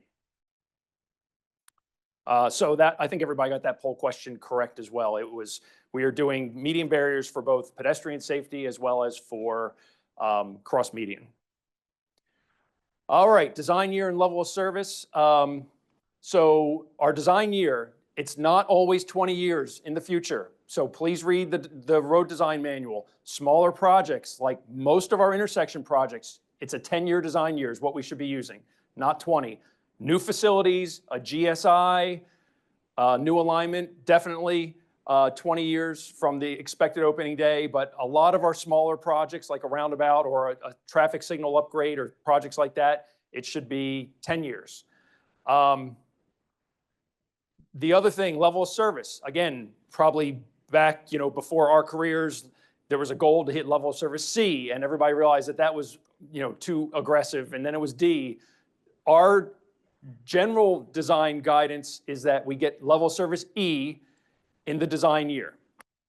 So again, having a design year closer to now, less in the future, and having a level of service criteria that is more congestion than what we were previously accepting is going to lead to smaller projects. These two projects, I understand, have nothing to do with each other. I just thought they were good examples. That's Otch Chapel Road, which is 4 lanes, and really it could be 1 lane in each direction. It doesn't need 4 lanes. And on the other end of the spectrum, this is a compact roundabout we just built a couple years ago just off of Route 299 that is operating extremely effectively.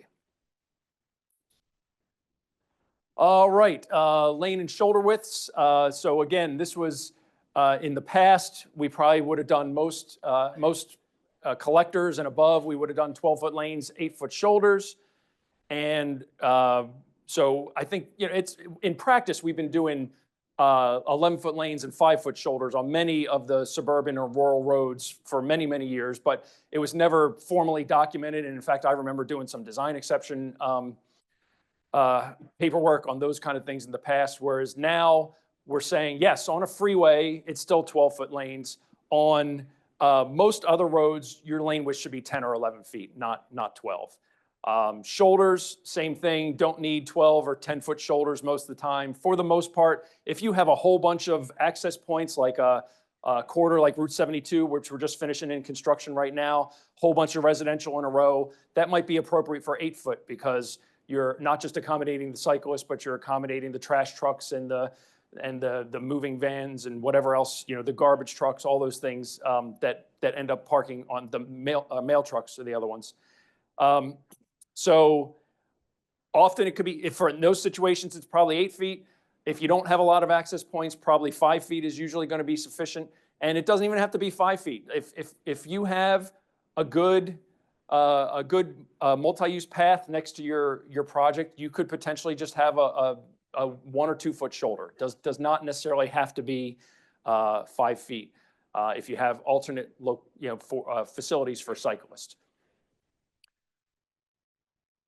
I don't know that 11-foot lanes and 5-foot shoulders is the right solution either going into the future. If you have like a rural road in a suburbanizing area, we've done that on a lot of jobs, and we see a lot of speeding on those projects. So I don't know the right answer, and I haven't found anybody at the national level that has the absolute right answer yet, but I'm thinking something more like this with narrow lanes, narrow shoulders, multi-use paths, possibly even either with a ditched median or a raised curb in the median.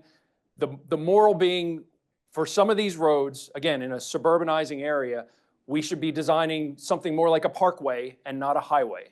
It's interesting, I'm actually on a NCHRP panel related to a design guide for something called self-explaining roads. So you want to design your roads so that you don't have to have speed limits and police enforcement. You want people to just understand how fast they're supposed to go from everything about the road design and the roadside environment. Again, that's an evolving topic. Again, I'm on a research panel, and so that's kind of where we need to be going with our thoughts. And I want to round out with safety versus capacity. So this is a project I worked a lot on back in the day. I think it's funny that nobody answered the think capacity first, because I think we've been drilling into your heads, we need safety is so important.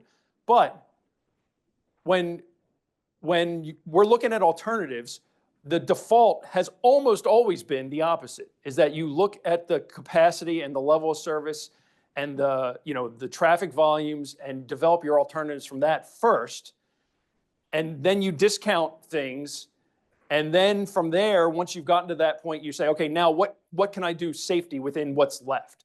And that's not how we need to be looking at projects. We need to be evaluating them at the same time, safety and capacity at the same time. So first of all, they're not independent, right?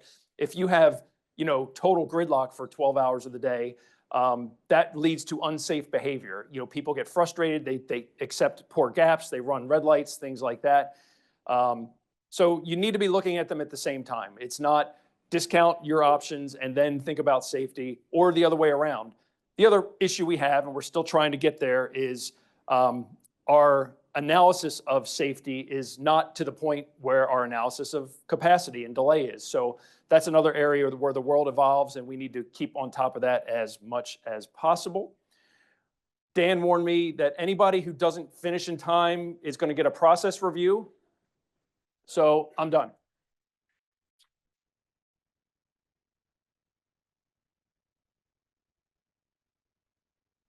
Any questions before I go picking some balls out of the bin? All right, thank you. Thanks, Mark. While Mark's picking the balls, our next presentation will be Bridge Inspection Engineer Matt Mortensen with an update on the bridge inspection program.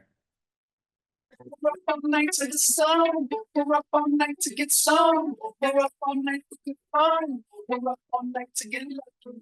We're up all night to get lucky. We're up all night to get lucky. We're up all night to get lucky. We're up all night to get lucky. Right. Night to get lucky. So the words Mark picked were unifier and pedestrian.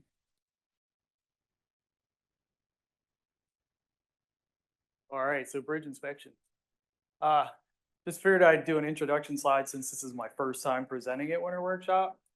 Bridge inspection engineer, I actually hold two positions. I am also the bridge management resource engineer, and we are currently looking to fill our bridge inspection engineer position, so I'll be transitioning out of that role.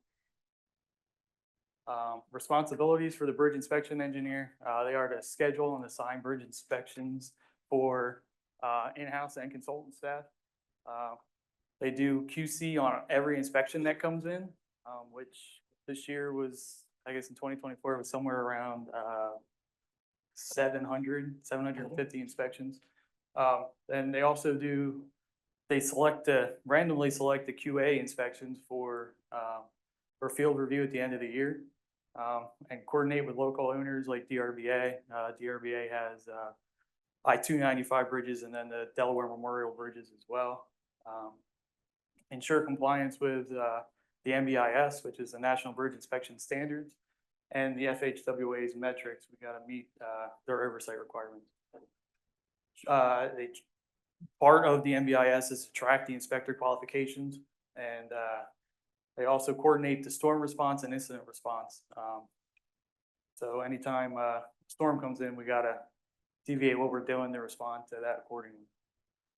So what do you think about, what bridge comes to mind when you think about a DelDOT bridge? Man, I don't know where to go. All right, maybe you think about the Indian River Inland Bridge, which requires a lot of climbing and rappelling and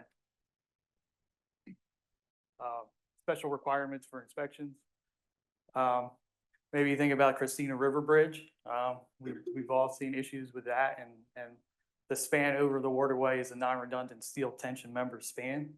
So there's special inspection qualifications and requirements for that. Maybe you think about just a typical overpass, which is inspected with ladders or bucket truck.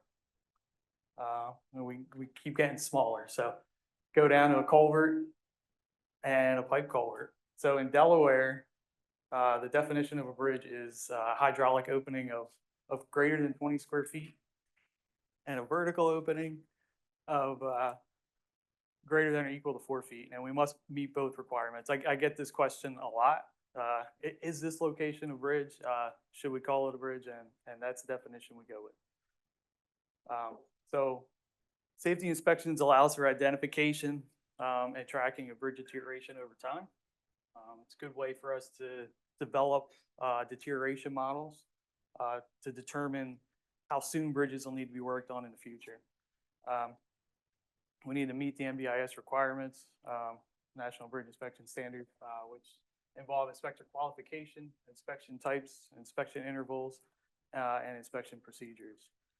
So anyone can become a team leader. You don't technically need a degree to be a team leader, but it does depend on education, experience, and training. So with 5 years of experience, anyone can become a team leader if they have the right training. And if you have a bachelor's degree from an ABET accredited university, you can become a team leader in 2 years with the proper training. The training we require is the NHI Safety Inspection and Service Bridges. It's a 2-week long training. There are equivalent trainings you could take that are NHI based. And then every 5 years, you require the NHI refresher course. And the non-redundant steel tension member is required to inspect those types of members. In Delaware, we also require that the team leader is a PE for those inspections. Bridge inspection types, the inventory inspection. So brand new bridge collects all the new geometric element data. Routine is a typical inspection where you're kind of continuously tracking deterioration over time. Special inspection, for example, the cracked beam down in the lower left. If we find something like that, we'd have to do a special inspection more routinely in order to monitor that crack. And NSTM, non-redundant steel tension member inspections, as I mentioned before, require special qualifications for that, and then a damage inspection, which you can see the Milford Drawbridge. Bridge inspection frequency, typically it's every 12 to 24 months, depending on the condition and the type of the structure. Is that better? Sorry. And NSTM members require hands-on inspection every 24 months. If a member is in fair condition or poor or less, we require they to be inspected every 12 months. Poll question. Does a bridge safety inspection need to be completed if a bridge is under construction and partially open to traffic? No, there's construction personnel on site, or yes, the bridge is open to traffic.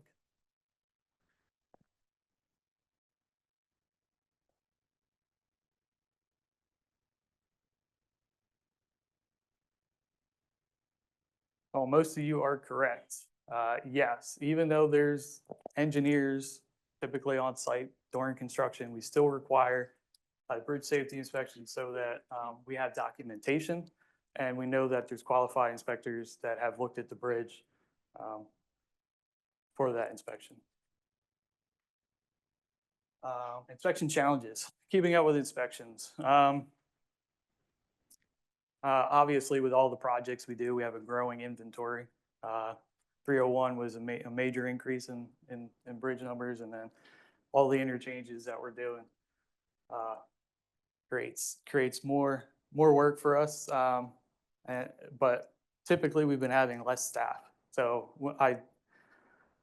we had 7 positions for in-house inspectors, and we typically been stuck at 5 for a while. However, I have a job offer out, so hopefully we'll get another one, and then we have an intern who might start in June. So if that happens, we'll be back to fully staffed with our inspection with our inspectors. Traffic and railroad and construction limitations.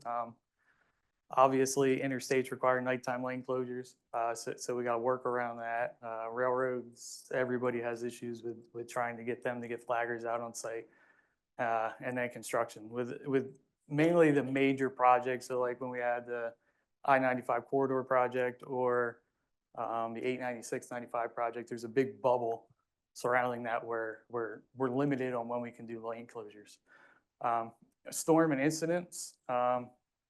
So anytime a storm's coming, we got to drop what we're doing, prepare for the storm, and have inspectors go out accordingly, which that can typically a storm usually takes 2 to 3 days, depending on the size of it, for us to get everything done and finalized. And then incidents, like I showed the Milford Drawbridge, respond to those whenever they happen.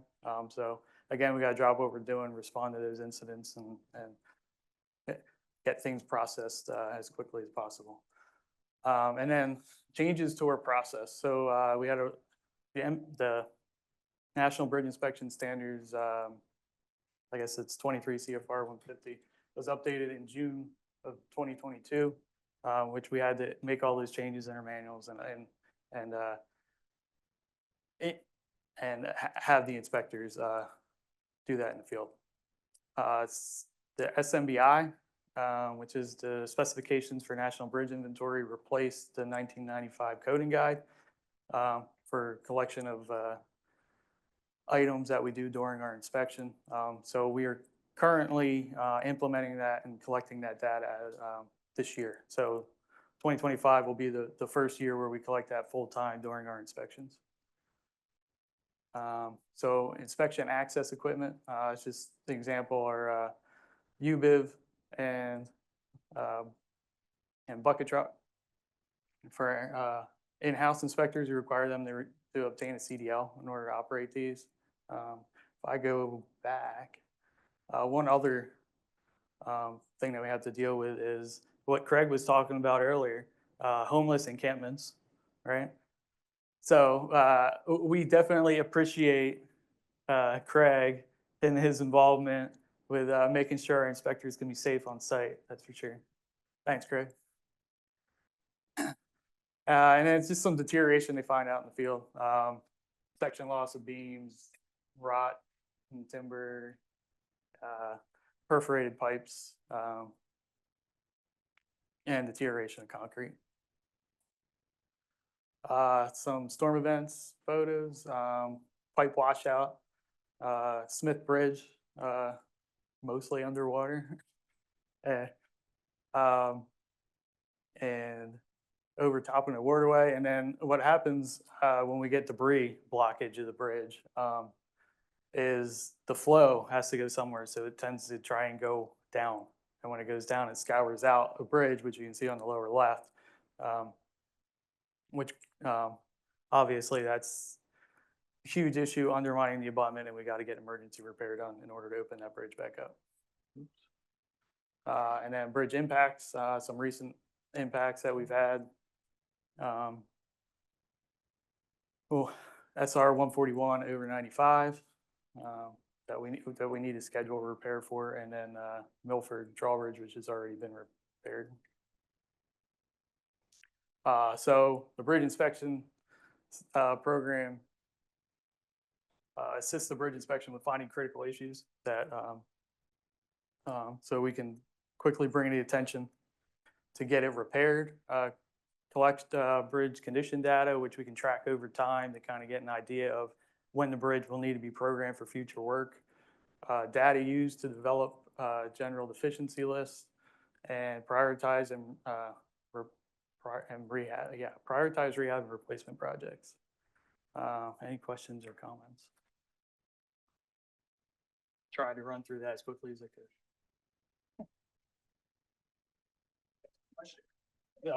Mark's up.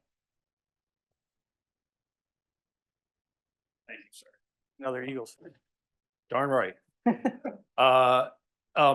Pedestrian bridges, what do we do with, whether it's the ones like over Kirkwood Highway or like I was thinking of per Ann's question to Anthony earlier, like all these boardwalks we're going to be building for Georgetown and Lewis Trail. What if anything do we do on pedestrian bridges?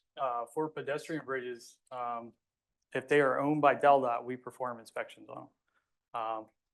Now, for privately owned pedestrian bridges, they are only required to be inspected by state law if they are over a roadway. So any privately owned pedestrian bridge, it's wouldn't need to be inspected, but if it's DelDOT owned, we perform inspections and maintain them, yes. The boardwalk there, if that's going to be maintained by DelDOT, like I know part of it was going to be maintained by one of the towns. That would be on a 48-month schedule. Yep. Any other questions? All right. Thanks. Thanks, Matt.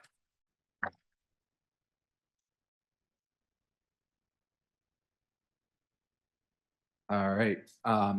While Matt's choosing his words, our next presentation is going to be from the Director of Transportation Resiliency and Sustainability, Stephanie Johnson, to talk about transportation asset management updates.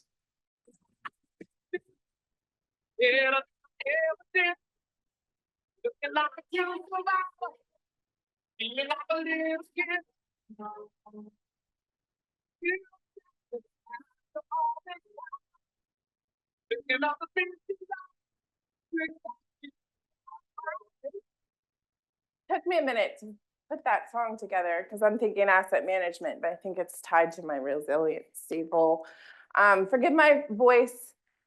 Maureen's on deck just in case I start coughing, getting into a coughing fit. I'm here to talk about asset management and the latest updates. So the last time, where's the clicker? Okay. So the last time I was up here with Maureen, and we talked about some of these things. We talked about the items that we were working on. So we talked about the asset management webpage, all the SOGR or state of good repair sheets that we have available. The risk register that many of you helped us develop, which is a list of all the vulnerable assets that the department has, where we have reoccurring where the assets are a little compromised, maybe because weather events or other things. Connecting to other initiatives. So I'm the Director of Resilience and Sustainability. We connect asset management to resilience. We connect it to finance. We connect it to the long-range transportation plan. So making sure that asset management is connected to all of these things. And then we touched on 6 of our focus areas, just general asset management, organizational changes, digital growth, maintenance, risk and resiliency, as I mentioned, and then equity and sustainability. So related to organizational changes, an update since we last met. We have the A team, which I think was pretty clever. Asset management team, it's the A team. And so we have successfully filled 3 positions. Can you hear me? Okay. So I'd like the ladies to stand, please. Jamie Kavalak, so the position's being led by Jamie Kavalak, Cedar Wallace, and Alicia Howard. So Maureen and I are really excited to have them on board, to have a full team. This just demonstrates the importance and the priority that the department has placed on asset management. And I'm watching the clock because I promised myself, I took on the challenge, I'm gonna get done in 10 minutes, so we'll see. So I think the reason I'm up here talking about asset management, despite the fact that this whole team reports to Maureen, is because I love data. I love digital. I love putting data on maps and being able to communicate it. So I think that's what Maureen's going to go with. But so what we've done is we've established a digital asset management digital committee. And so this committee is really helping to advance asset management through digital means. So the responsibilities listed here, but really just trying to be able to provide platforms and applications that we can showcase asset management data in a way that's easily understood and maybe a little bit of fun, if you can believe that, in asset management. So our digital goals here: integrate Maximo data, would be a huge accomplishment for us to be able to integrate that data and really make some decisions based on what we're experiencing out in the field. Incorporate risk into asset management. I'm sure people are tired of hearing me say this, but you can't have good resiliency if you don't have good asset management and vice versa. incorporating equity into asset management analysis. Equity is still very important to DelDOT. All right, so first poll question. How many, this is old school. We're moving from old school to new school. So how many PDF links are on our current asset management webpage? Take a guess.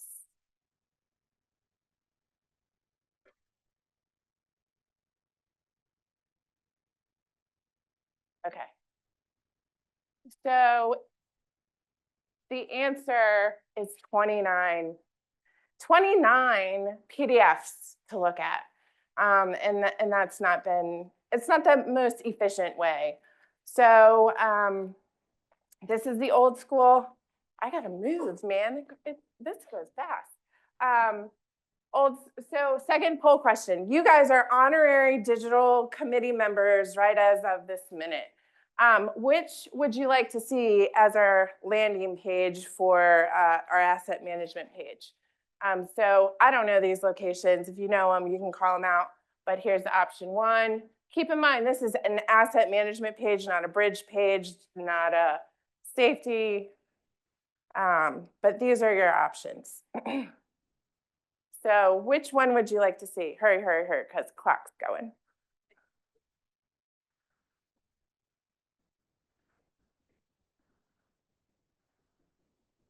You guys like the roundabouts? We thought you guys would like, oh, okay. All right. All right, so here's a sneak peek at our asset this is just a placeholder. This is not what we'll go with whatever you guys pick. So this is the greeting page essentially for our new website. We're gonna be doing auditions for voice actors because we have an animated video. And so be on the lookout for that. Maybe we'll put it in the weekly newsletter. But we're gonna have a video that explains asset management.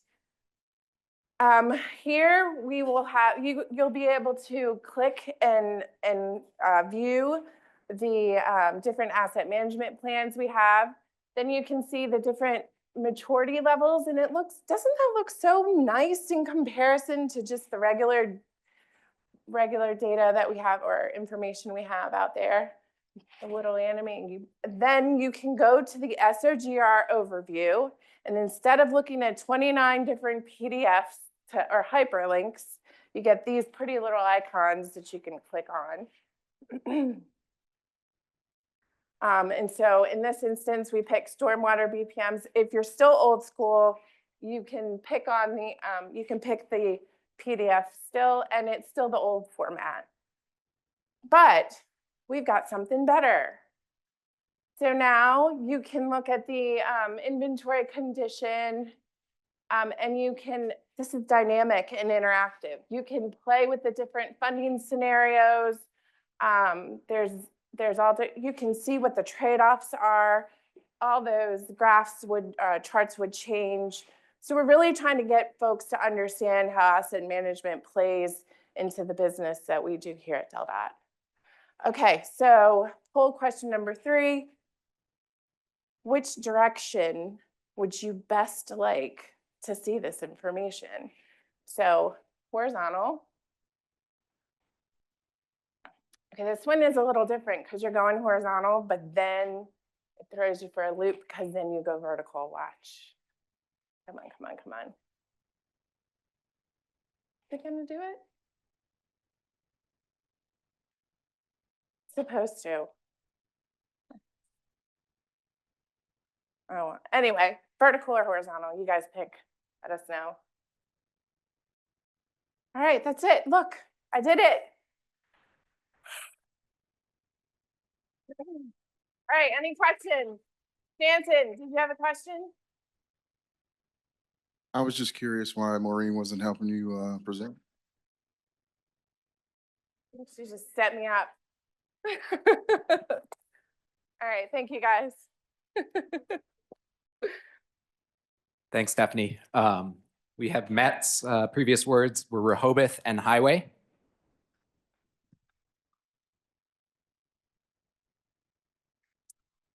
And while Steph's picking those, our next presenter is Director of Community Relations, C.R. McLeod. He has some DelDOT trivia.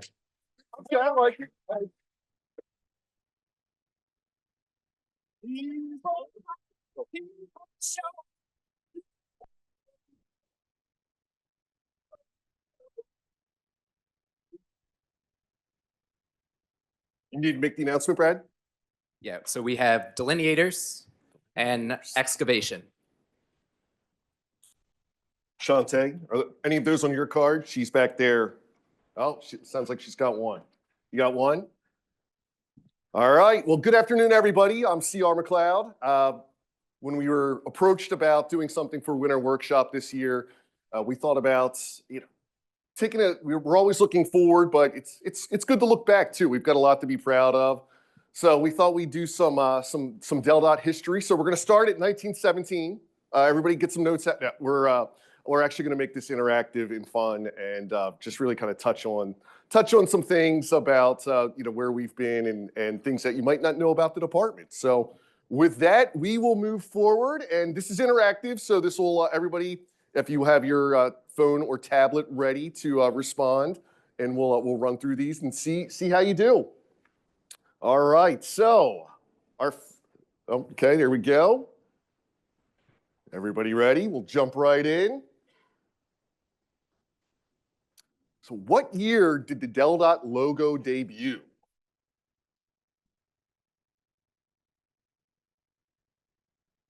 Greg, you still here? You were on that design team, weren't you?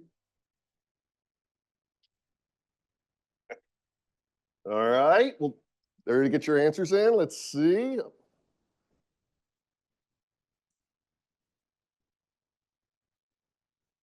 All right. Looks like we've got a consensus here. Yes, you are correct. December 1982, the current DelDOT logo was unveiled. Coincidentally, the #1 song, December 1982, "Man-Eater" by Hall & Oates. Greg still got that one on his playlist. All right, moving along. The first Delaware motor fuel tax was enacted in what year? 1923, 1934, or 1946?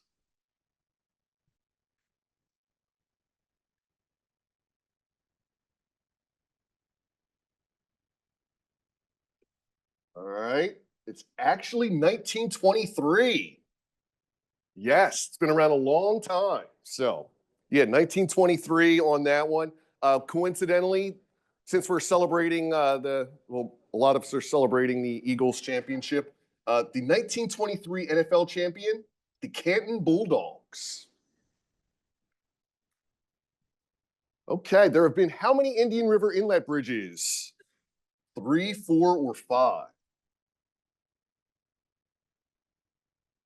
No ferry, bridge structure.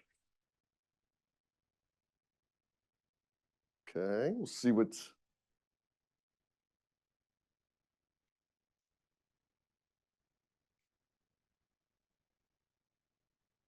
There's actually been 5, and 4 have been named after Charles W. Cullen. So yeah, we're currently on the 5th one. Hopefully last one for a long time. Okay, Wally. We see a lot of Wally these days. When did Wally make his debut for the department? 05, 11, or 19?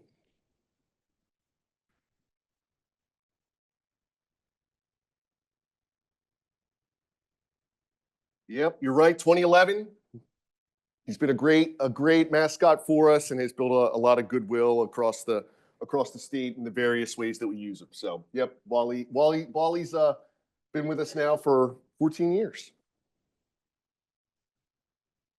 Okay, and then how many covered bridges are maintained by DelDOT? 3, 4, or 5?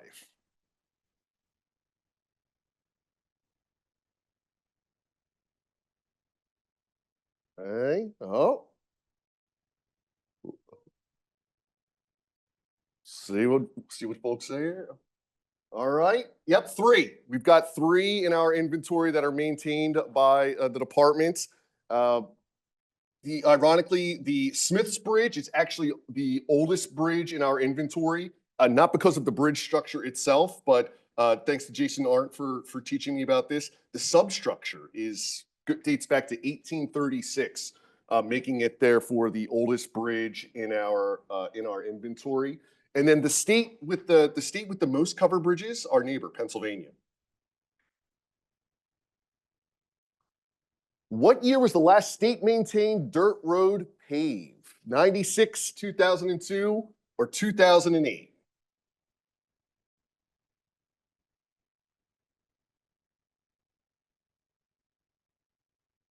These are better than some of the ones I've done at SLT, I hope, right? Okay. Anyone that's been to SLT, I've had some bombs. I've learned from my mistakes. Okay, the last state-maintained road was paved in 2002, and that was Spicer Road in Ellendale, from our records. So yeah, not all that long ago. We still had some dirt roads. And then a day that will live in infamy for many. How many pounds of pennies were spilled on I-95? One of the more notable things that have been spilled on our roadways, from chickens to bees. Snarling traffic for many hours. Yeah, take a shot at this one. Yep. 40,000. And from the sounds of it, there won't be many more pennies for much longer. So. All right, the oldest pedestrian bridge in the state inventory was built in what year? 55, 60, or 65?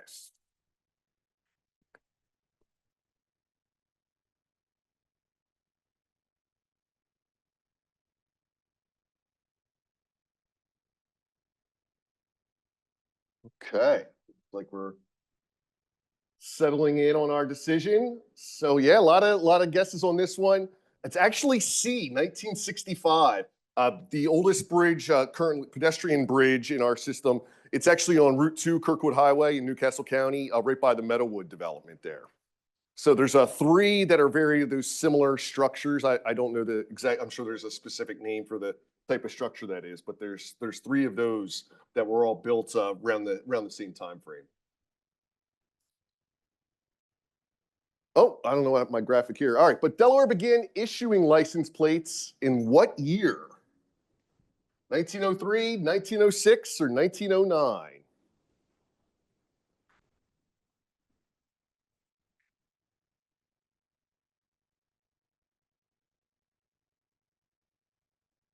Again, a lot of, okay. All right. The winner is 1909 is actually the first year that we issued license plates in the state. Our governor that year was a gentleman by the name of Simeon Shelby Pennewell, for anyone that's wondering.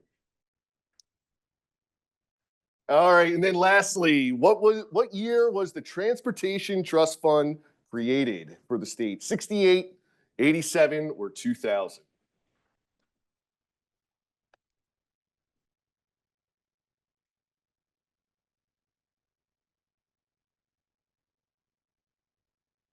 Yep, no, everybody's aware of the importance of the Transportation Trust Fund. Yep, 1987. So that's the year that important vehicle came into being for us.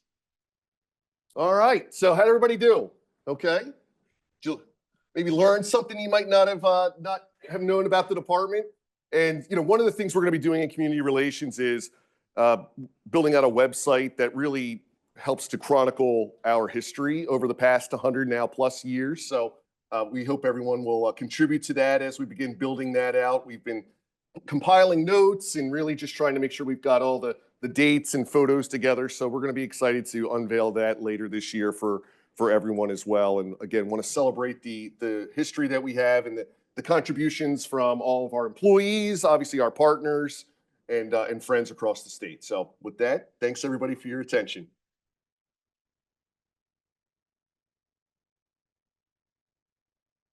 Thank you very much, Sierra.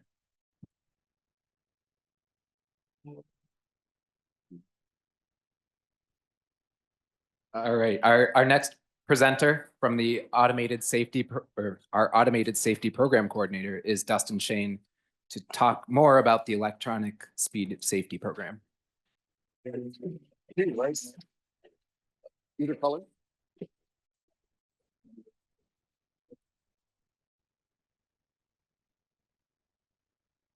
All right, our two words now are I-95 and right of way.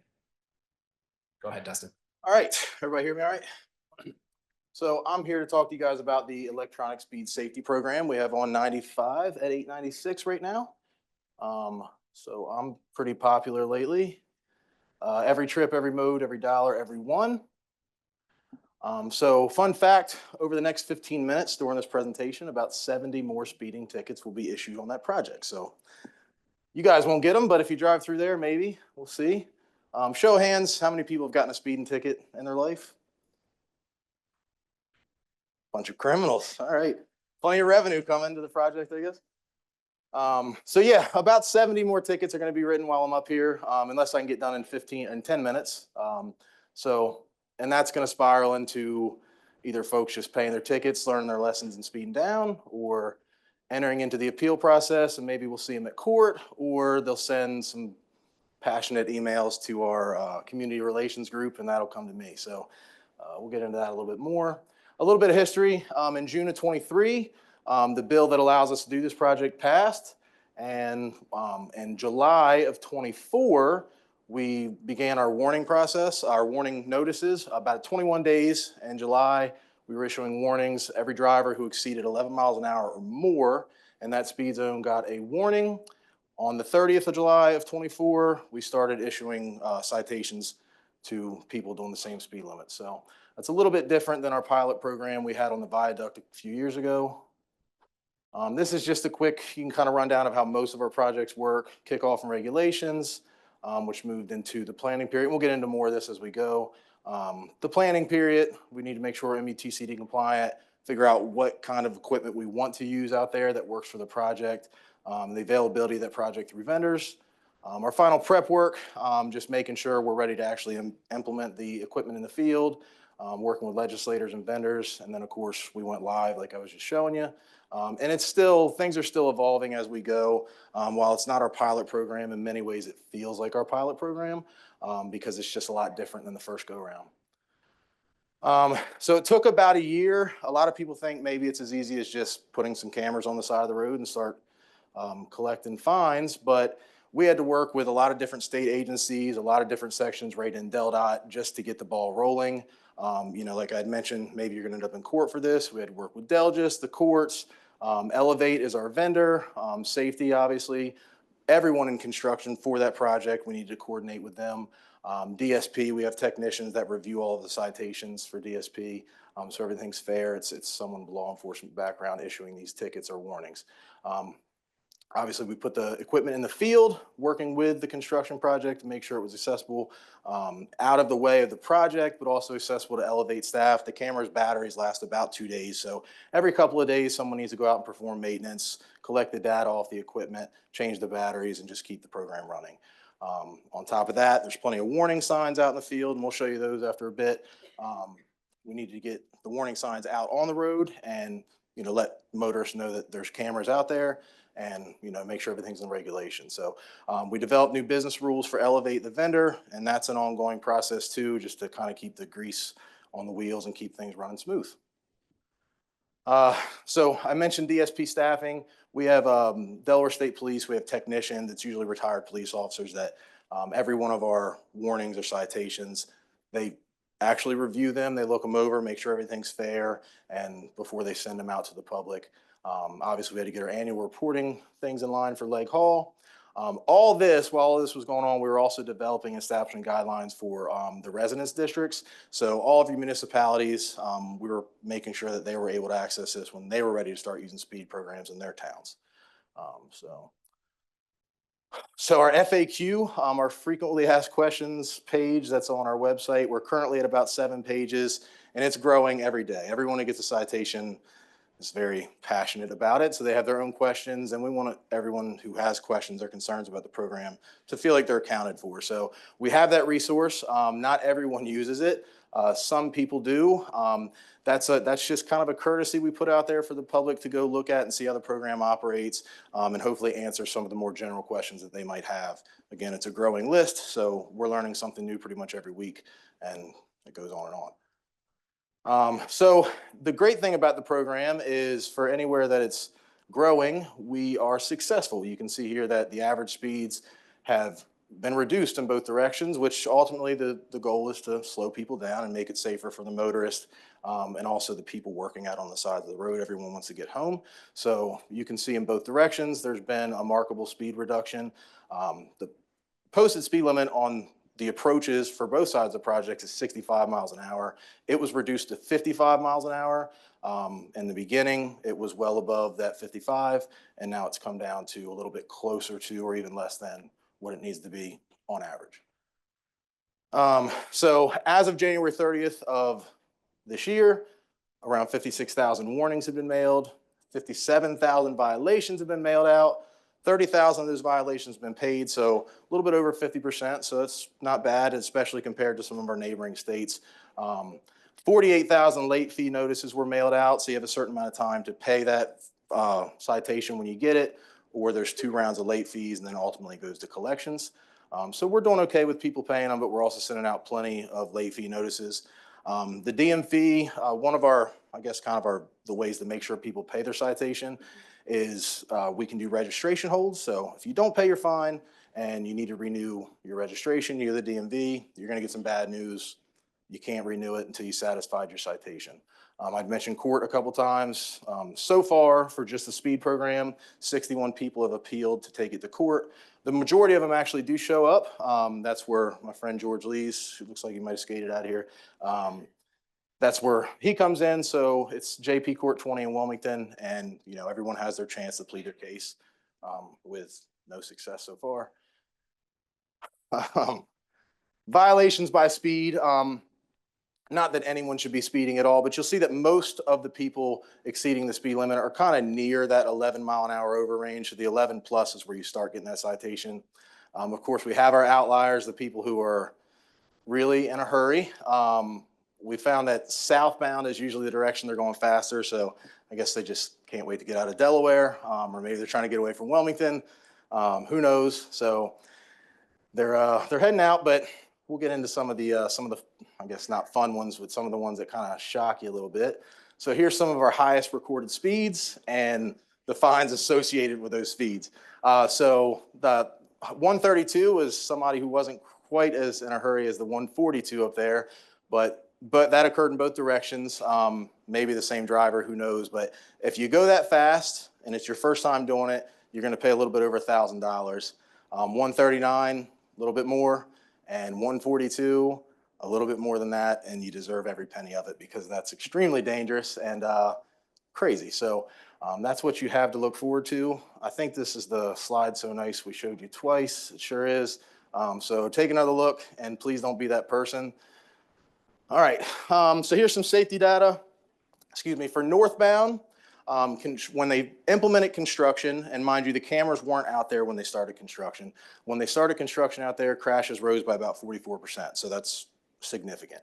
But once we got the speed cameras out there, we noticed a 30% decrease in monthly crashes and a 55% decrease in injury crashes. So that's pretty significant, and obviously marks a mark of success for the program itself. Northbound, quite a bit more crashes monthly when construction started. Again, the cameras weren't out there. When we put them out there, an 18% decrease and a 23 in crashes and 23% injury decrease in crashes. So still successful. Again, that southbound direction, they just want out. So, and Maryland has a speed program too that they're going to run into probably. So that's a little bit different.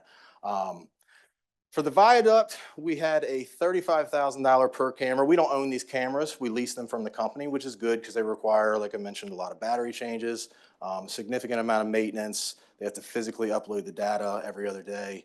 But we were able to negotiate a little bit better of a deal for this project. 19,000 plus per camera, and any savings is good, right? So so far, well, for the viaduct project, which ran around 7 months or so, about $450,000 was collected total. So far, in about 7 months or 6 months, for my project, the 890 or the 95 at 896, around $5 million in revenue, although we haven't received that much from the vendor yet. But we'll see what happens. So here's another fun one. About 57,000 speed violators were surveyed, and here are the top questions on the board for the most popular things we hear. Anybody from our public relations group can sympathize.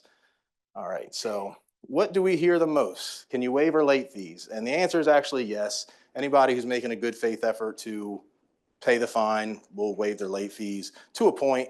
Sometimes we have offenders that are 5, 6, 7, 8, 9 times, and slow down. Just slow down, and you don't have to waive late fees. You can just not have a citation. Can I enter into a payment plan?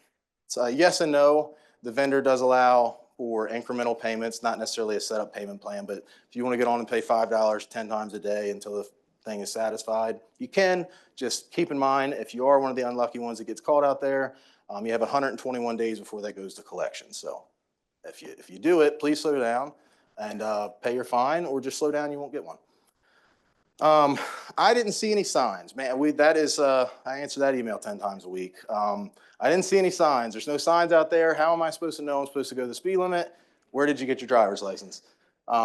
So, you guys all speed too. So don't, anyway, so no signs. We'll see the signs here in a minute.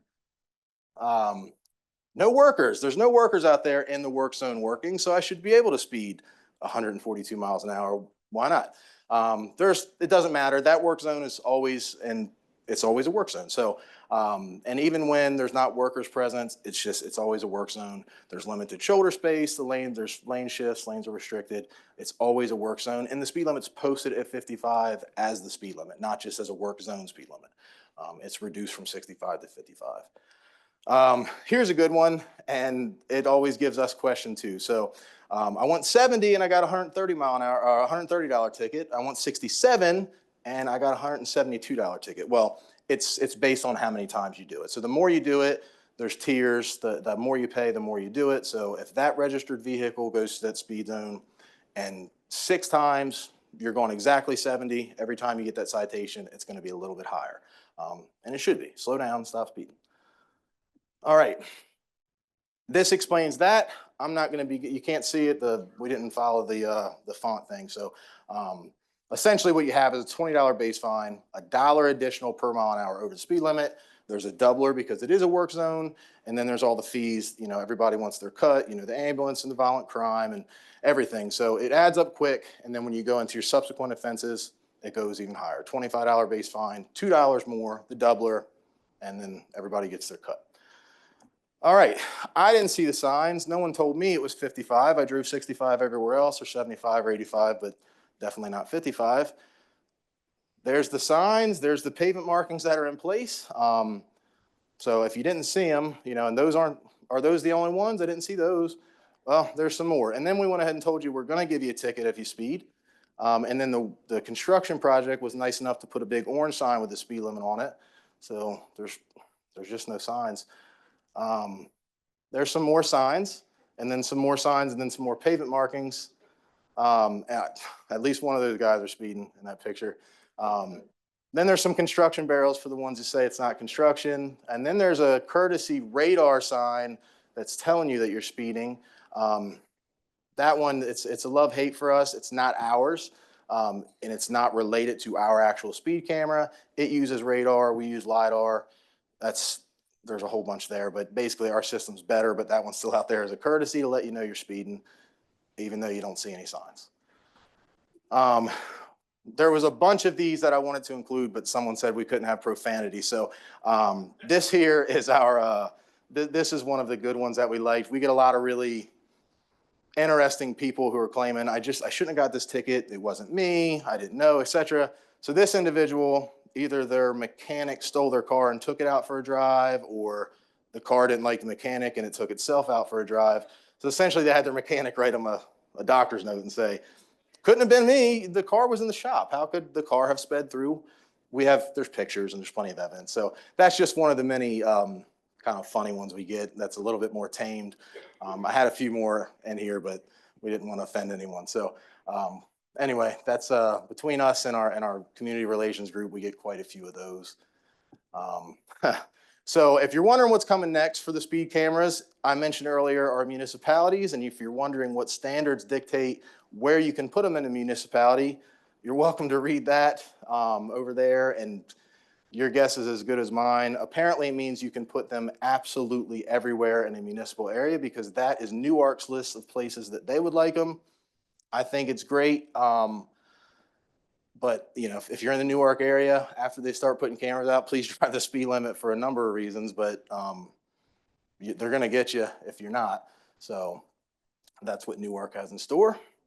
Just a quick thank you to all the people that help us. Two of those individuals are our DSP staff, and then of course you got George Lee's in the middle. You have to have facial hair to work in this section. Mustache preferably, but also DTI, the courts, Delgis, DMV, everybody in finance, contract admin, DSP I mentioned, Kat and Robin from community relations. We're in this together. George Lees and Maria Contis are DOJs with DOJ, and then WRA is a big help. So we really appreciate all them. I'm probably the smallest part of this. I just deal with some of the day-to-day stuff, but nothing would be anywhere near where we're at now without the help of all those folks. No, I can't get you to have a speeding ticket or a red light ticket. Other than that, does anyone besides Mark Lutz have any questions about the speed program? I'll get your questions on Monday, Mark. I always do. Yes.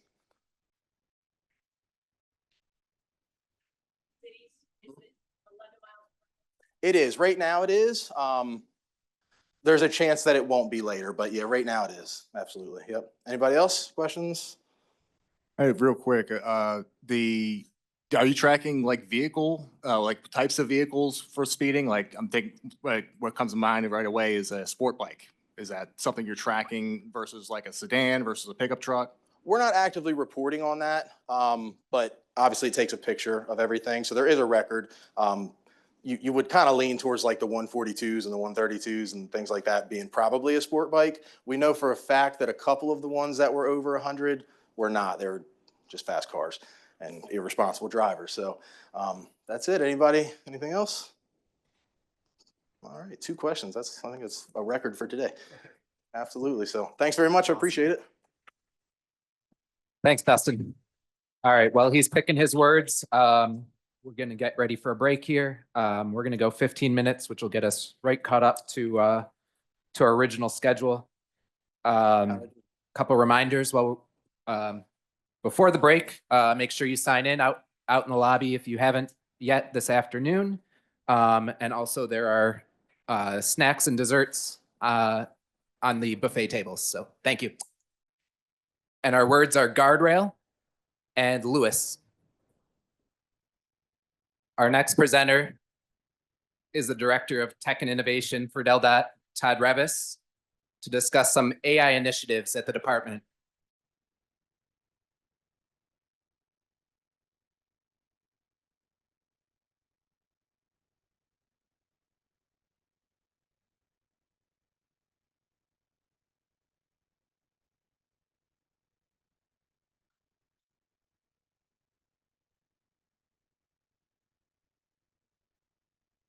All right. Sounds like we're good for the audio. My name is Todd Revis. I'm the Director of Technology and Innovation here at the Delaware Department of Transportation. And we're going to run through these slides fairly quickly in the interest of time, but we are going to talk about AI. This is a very basic definition of AI. And I, as a basketball fan, have to also think of Allen Iverson. AI can get you buckets. AI can cross you up. But we can't really continue this conversation without talking about practice. Some key concepts in AI, and hopefully I'm all right with this thing. Machine learning is basically algorithms that are detecting patterns, making decisions, those kinds of things. One example that I use that I believe is machine learning based is Target, the retail store. There was a story I read a while back about a gentleman who started getting mailers from Target, and it was all stuff for like new moms, like pregnancy type stuff. And so he complained a lot about it, only to find out a couple of weeks later that his daughter that lived in the house with him was pregnant. Target knew that she was pregnant before he did. They have cameras in their stores. They're watching your movements, purchase activity, all those types of things. So they picked up on that somehow through their algorithms. Deep learning is really a subset of machine learning. It's a little more complicated. I think this is really mimicking the human brain. So when you think about like self-driving in a Tesla, like that would be considered deep learning, that type of thing. Deep learning is great when it works, but when it doesn't work, it can also be frustrating. Using that same kind of Target example, if you go online and you're shopping for a baby shower, the assumption might then be made that the baby is going to be in your household. And so you start getting targeted ads for things when really it was just a one-time purchase. So that's when it fails, that's kind of what failure looks like, or one example. But when it's successful, you might, log onto YouTube and see that it's showing you videos, it's recommending videos that you actually do want to see.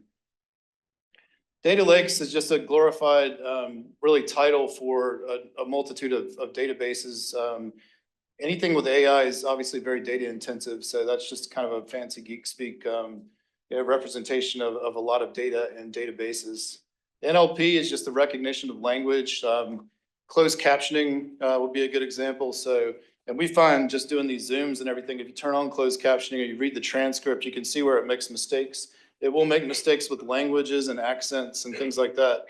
For some reason, we found with Nicole Majeski that it was really good at picking up everything that she was saying, but it doesn't do well with John Sisson, not to pick on John.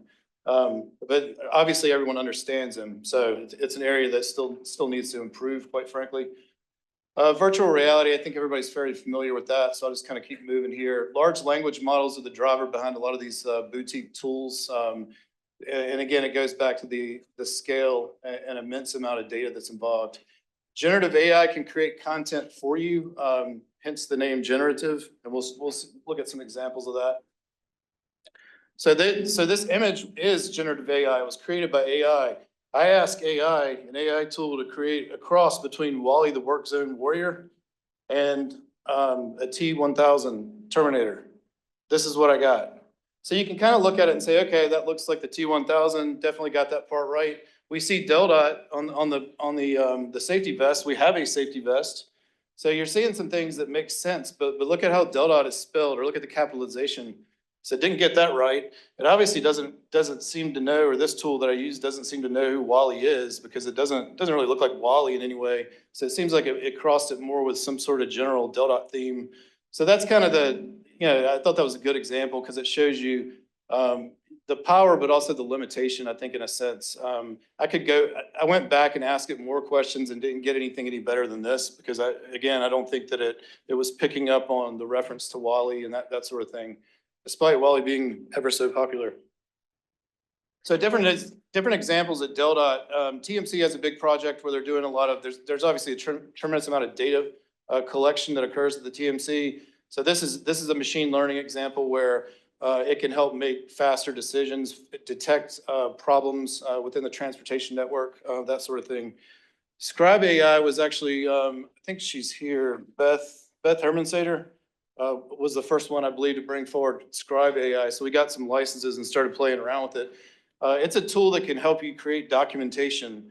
There's a client server application. So if you're doing something on your PC, it kind of follows, it mimics your click flow, that sort of thing.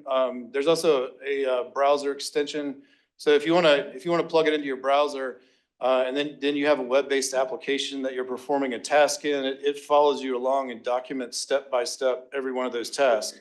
One example that I could provide, Sanyi's back there, like we had a situation where he was trying to find a transcript from a Zoom meeting or webinar, and Zoom's constantly changing, so it could be kind of tricky. And so I went in there and found it, but I turned on Scribe at the same time. So not only did we give him the transcript, but we gave him instructions on how to do it the next time.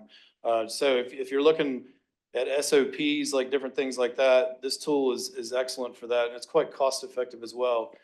These next three I've grouped together because they're very similar. The second two, ChatGPT and Copilot, are more or less the same thing. And I believe Dave pointed out that DTI is working on enablement of Copilot within our teams and overall Office 365 environment. I use Gemini a lot. It's a Google product. I find that it's a little bit better with certain things. I just want to go through some of these examples of stuff that can be done or has been done. I believe it was John Cariano who reached out, or it might have been Brad too, because I've gotten some of this from both of them and Mark as well. We had gotten survey results back for the inspection process. It went out to engineering firms. It went out to it went out internal to Del Dot. So it went out to a wide variety of different folks, and they gave us an awful lot of feedback. The feedback, if you put it all together, was almost 15,000 characters. It was like 45 pages of PDF, if I recall correctly.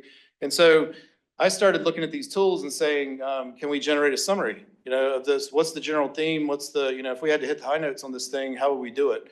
And so I found that Gemini was the best for that one, because you could literally copy and paste 45 pages, drop it in that chat window and just hit enter, summarize it, enter.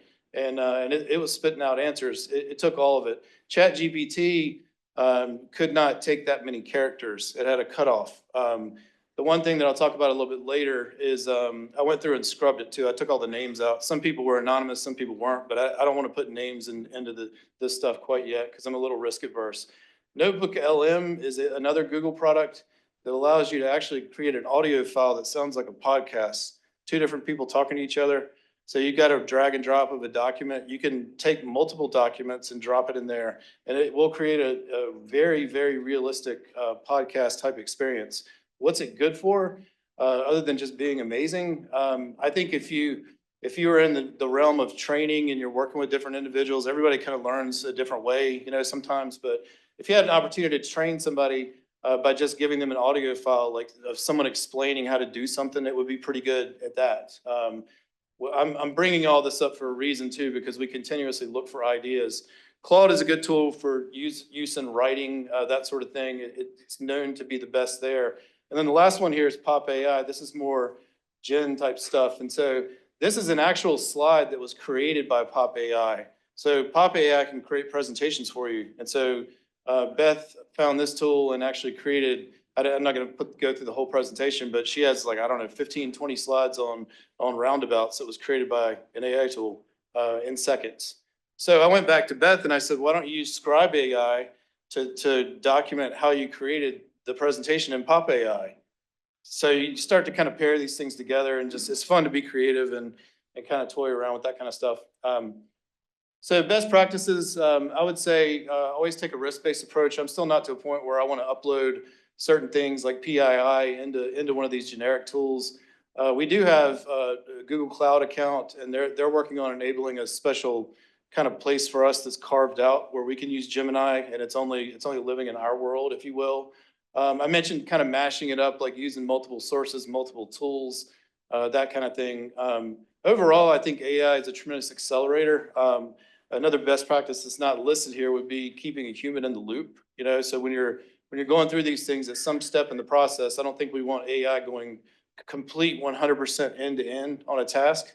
You want to have a check in there somewhere to make sure that it's doing what it's supposed to, those kinds of things, checks and balances. And then collaborate and share. I think what we're trying to do with these types of initiatives is get folks, go outside of your division, go outside of your team, and start working with others, collaborate. Hey, what have you done? This is what I've done, that kind of thing. We're looking for ideas and so forth. I wanted to get a plug in for the AI Commission as well.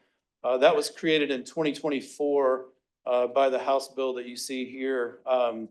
And so far, there's been 3 meetings. As we started out, Mark Lutz was the inaugural Del Dot participant, and I've since stepped into that role. I was reading back through a lot of the stuff, trying to think of how do I put this in a slide? What do I want to say about the AI Commission? I think the takeaways are pretty simple, really. They so far created 2 subcommittees. And I won't read them to you, but I think it's the second one is interesting to me because I'm not really sure how well that's been defined. Like what does the state of Delaware want an AI tool to be able to do? Should we go about building something like this? Who would build it? So forth and so on. It's a lot of questions there, I think, in my mind, but hoping to hear more about it. And then there's a draft legislation that has multiple states involved that is intended on putting guardrails around bias and discrimination that can be found within certain tools if they're built the wrong way. So oversight, in other words. But again, just wanted to mention that and do a little time check here. I think I lied to Bob and Danny. My apologies. This is my last slide. Want to say thanks, and my email address is here if you want to shoot me an email. We're back at the back if anybody wants to come back and talk about AI. Thank you.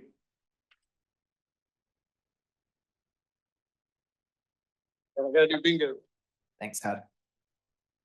All right. While Todd's choosing his words, our next presenter is Sonia Legrand, Traffic Studies Manager, to discuss some of the successes with our always stop control system.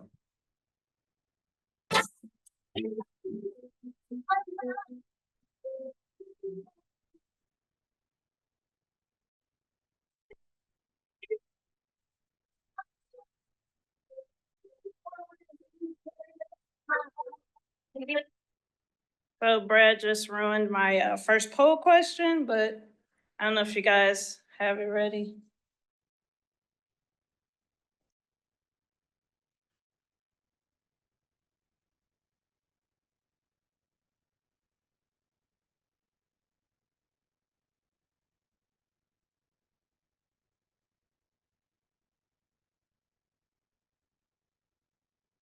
I just wanted to test the temperature of people outside of traffic that might know what that acronym meant.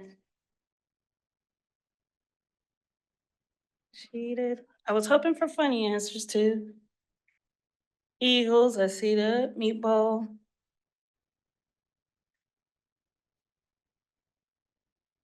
All right.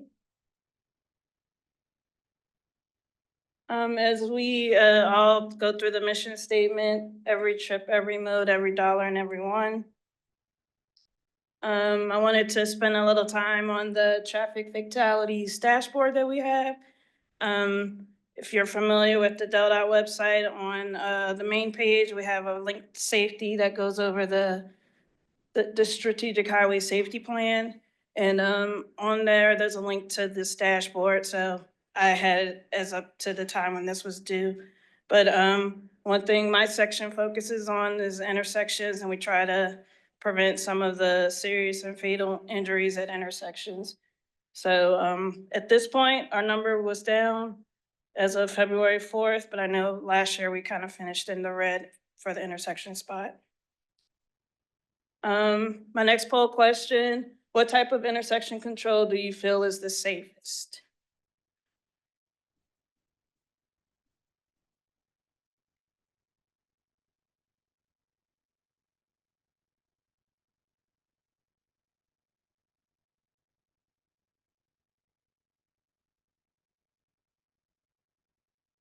Okay, most of you are saying roundabout.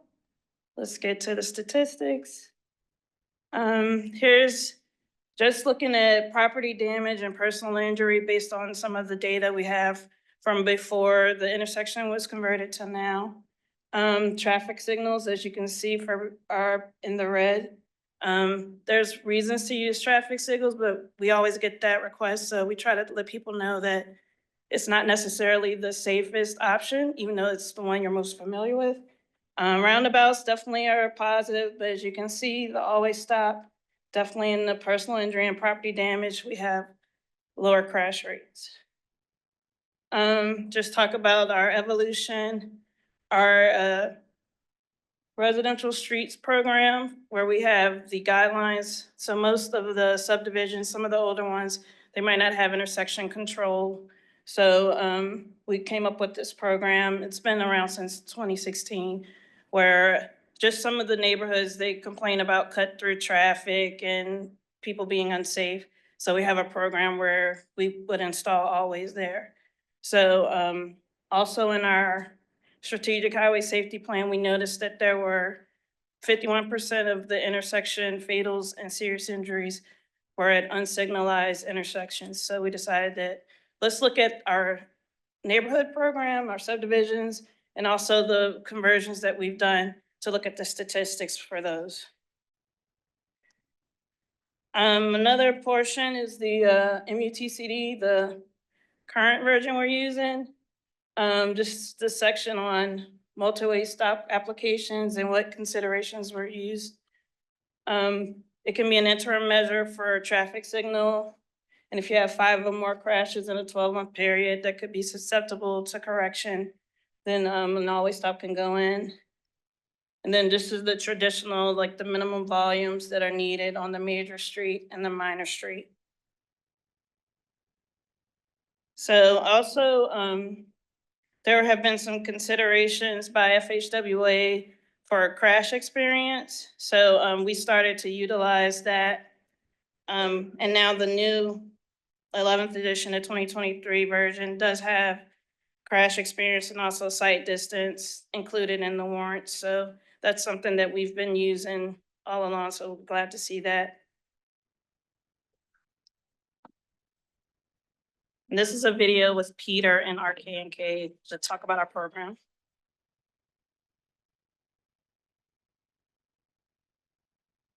In the 5-year period from 2015 through 2019, nearly 40% of fatalities and serious injuries in Delaware occurred at an intersection. Of those, 51% occurred at unsignalized intersections. To address this serious issue, DelDOT worked to develop a strategic, data-driven approach to reduce the frequency and severity of intersection crashes.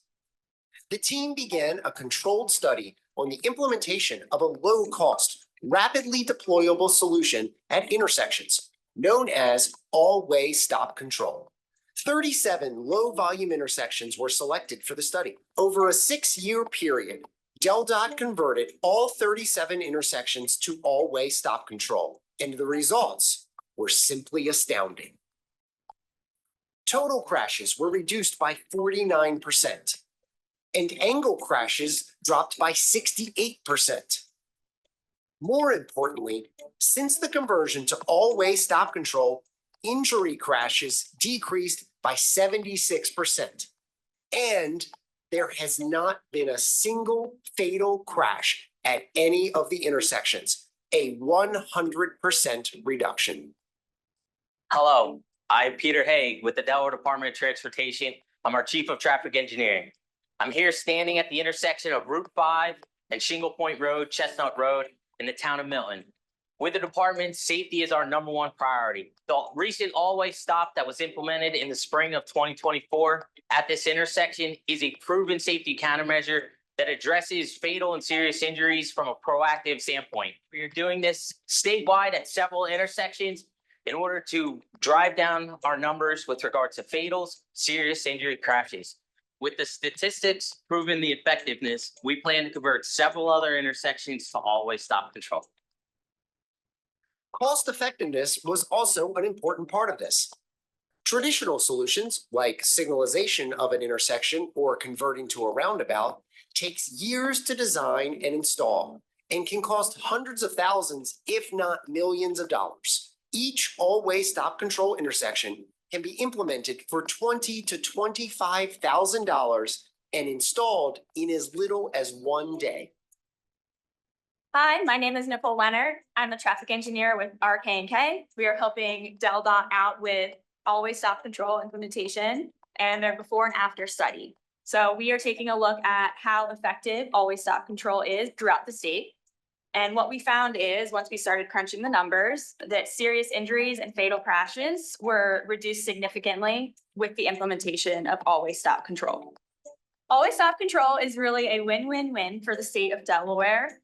It's a cost-effective solution that can be deployed rapidly and has immediate results that are saving lives throughout the state. DelDOT is incredibly pleased with the successful and continued application of all-way stop control at low-volume, unsignalized intersections. Okay, thanks to Nicole Leonard from RK&K. I don't think she's here, and Peter for that video. Our section did receive the 2023 National Roadway Safety Award for Program Planning and Development and Evaluation category. So we're constantly submitting for awards, trying to get exposure out there. We have North Carolina has a similar program, and also some of the other states in the NASTA region are looking to implement something similar. So just to dig in a little bit more on the rural roads portion, so 34 of the 37 locations that we implemented were on rural roads. Just knowing that functional classification has different reductions. So for the local roads, we have seen the greatest decrease with crash type and severity of 74%, and collector roads were 44%. When you break it down by ADT, the lows saw 65% and medium 80%, and then high 39% decrease. So just want to go over some of the benefits of always stop control. As you see, we had significant crash reduction at the intersections. All road users are familiar with stop signs. We know roundabouts have to go through some education for some people. Low cost, it's about $25,000. It depends on if we have a contractor do it. We also have in-house staff that are able to implement them. So we have also quick implementation. So from our evaluation to install, it could be about 6 months. It just depends, weather depending on when we can do the install. And also just funding, as everybody knows, that's an issue. So just once we can identify a location and get the ground rolling, it could be a very quick implementation as compared to some of the others. So with that said, I'll leave you with Oprah. You get to stop, everybody gets and always stop. Any questions?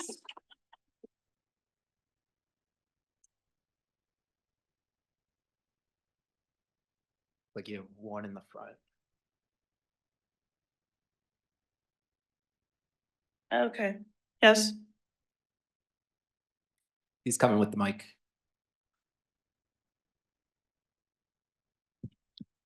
One quick question. Do you guys look at always stop conditions differently when it's like a multi approach in each direction? I'm thinking of the intersections where there's like 2 lanes going one way, like a left, a through, and a right lane, and they're all stop controlled by the same stop sign.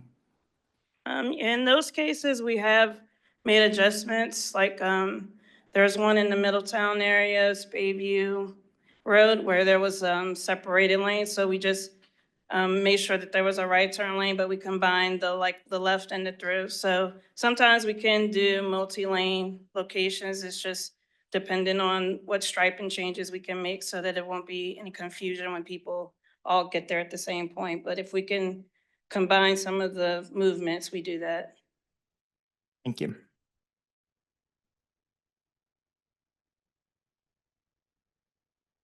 Great. Thanks, Sonia.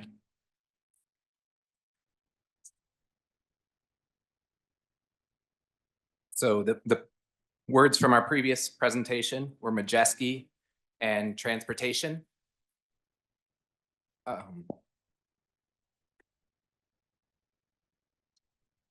Our next presentation is from our Chief of Construction Materials, Mark Buckaloo, and our former E-Construction Coordinator, Alicia Howard, to give us an update on the connected work zones.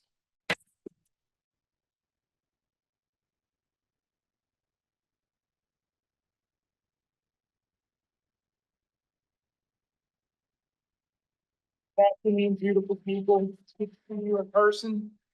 I'm going to give an update on our connected equipment initiative. I asked Alicia Howard to kind of co-present for 2 reasons.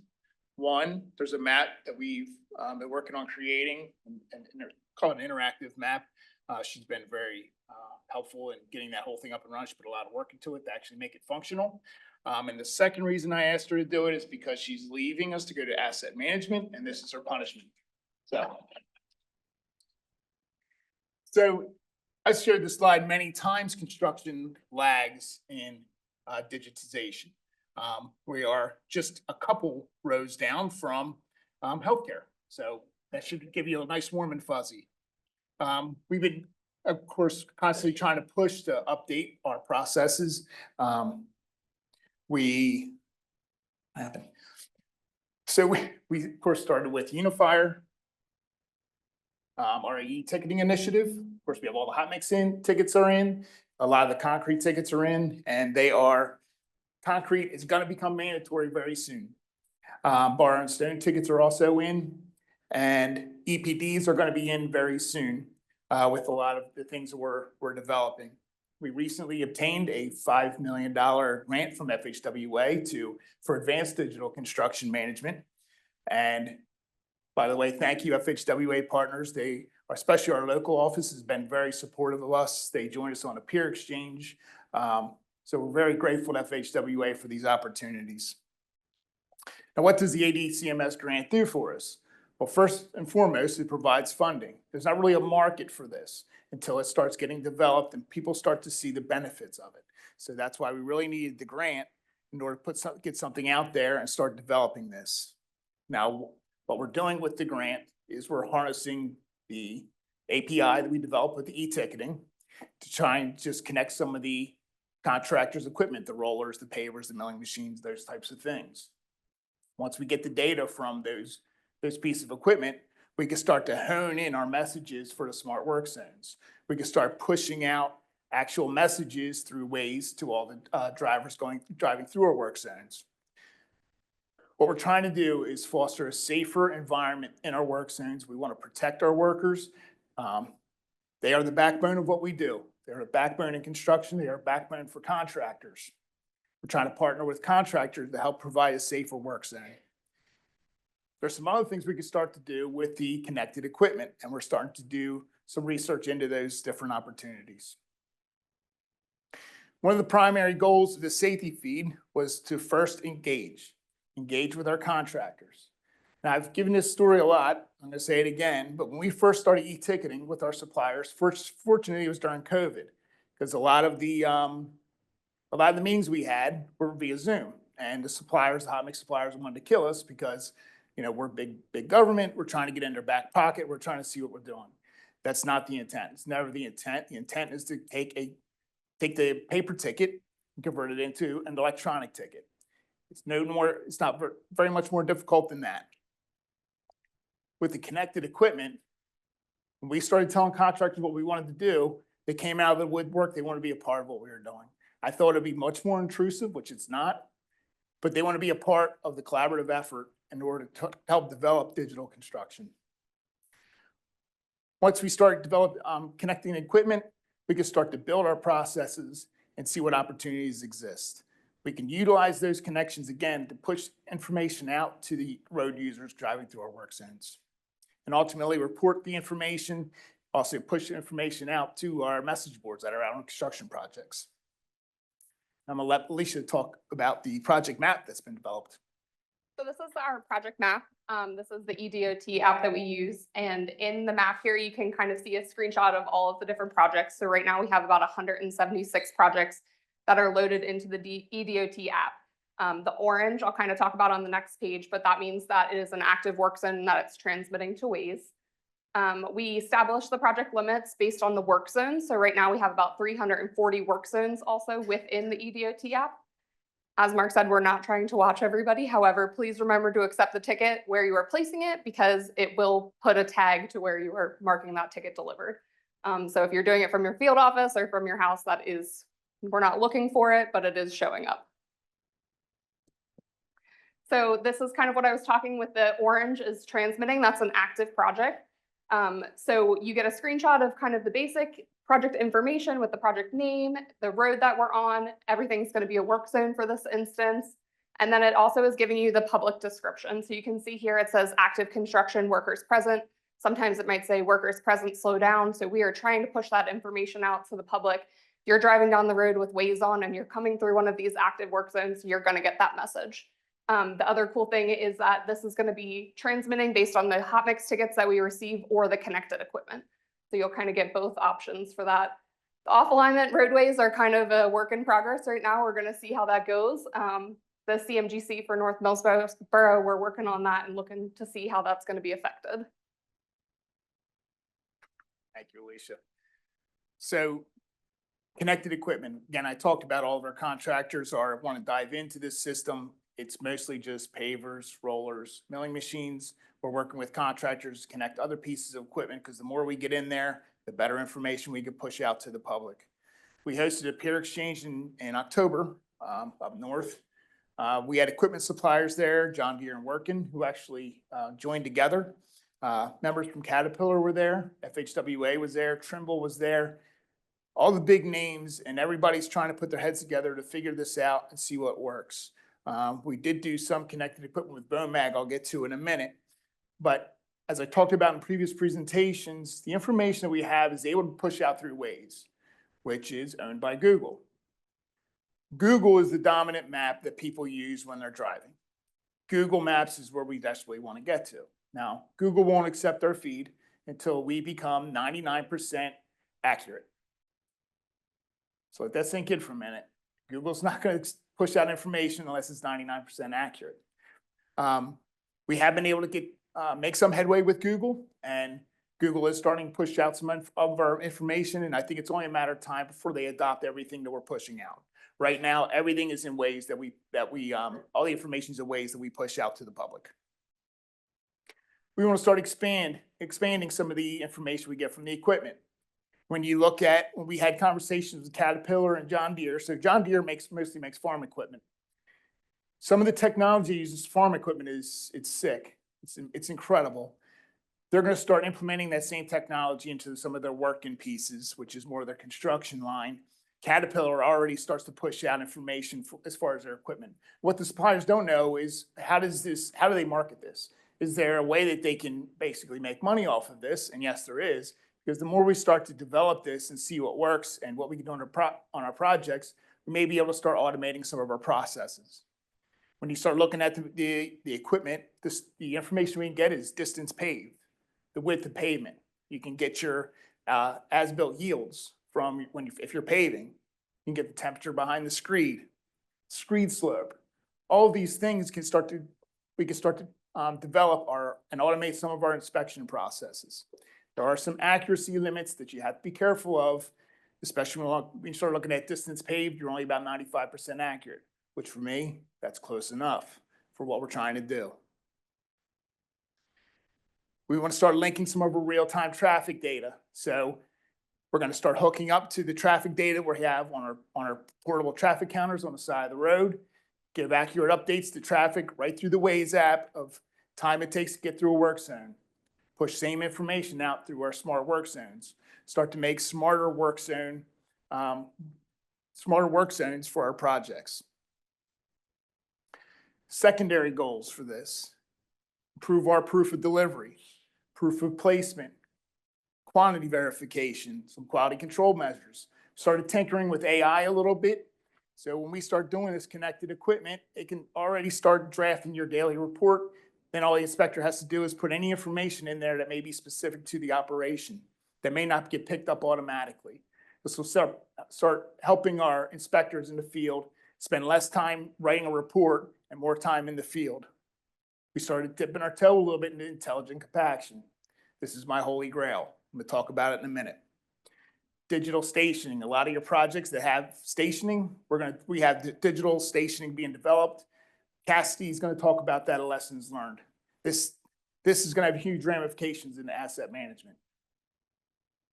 Intelligent compaction. We ran a pilot on 95 and 896 using intelligent compaction. The technology isn't quite there yet. We used a Bone Mag roller. The roller operator has a little iPad in his roller, and he can kind of see what's compacted and what's not. So what comes out the back of the paver generally is green, and as they roll it, it starts to turn blue. That tells the operator that the hot mix that was placed has been compacted. Now, for now, it measures in stiffness. So if you think about measuring in stiffness, if a roller is reading a stiffness of 8, and we take a density on the backside of the roller, and we're reading a compaction 98%, that tells a roller operator a stiffness of 8 is going to give you 98%. You're not really comparing oranges to oranges. You're kind of comparing like clementines to tangerines. You're close. You're not there. We're about 2 to 3 years out from the rollers being able to provide density for the hot mix being placed.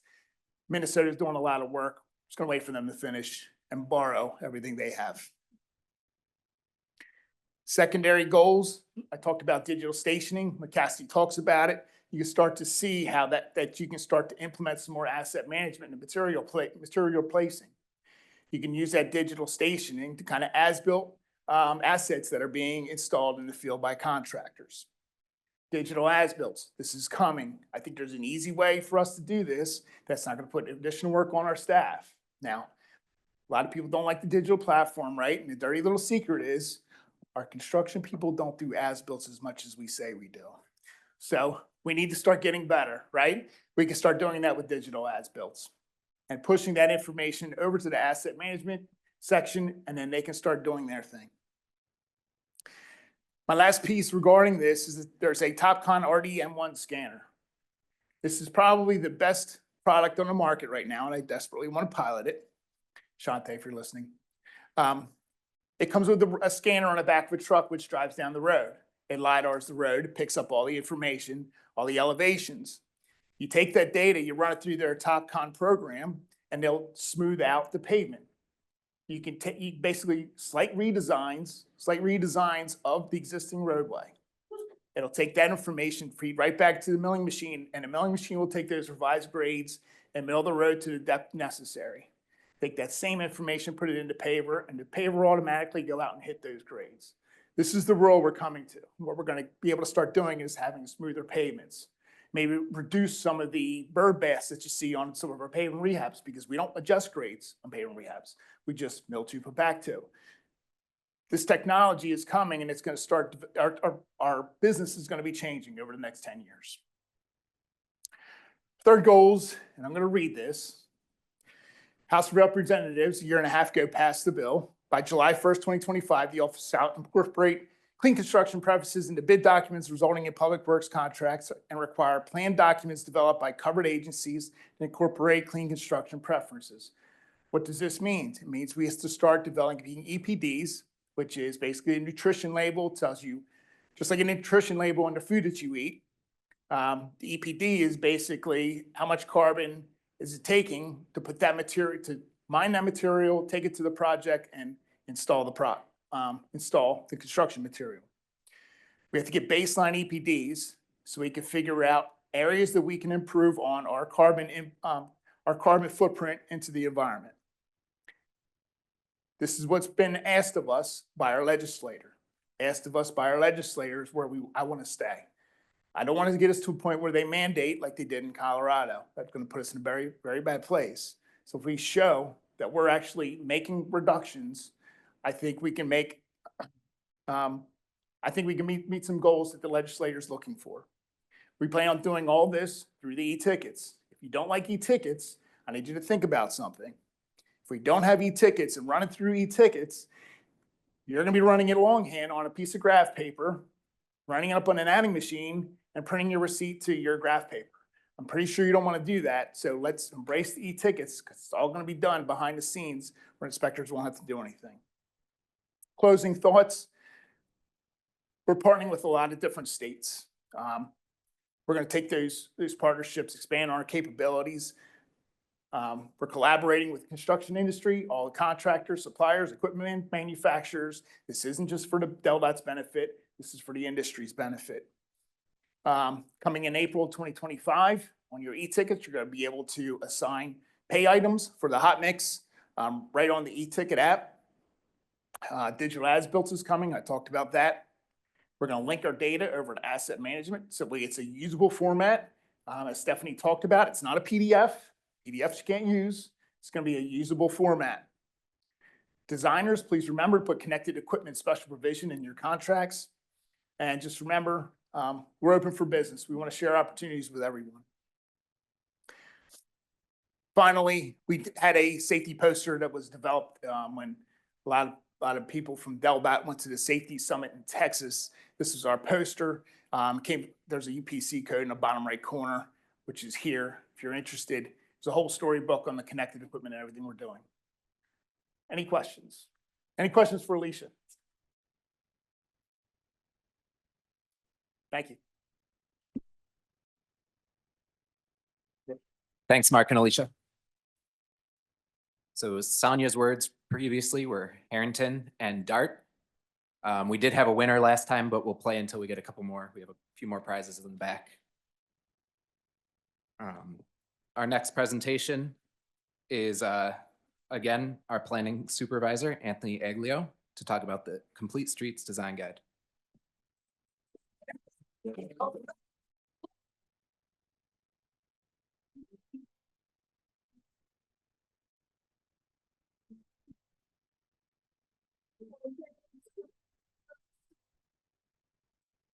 Yeah, I don't know if we can dance to 'em, but I could dig it. Let's see if we can get there. I got Brad Herb here from JMT, who has helped us with the design guide for the Complete Streets implementation.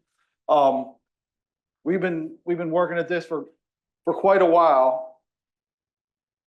Before we get there, everyone, every dollar, every mode, every trip. Everyone's pretty important. And then it's kind of nice being towards the end of the winter workshop because most people have seen your slides before. Really encouraging when our secretary has presented some of our slides, which you'll see, and our chief engineer has as well. So I don't feel as uncomfortable as I had been in the past when I made presentations. So that's a good feeling. DelDOT's Complete Streets, every mode, every person, motorists, pedestrians, transit, bicyclists, providing safety and efficiency for those users. Like, it's difficult. I understand it's very difficult because development occurs quickly. The land use agency and the transportation agencies aren't governed by the same bodies, aren't the same agencies, and things happen rapidly. So we don't see this much anymore. We've seen a lot of better projects, good projects coming along, and things are getting a lot better here at DelDOT. So, poll question, the Complete Streets policy came effective on what date?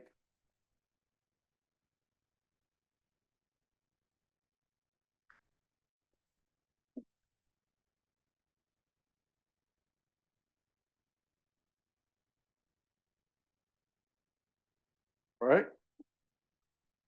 January 6, 2010. The executive order was signed by then Governor Markell right here on this stage, ironically. So at the first bike summit. The purpose of the design guide is to provide tools and methodologies.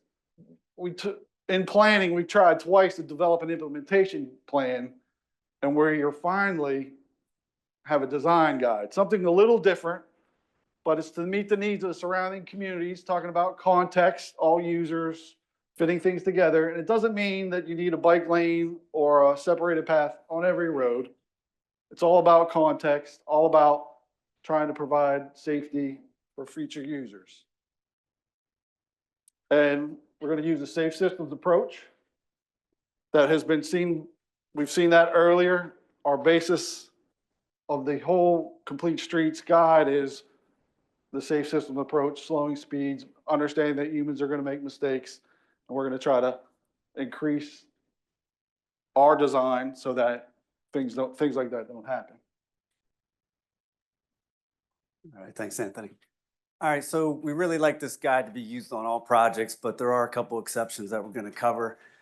First, for facilities such as interstates where it prohibits the use of bikes and peds, obviously that's going to be excluded. And then there's also maintenance type projects where Complete Streets considerations are not included in the scope of those projects. Here's just a list of a couple maintenance type projects. Craig, we didn't include removal of encampments on here, so sorry about that. Also, some projects with pre-approved scopes of work may also be excluded. So keys to implementing this guide. It's really important that this guide is used to evaluate complete street considerations during the planning stage. Don't wait until you get into design.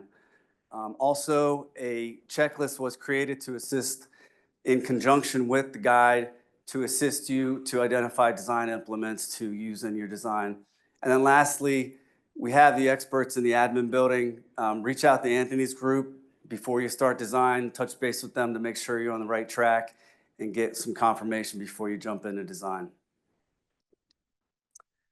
All right, so a key to identifying the design elements is to correctly identify the street type for your project corridor. It's can be done in 3 steps. The first step is really easy, identify the functional classification of the road. Next step is to identify the context zone, whether it's urban, suburban, or rural. I'm going to walk you through an example on this. We're going to use a collector road in a suburban context zone. So just to confirm that the context zone is correct, the guide provides some characteristics of a suburban zone. For this one, it has a few uses, primarily made up of single-family residential and scattered office and commercial development, and it could be located within any investment level. A suburban zone, which looks something like this image here, will generate bike and ped generators, so you need to account for those in your design. So once you've confirmed the context zone is suburban, you can use that for collectors to identify the potential street type. This shows all 3 context zones with the street types listed below. You can see that there are some similarities with the street types below each context, and that's fine. For our example, we're going to stick to the middle column with the suburban context, and we're going to select the bottom bullet there, the suburban, rural, residential, high volume. So just to confirm that that's the right street type for your project, the guide provides criteria for each street type. For this, we know for our example that it's a collector road. It provides the targeted design speed, the ADT, and the developed form, both for end density as well as the land use, not only what the roadway is today, but also what it will grow up to be in the future. It looks at the investment level and also the types of mobility which you need to account for in your design. So now that we've confirmed the street type is correct, the guide provides options for design elements to include in your design. This shows the corridor as well as a all-way stop intersection. It provides options. It's not written in black and white what you need to choose. You have some flexibility there. And again, when you're in the planning stage, this is a great time to reach out to Anthony and his group to get confirmation and input on what design elements would fit within the characteristics of the roadway.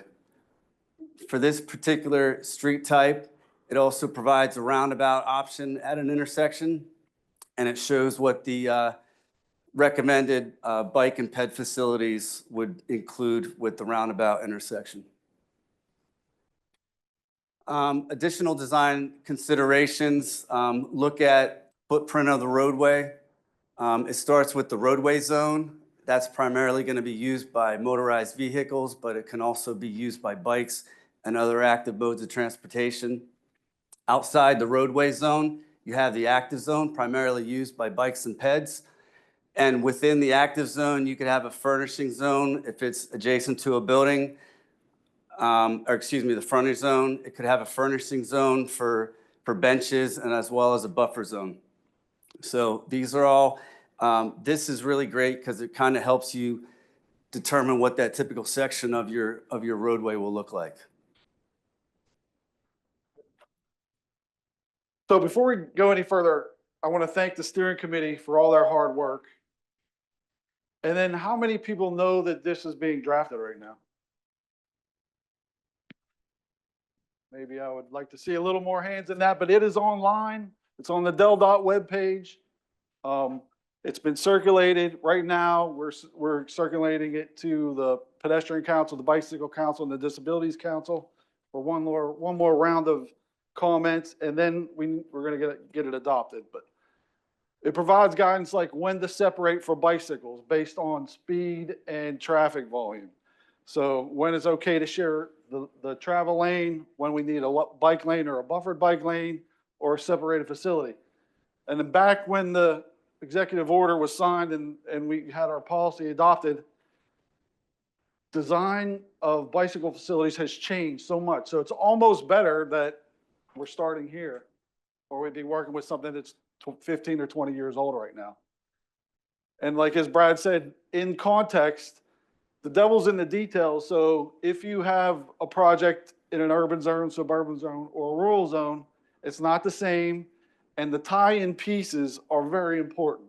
If you're next to a generator, if you're next to, you have a multi-use path transitioning into a shoulder or some other type of facility, it's very important where that occurs so we don't confuse the cyclist or the pedestrians and lead them into some place that may not be safe. So we've been assigned to be on the 100-day list. So we got to have this adopted by April of this year, which we were on track to do that. We're currently, as I said, getting final comments and finishing the design guide. And the designers can use this now. Like I said, we don't have to wait till it's adopted. It's there for your use. It's online. And then we're implementing this with the design manual. And there's a checklist, but again, like Mark had said in the road design manual, there's not a lot of shall statements. It's for guidance purposes. As long as we meet and we talk and we figure things out, you know, John and Linda are there to help, and it'll work out. Any questions? Thank you. This guy has a question already. It's like you have one question in the front. I'm sorry.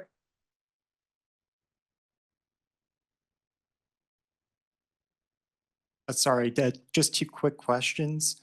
And for like a developer-led improvements, should we be looking at these same items as well and trying to have them take those into account? I would say absolutely. Yep. Your project scope or length is a lot smaller, but I would say absolutely it would fit in there. You guys do a great job in development coordination. Great, thank you. And I can't remember what the second question was, so I'll shut up. Thank you. All right. Thanks, Anthony and Brad. So our next words are Dover and bypass. And our next presenters are Contract Services Administrator Crystal Crump and Audit Manager Christine Levely to give updates on contract admin and audit.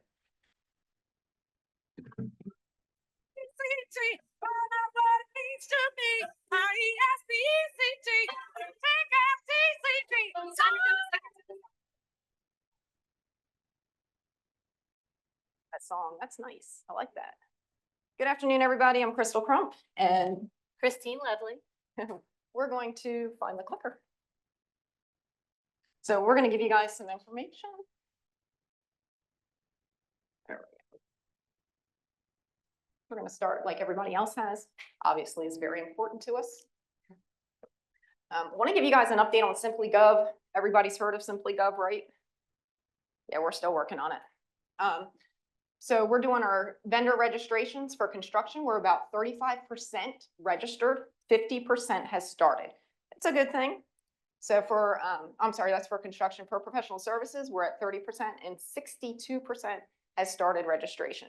We are kind of poking them along, trying to get everything in the system. And our future workflow phases will be the contract agreements, which is going to be a bear because not every agreement works for every contract. So we're trying to simplify that and to get that information out so it will be accurate. We're also going to develop NTPs within the system. Yay. Which one? This one?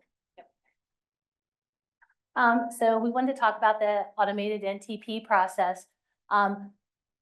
This process is on hold, and I know I talked to you all about it last year, so I'm kind of disappointed, but I'm happy because it's led to some other improvements.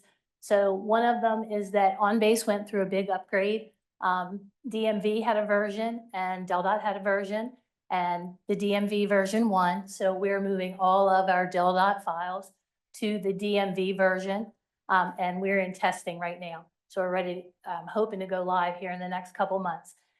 The other holdup, sorry, Crystal, is that the Simply Gov is the platform, but the application for all of the agreements has to be flowing. because the NTP process will rely on information and entered into that system as far as the agreement upset, who the approved sub-consultants are, and what the expiration date is of that agreement. Lainey asked me to give a little update on the electronic invoice process. So I wanted to provide the website for the consultants to go ahead and get registered. I appreciate Mark Buckaloo's group because we have construction with loaded rate invoicing has moved along and we're in full force there. As long as my project managers remember not to mark the invoice final, that that's the final version, but that's final. That's the last invoice for that task. And that's what keys us to tell us we can go ahead and close it for a final audit. This is going to need, the biggest thing that they come back for is their vendor ID number. That's in fax. We can give them that form. There's standard invoice, which is the cost plus fixed fee. And then there's the loaded rate. And under loaded rate, there's one for loaded rates, which is what construction inspection mainly uses. And for milestone or lump sum payments, there's one there for that. The way IT developed them is there are two different locations. One is for the standard and one is for the loaded rates. And we are in full production, so IT let me know that it's all my problem now until Crystal is fully staffed, and then she can take that process back over. Yay.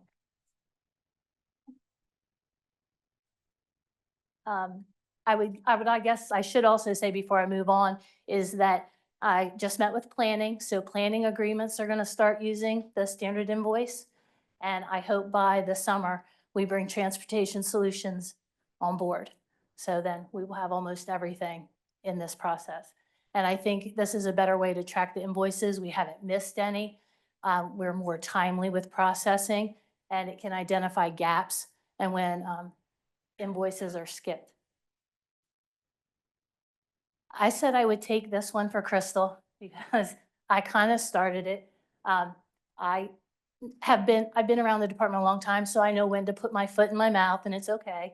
But I'm always looking out for the best interests of the department and the public and making sure that we're compliant everywhere we can be. So, you know, we had this big change, small agreements for under 50,000 and nobody really worried because what's the risk on that? And let's do it.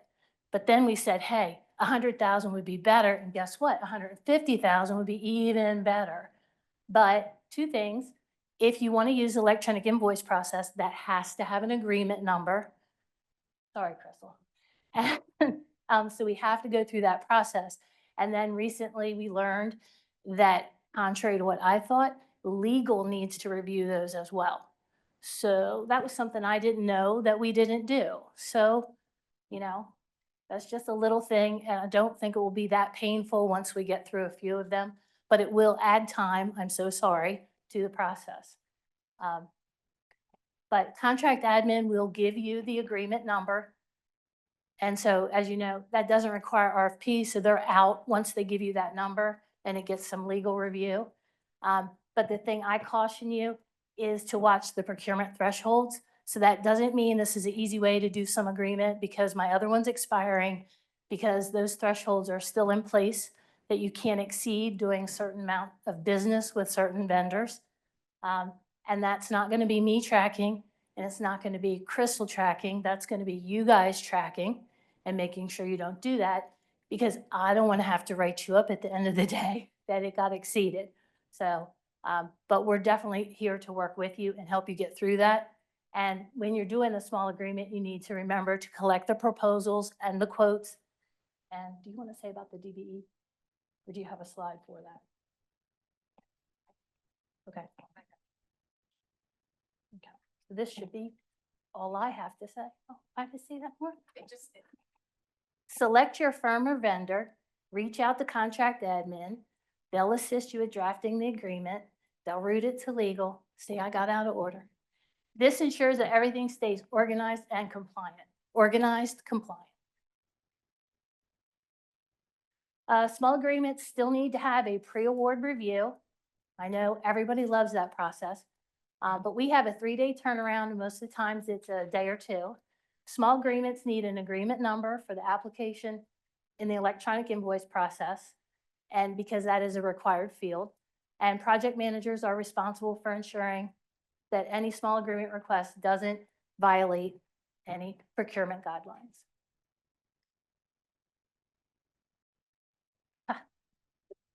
Who did this one? And that brings us to our first polling question. So approximately, how long does it take to move a bid date on a construction letting? That just means it doesn't have to go through PS&E. You contact Kim or Kim contacts you and says, hey, you need to push this. How long do you think that is?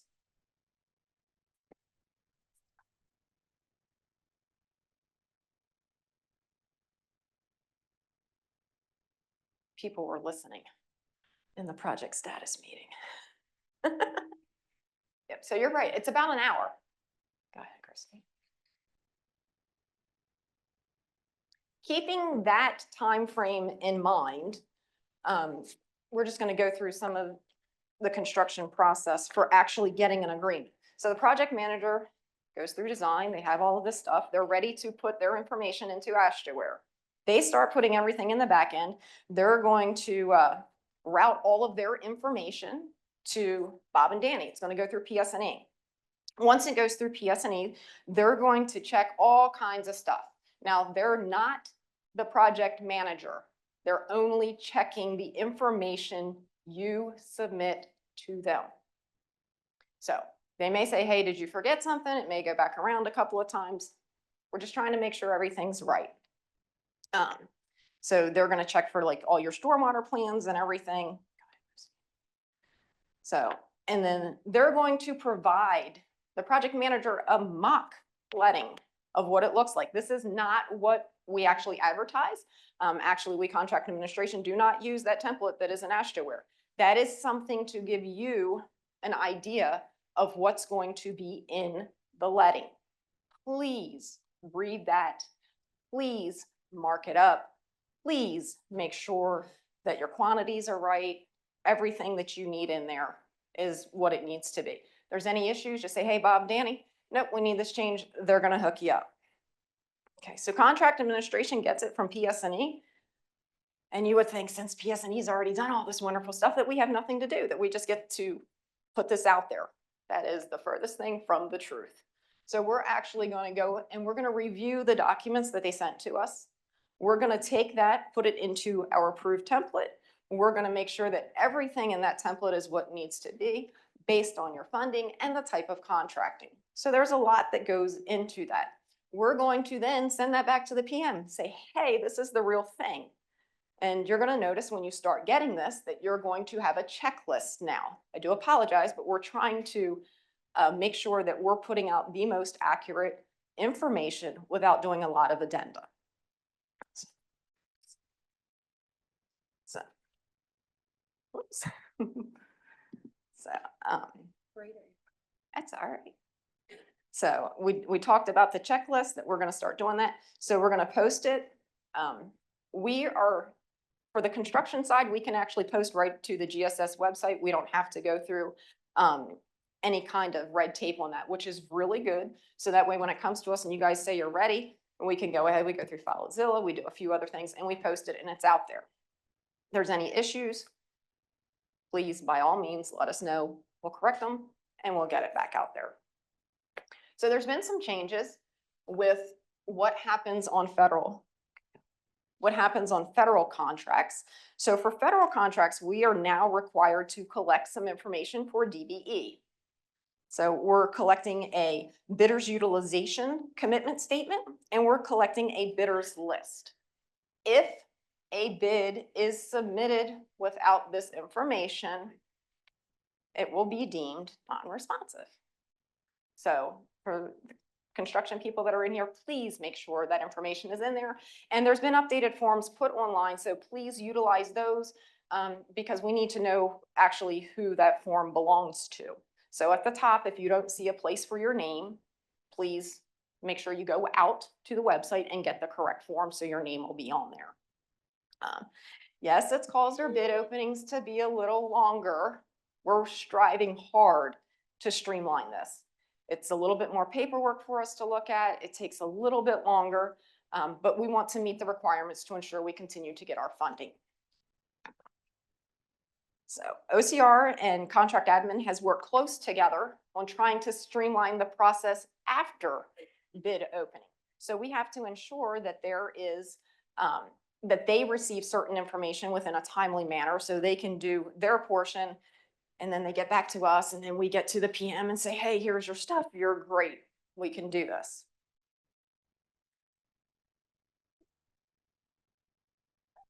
And then if Mary Beth Harrington could stand up. Mary Beth was just, or I guess I was going to say awarded. I'm in my contract. Mary Beth is now our supervisor, so I'm so excited to have her. Those of you who have worked with her, she does the DOT side of the house, which is kind of like your materials. George Uncle works with her a lot for heavy equipment repair and stuff. But anyway, she'll be sliding into that position.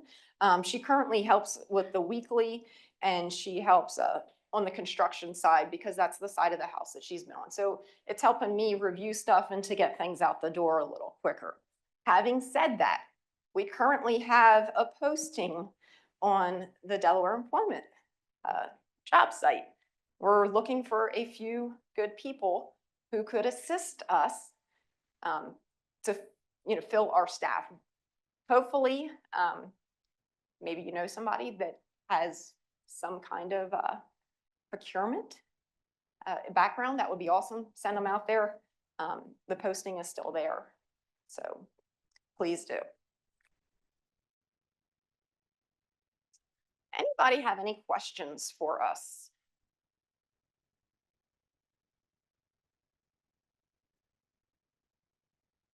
And we did that in time. So, thank you, guys. Thank you very much, Crystal and Christine. So last but not least today, we have our DTC Deputy COO, Mike Neal, to give some insight into DTC's green initiatives. Good morning, pups. It's time to roll. Let's find a seat. High five, come on. We got parks a lot. Yap, yap, and wings all aboard the bus. Let's head to class.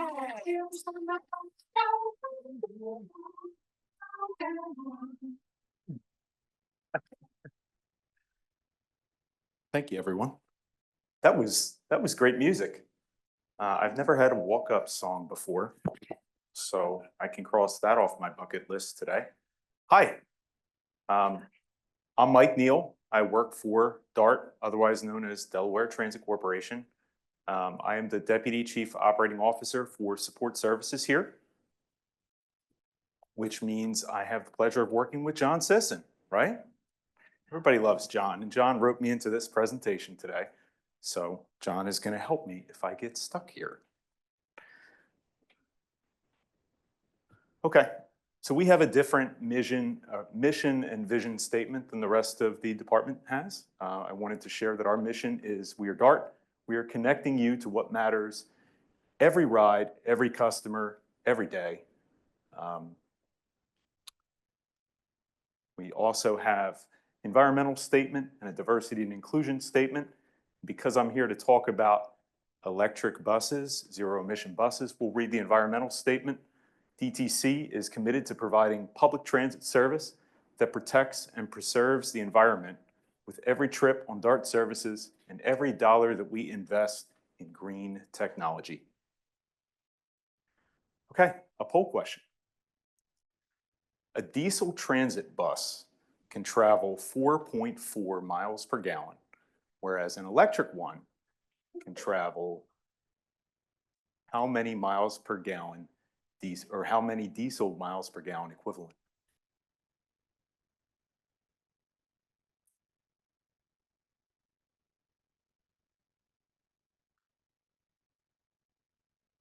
Let's see what we have here.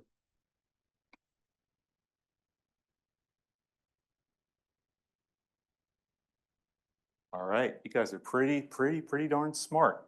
It is 15 mpge. So these battery electric buses These zero emission buses are important. They reduce our environmental footprint for sure. They are a little bit expensive, however. Next poll question. Since the initial deployment of DTC's first battery electric buses in 2019, how many miles have our zero emission buses traveled throughout the state? Just a guess here. We deployed 6 back in 2019. We've got 26 today.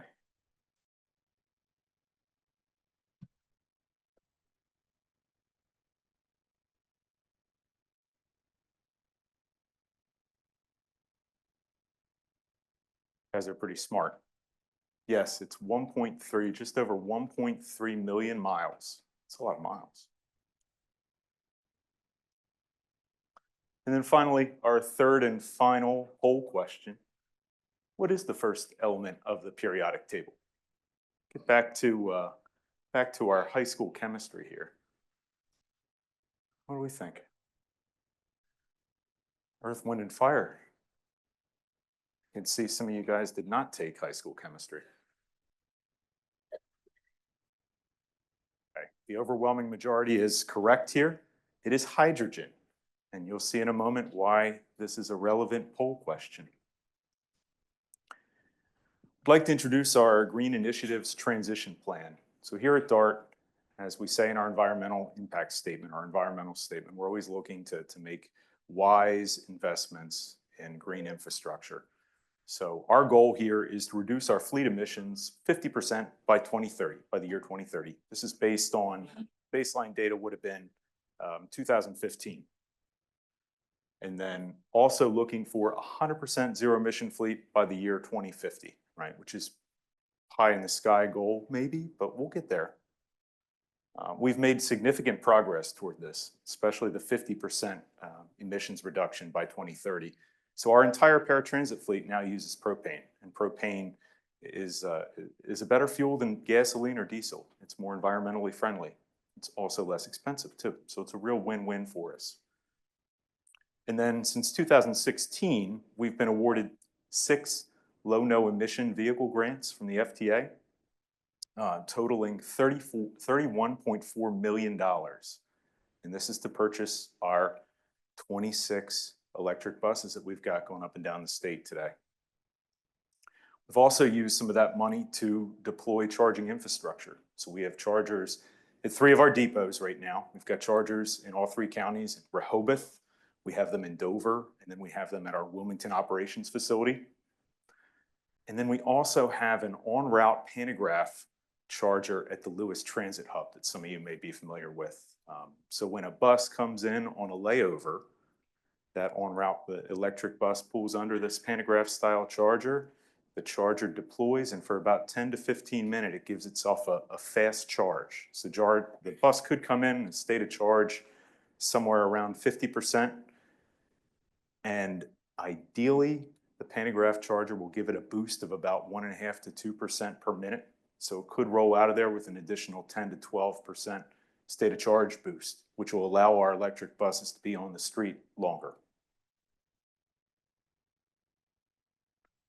We've got some next steps here, and here's where hydrogen sort of ties in, right? So hydrogen fuel cell technology has emerged and really has become, in addition to battery electric, a technology that other agencies across the country are using. The bus manufacturers are building hydrogen fuel cell electric buses. So in 2022, we asked the FTA through the Low-No program for funding for 4 of these, and we were fortunate enough to be awarded all 4. And then we were able to get 2 more in FY23. Those buses will be deployed in Newcastle County, operating out of our mid-county maintenance facility. Also, in the same 2 low-no years, 2022 and 2023, we were fortunate enough to acquire funding for an additional 4 electric buses in Sussex County. We've also got additional en-route charging stations planned for facilities throughout Kent and Newcastle County. So at the Dover Transit Center, the Wilmington Transit Center, Claymont Transportation Center, Price's Corner Park and Ride, And then the Newark Transit Hub will have these on-route charging stations so that when a bus comes in for a layover, we can give it a little bit of a boost to keep it out there longer. So hydrogen behaves differently than propane and diesel fuel. And one of the things that we have to do to be able to maintain our hydrogen fuel cell buses is modify our maintenance facility so that it can, so that it has a hydrogen gas detection and the correct ventilation system for that technology. So we are right now modifying our mid-county maintenance facility. We're adding 4 additional bays there. And those bays are designed for lighter than air fuel vehicles to be maintained there. And then we also have microgrids at the Dover maintenance facility, Dover Transit Center, and Rehoboth Park and Ride planned. So the idea is to have solar panels at these facilities and then have some battery storage there as well so that we can collect the energy from the sun, store it in batteries, and then overnight when we're not running our buses, be able to charge our buses using energy from the sun and not having to tie into the grid. That all sounds great, but we've had numerous challenges and some obstacles. Most of them have been with the bankruptcy of Proterra. Just by a show of hands, anybody know Proterra? Does the name ring a bell? Anyone here? A couple folks. So Proterra was the pioneer in the electric bus manufacturing market, and we partnered with Proterra for 22 of our 26 battery electric buses. And they were a great partner until they filed for bankruptcy in August of 2023. About a month after we accepted 12 brand new buses from them. Since then, it's been a bit of a rocky road. We've had difficulty obtaining replacement parts and service. Really, it's been difficult. Also, what we've discovered, interestingly enough, is that all the parts on these buses that we got from Proterra have programming to them, have some sort of software program. So you could replace a transmission on the bus. That transmission isn't going to work unless you reprogram the transmission control module. Well, who owns that program or that intellectual property for the transmission control module? So we've had some real difficulty in trying to sort out who owns the intellectual property there. And we've had some discussions with our Deputy Attorney General on that as well. And then just generally the lack of service that we've gotten from Proterra since the bankruptcy. They are now called Phoenix. They were acquired by a much smaller company called Phoenix Motor Cars, and Phoenix has struggled to sort of keep up with what they've had to do since they've acquired Proterra. And unfortunately, that pantograph charger that I talked about a little earlier in Lewis, that has also experienced some significant technical issues.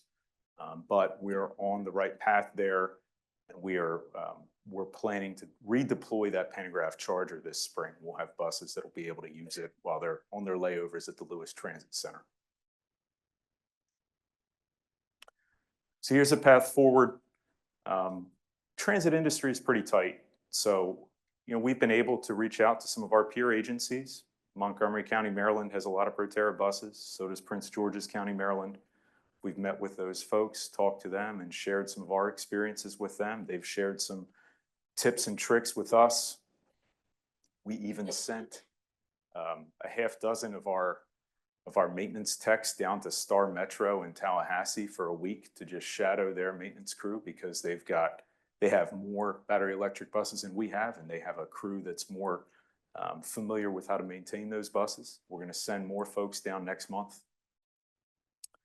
We continue to work pretty closely with Phoenix to try and recover from this situation that we're in right now. And thankfully, Phoenix is meeting with us on a regular basis, trying to obtain these replacement parts. We're working with the folks who are the equipment OEM for the Lewis pantograph. They disappeared for a little while. Now they're more communicative with us, and we're seeing some results from that communication. And then I had mentioned that we have additional workforce development and training opportunities for our maintenance and operator workforce, including some training. Folks who were involved with Proterra actually had been with Proterra since they started. are now working with an organization called WSP, and they're providing training. So we're going to have those folks who have a lot of knowledge about these buses come to Delaware and train our technicians on them to help us understand how to maintain these vehicles. I'd be remiss if I didn't talk about some facilities updates here. So I'd mentioned we have our Mid-County maintenance expansion, which the contract was awarded back in November 2024. We are anticipating a construction break ground date sometime in April. And that's the project that's going to allow us to maintain our hydrogen fuel cell electric vehicles. Dover Bus Canopy Solar Panels project is another grant project that we got through FTA's Low-No program. That's our microgrid in Dover, and that's the one that's pictured here. You see, it sort of serves two purposes, right? We're going to have the buses will be undercover. So we're not going to have to pay to have the snow removed from the tops of the buses, which is always a pain in the neck. So we're hoping to save on snow and ice removal costs, as well as maintain the longevity of those vehicles, have that a little bit longer, getting them out of the sun. And then solar will be on the roof there. So we'll have the solar panels, we'll capture the energy from solar and store it in those two white boxes that you see down there. They look like sea containers. Those are the battery storage units. And then finally, we have Rehoboth Park and Ride improvements. How many folks in here, by show of hands, how many folks have traveled a beach bus during the season? Right, so quite a few of you, and you all know what our Rehoboth facility looks like in comparison to Lewis. It certainly needs an update. So again, we were awarded some discretionary grant funding through the FTA for that one. That project is on a bit of a fast track right now, going through design development. And we are hoping to complete design this year and go to construction next calendar year at some point. And we're also going to have some solar and battery storage there as well for our small fleet of battery electric buses in Sussex. That's it. Any questions for me and zero emission buses?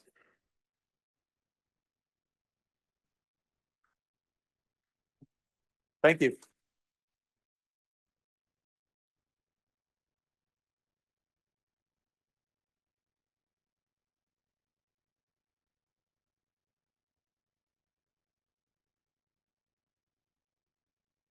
All right, no walk-up music to wrap it up. Brad, you have any bingo to call out? Yeah, sorry, my mic died. Just want to, I think we had one bingo this afternoon, so we have a couple more prizes back there. So I'll just list off some words until we get the next one, and we'll go from there. Denrec is the next word. Newcastle. Here we go. Woohoo! Perfect. Good job, Christine.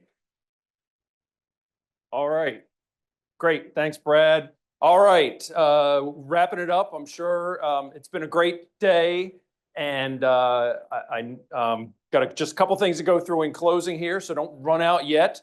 First, I want to start by asking a few people if they're here. I just saw one of them to stand up. So Jason Hastings, Craig Stevens, Brian Urbanik, Mike Hahn. I don't know if Mike's here. All right, so these fine gentlemen are all leaving us very soon after some very distinguished careers at the department. And so I just wanted to take a second here to possibly at their last big public, they may come to the lessons learned or whatever, but I wanted to take the opportunity to thank them all for all their outstanding work, all their innovations, all their long nights, and everything that they've done for the department. And I'd like to give them a round of applause. Thank you.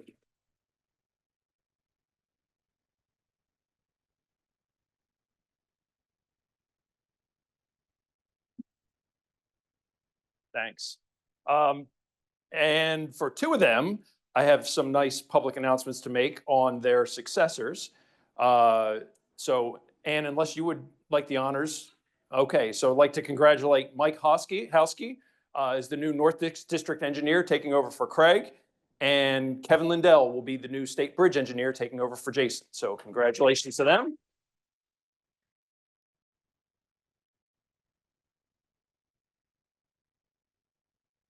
All right, now, because they have me do this, I get to do my silliness at the end that I've done the last few years.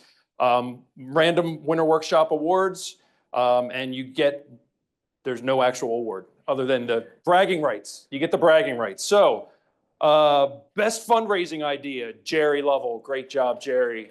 And thank you very much, boss, for being a great sport, and raising $800+. Good job, Shantae.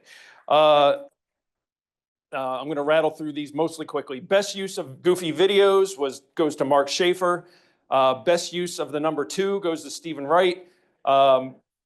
Most cautious announcement of a construction schedule goes to Sarah Powell. Craziest statistic goes to Dustin for 142 miles an hour in a 55. I'm giving best joke to Sonia. You get to stop, and you get to stop, and you get to stop. And the last one was the closest one of the day, but George edges out Craig for best use of profanity in a presentation. So that is one I'm looking forward to for next year for a lot of competition for the best use of profanity. So, all right, that's enough of me being silly. PDHs, if you need a PDH, you need to make sure you signed in twice, right? Morning and afternoon. So if you forgot the afternoon, because sometimes people forget, you're not going to get all your PDHs, so go do it on your way out the door. Evaluations will come from the T-Squared Center, so they'll be emailed to you, and then you need to return those by February 28th. I'm sure that'll be in the email. And then that needs to be done too to get the PDH, right? So you need to sign in twice and do the evaluation to get your PDHs. All the presentations will be uploaded to YouTube and the DRC within the next few weeks. And I think that's it for those things. So again, I think this was another outstanding winter workshop. I remember talking to, when I was working at McCormick Taylor, and I remember back in the day talking to Joe Ellis and thanking him for, all his work on the winter workshops 20 years ago. And I had said at the time, and I still believe the same thing now, this and what we do with Lessons Learned and the Utility Summit are some of the best thing. This is as good as what you're going to get if you go to AASHTO, you go to national conferences, ITE. So thanks to all the presenters for all their hard work in putting their presentations together and getting up here. And again, some of us are a little more and some are less comfortable speaking in front of groups. So particularly for those who don't like getting up here, thank you. But thanks to everybody for all these great presentations today. Thank all the attendees, all those of you here in person, and however many we have online. Appreciate your attendance and participation. Thanks to Todd Revis and the Tech and Innovation team for making everything work. Thanks to University of Delaware, T-Squared Center, Sandy, Tiffany, Rusty, and Matt. They do a lot of behind the scenes work, of course, with the registration and all that stuff to make all this flow very smoothly. Thanks to the Dell Tech event staff. They do a great job. We obviously like this facility as this is our whatever 3rd or 4th year doing it here. Some outstanding lunch and snacks from Lighthouse Catering. And to round it out, I'd like to thank Helen and Sherry for their work at the sign-in desk and our core team that really put this whole thing together of Brad, Danny, and Bob. Those 3 put a ton of work into putting this all together. And really the whole engineering support team helps out, but those 3 really put a ton of work into this. And so for all of those, let's give one more round of applause.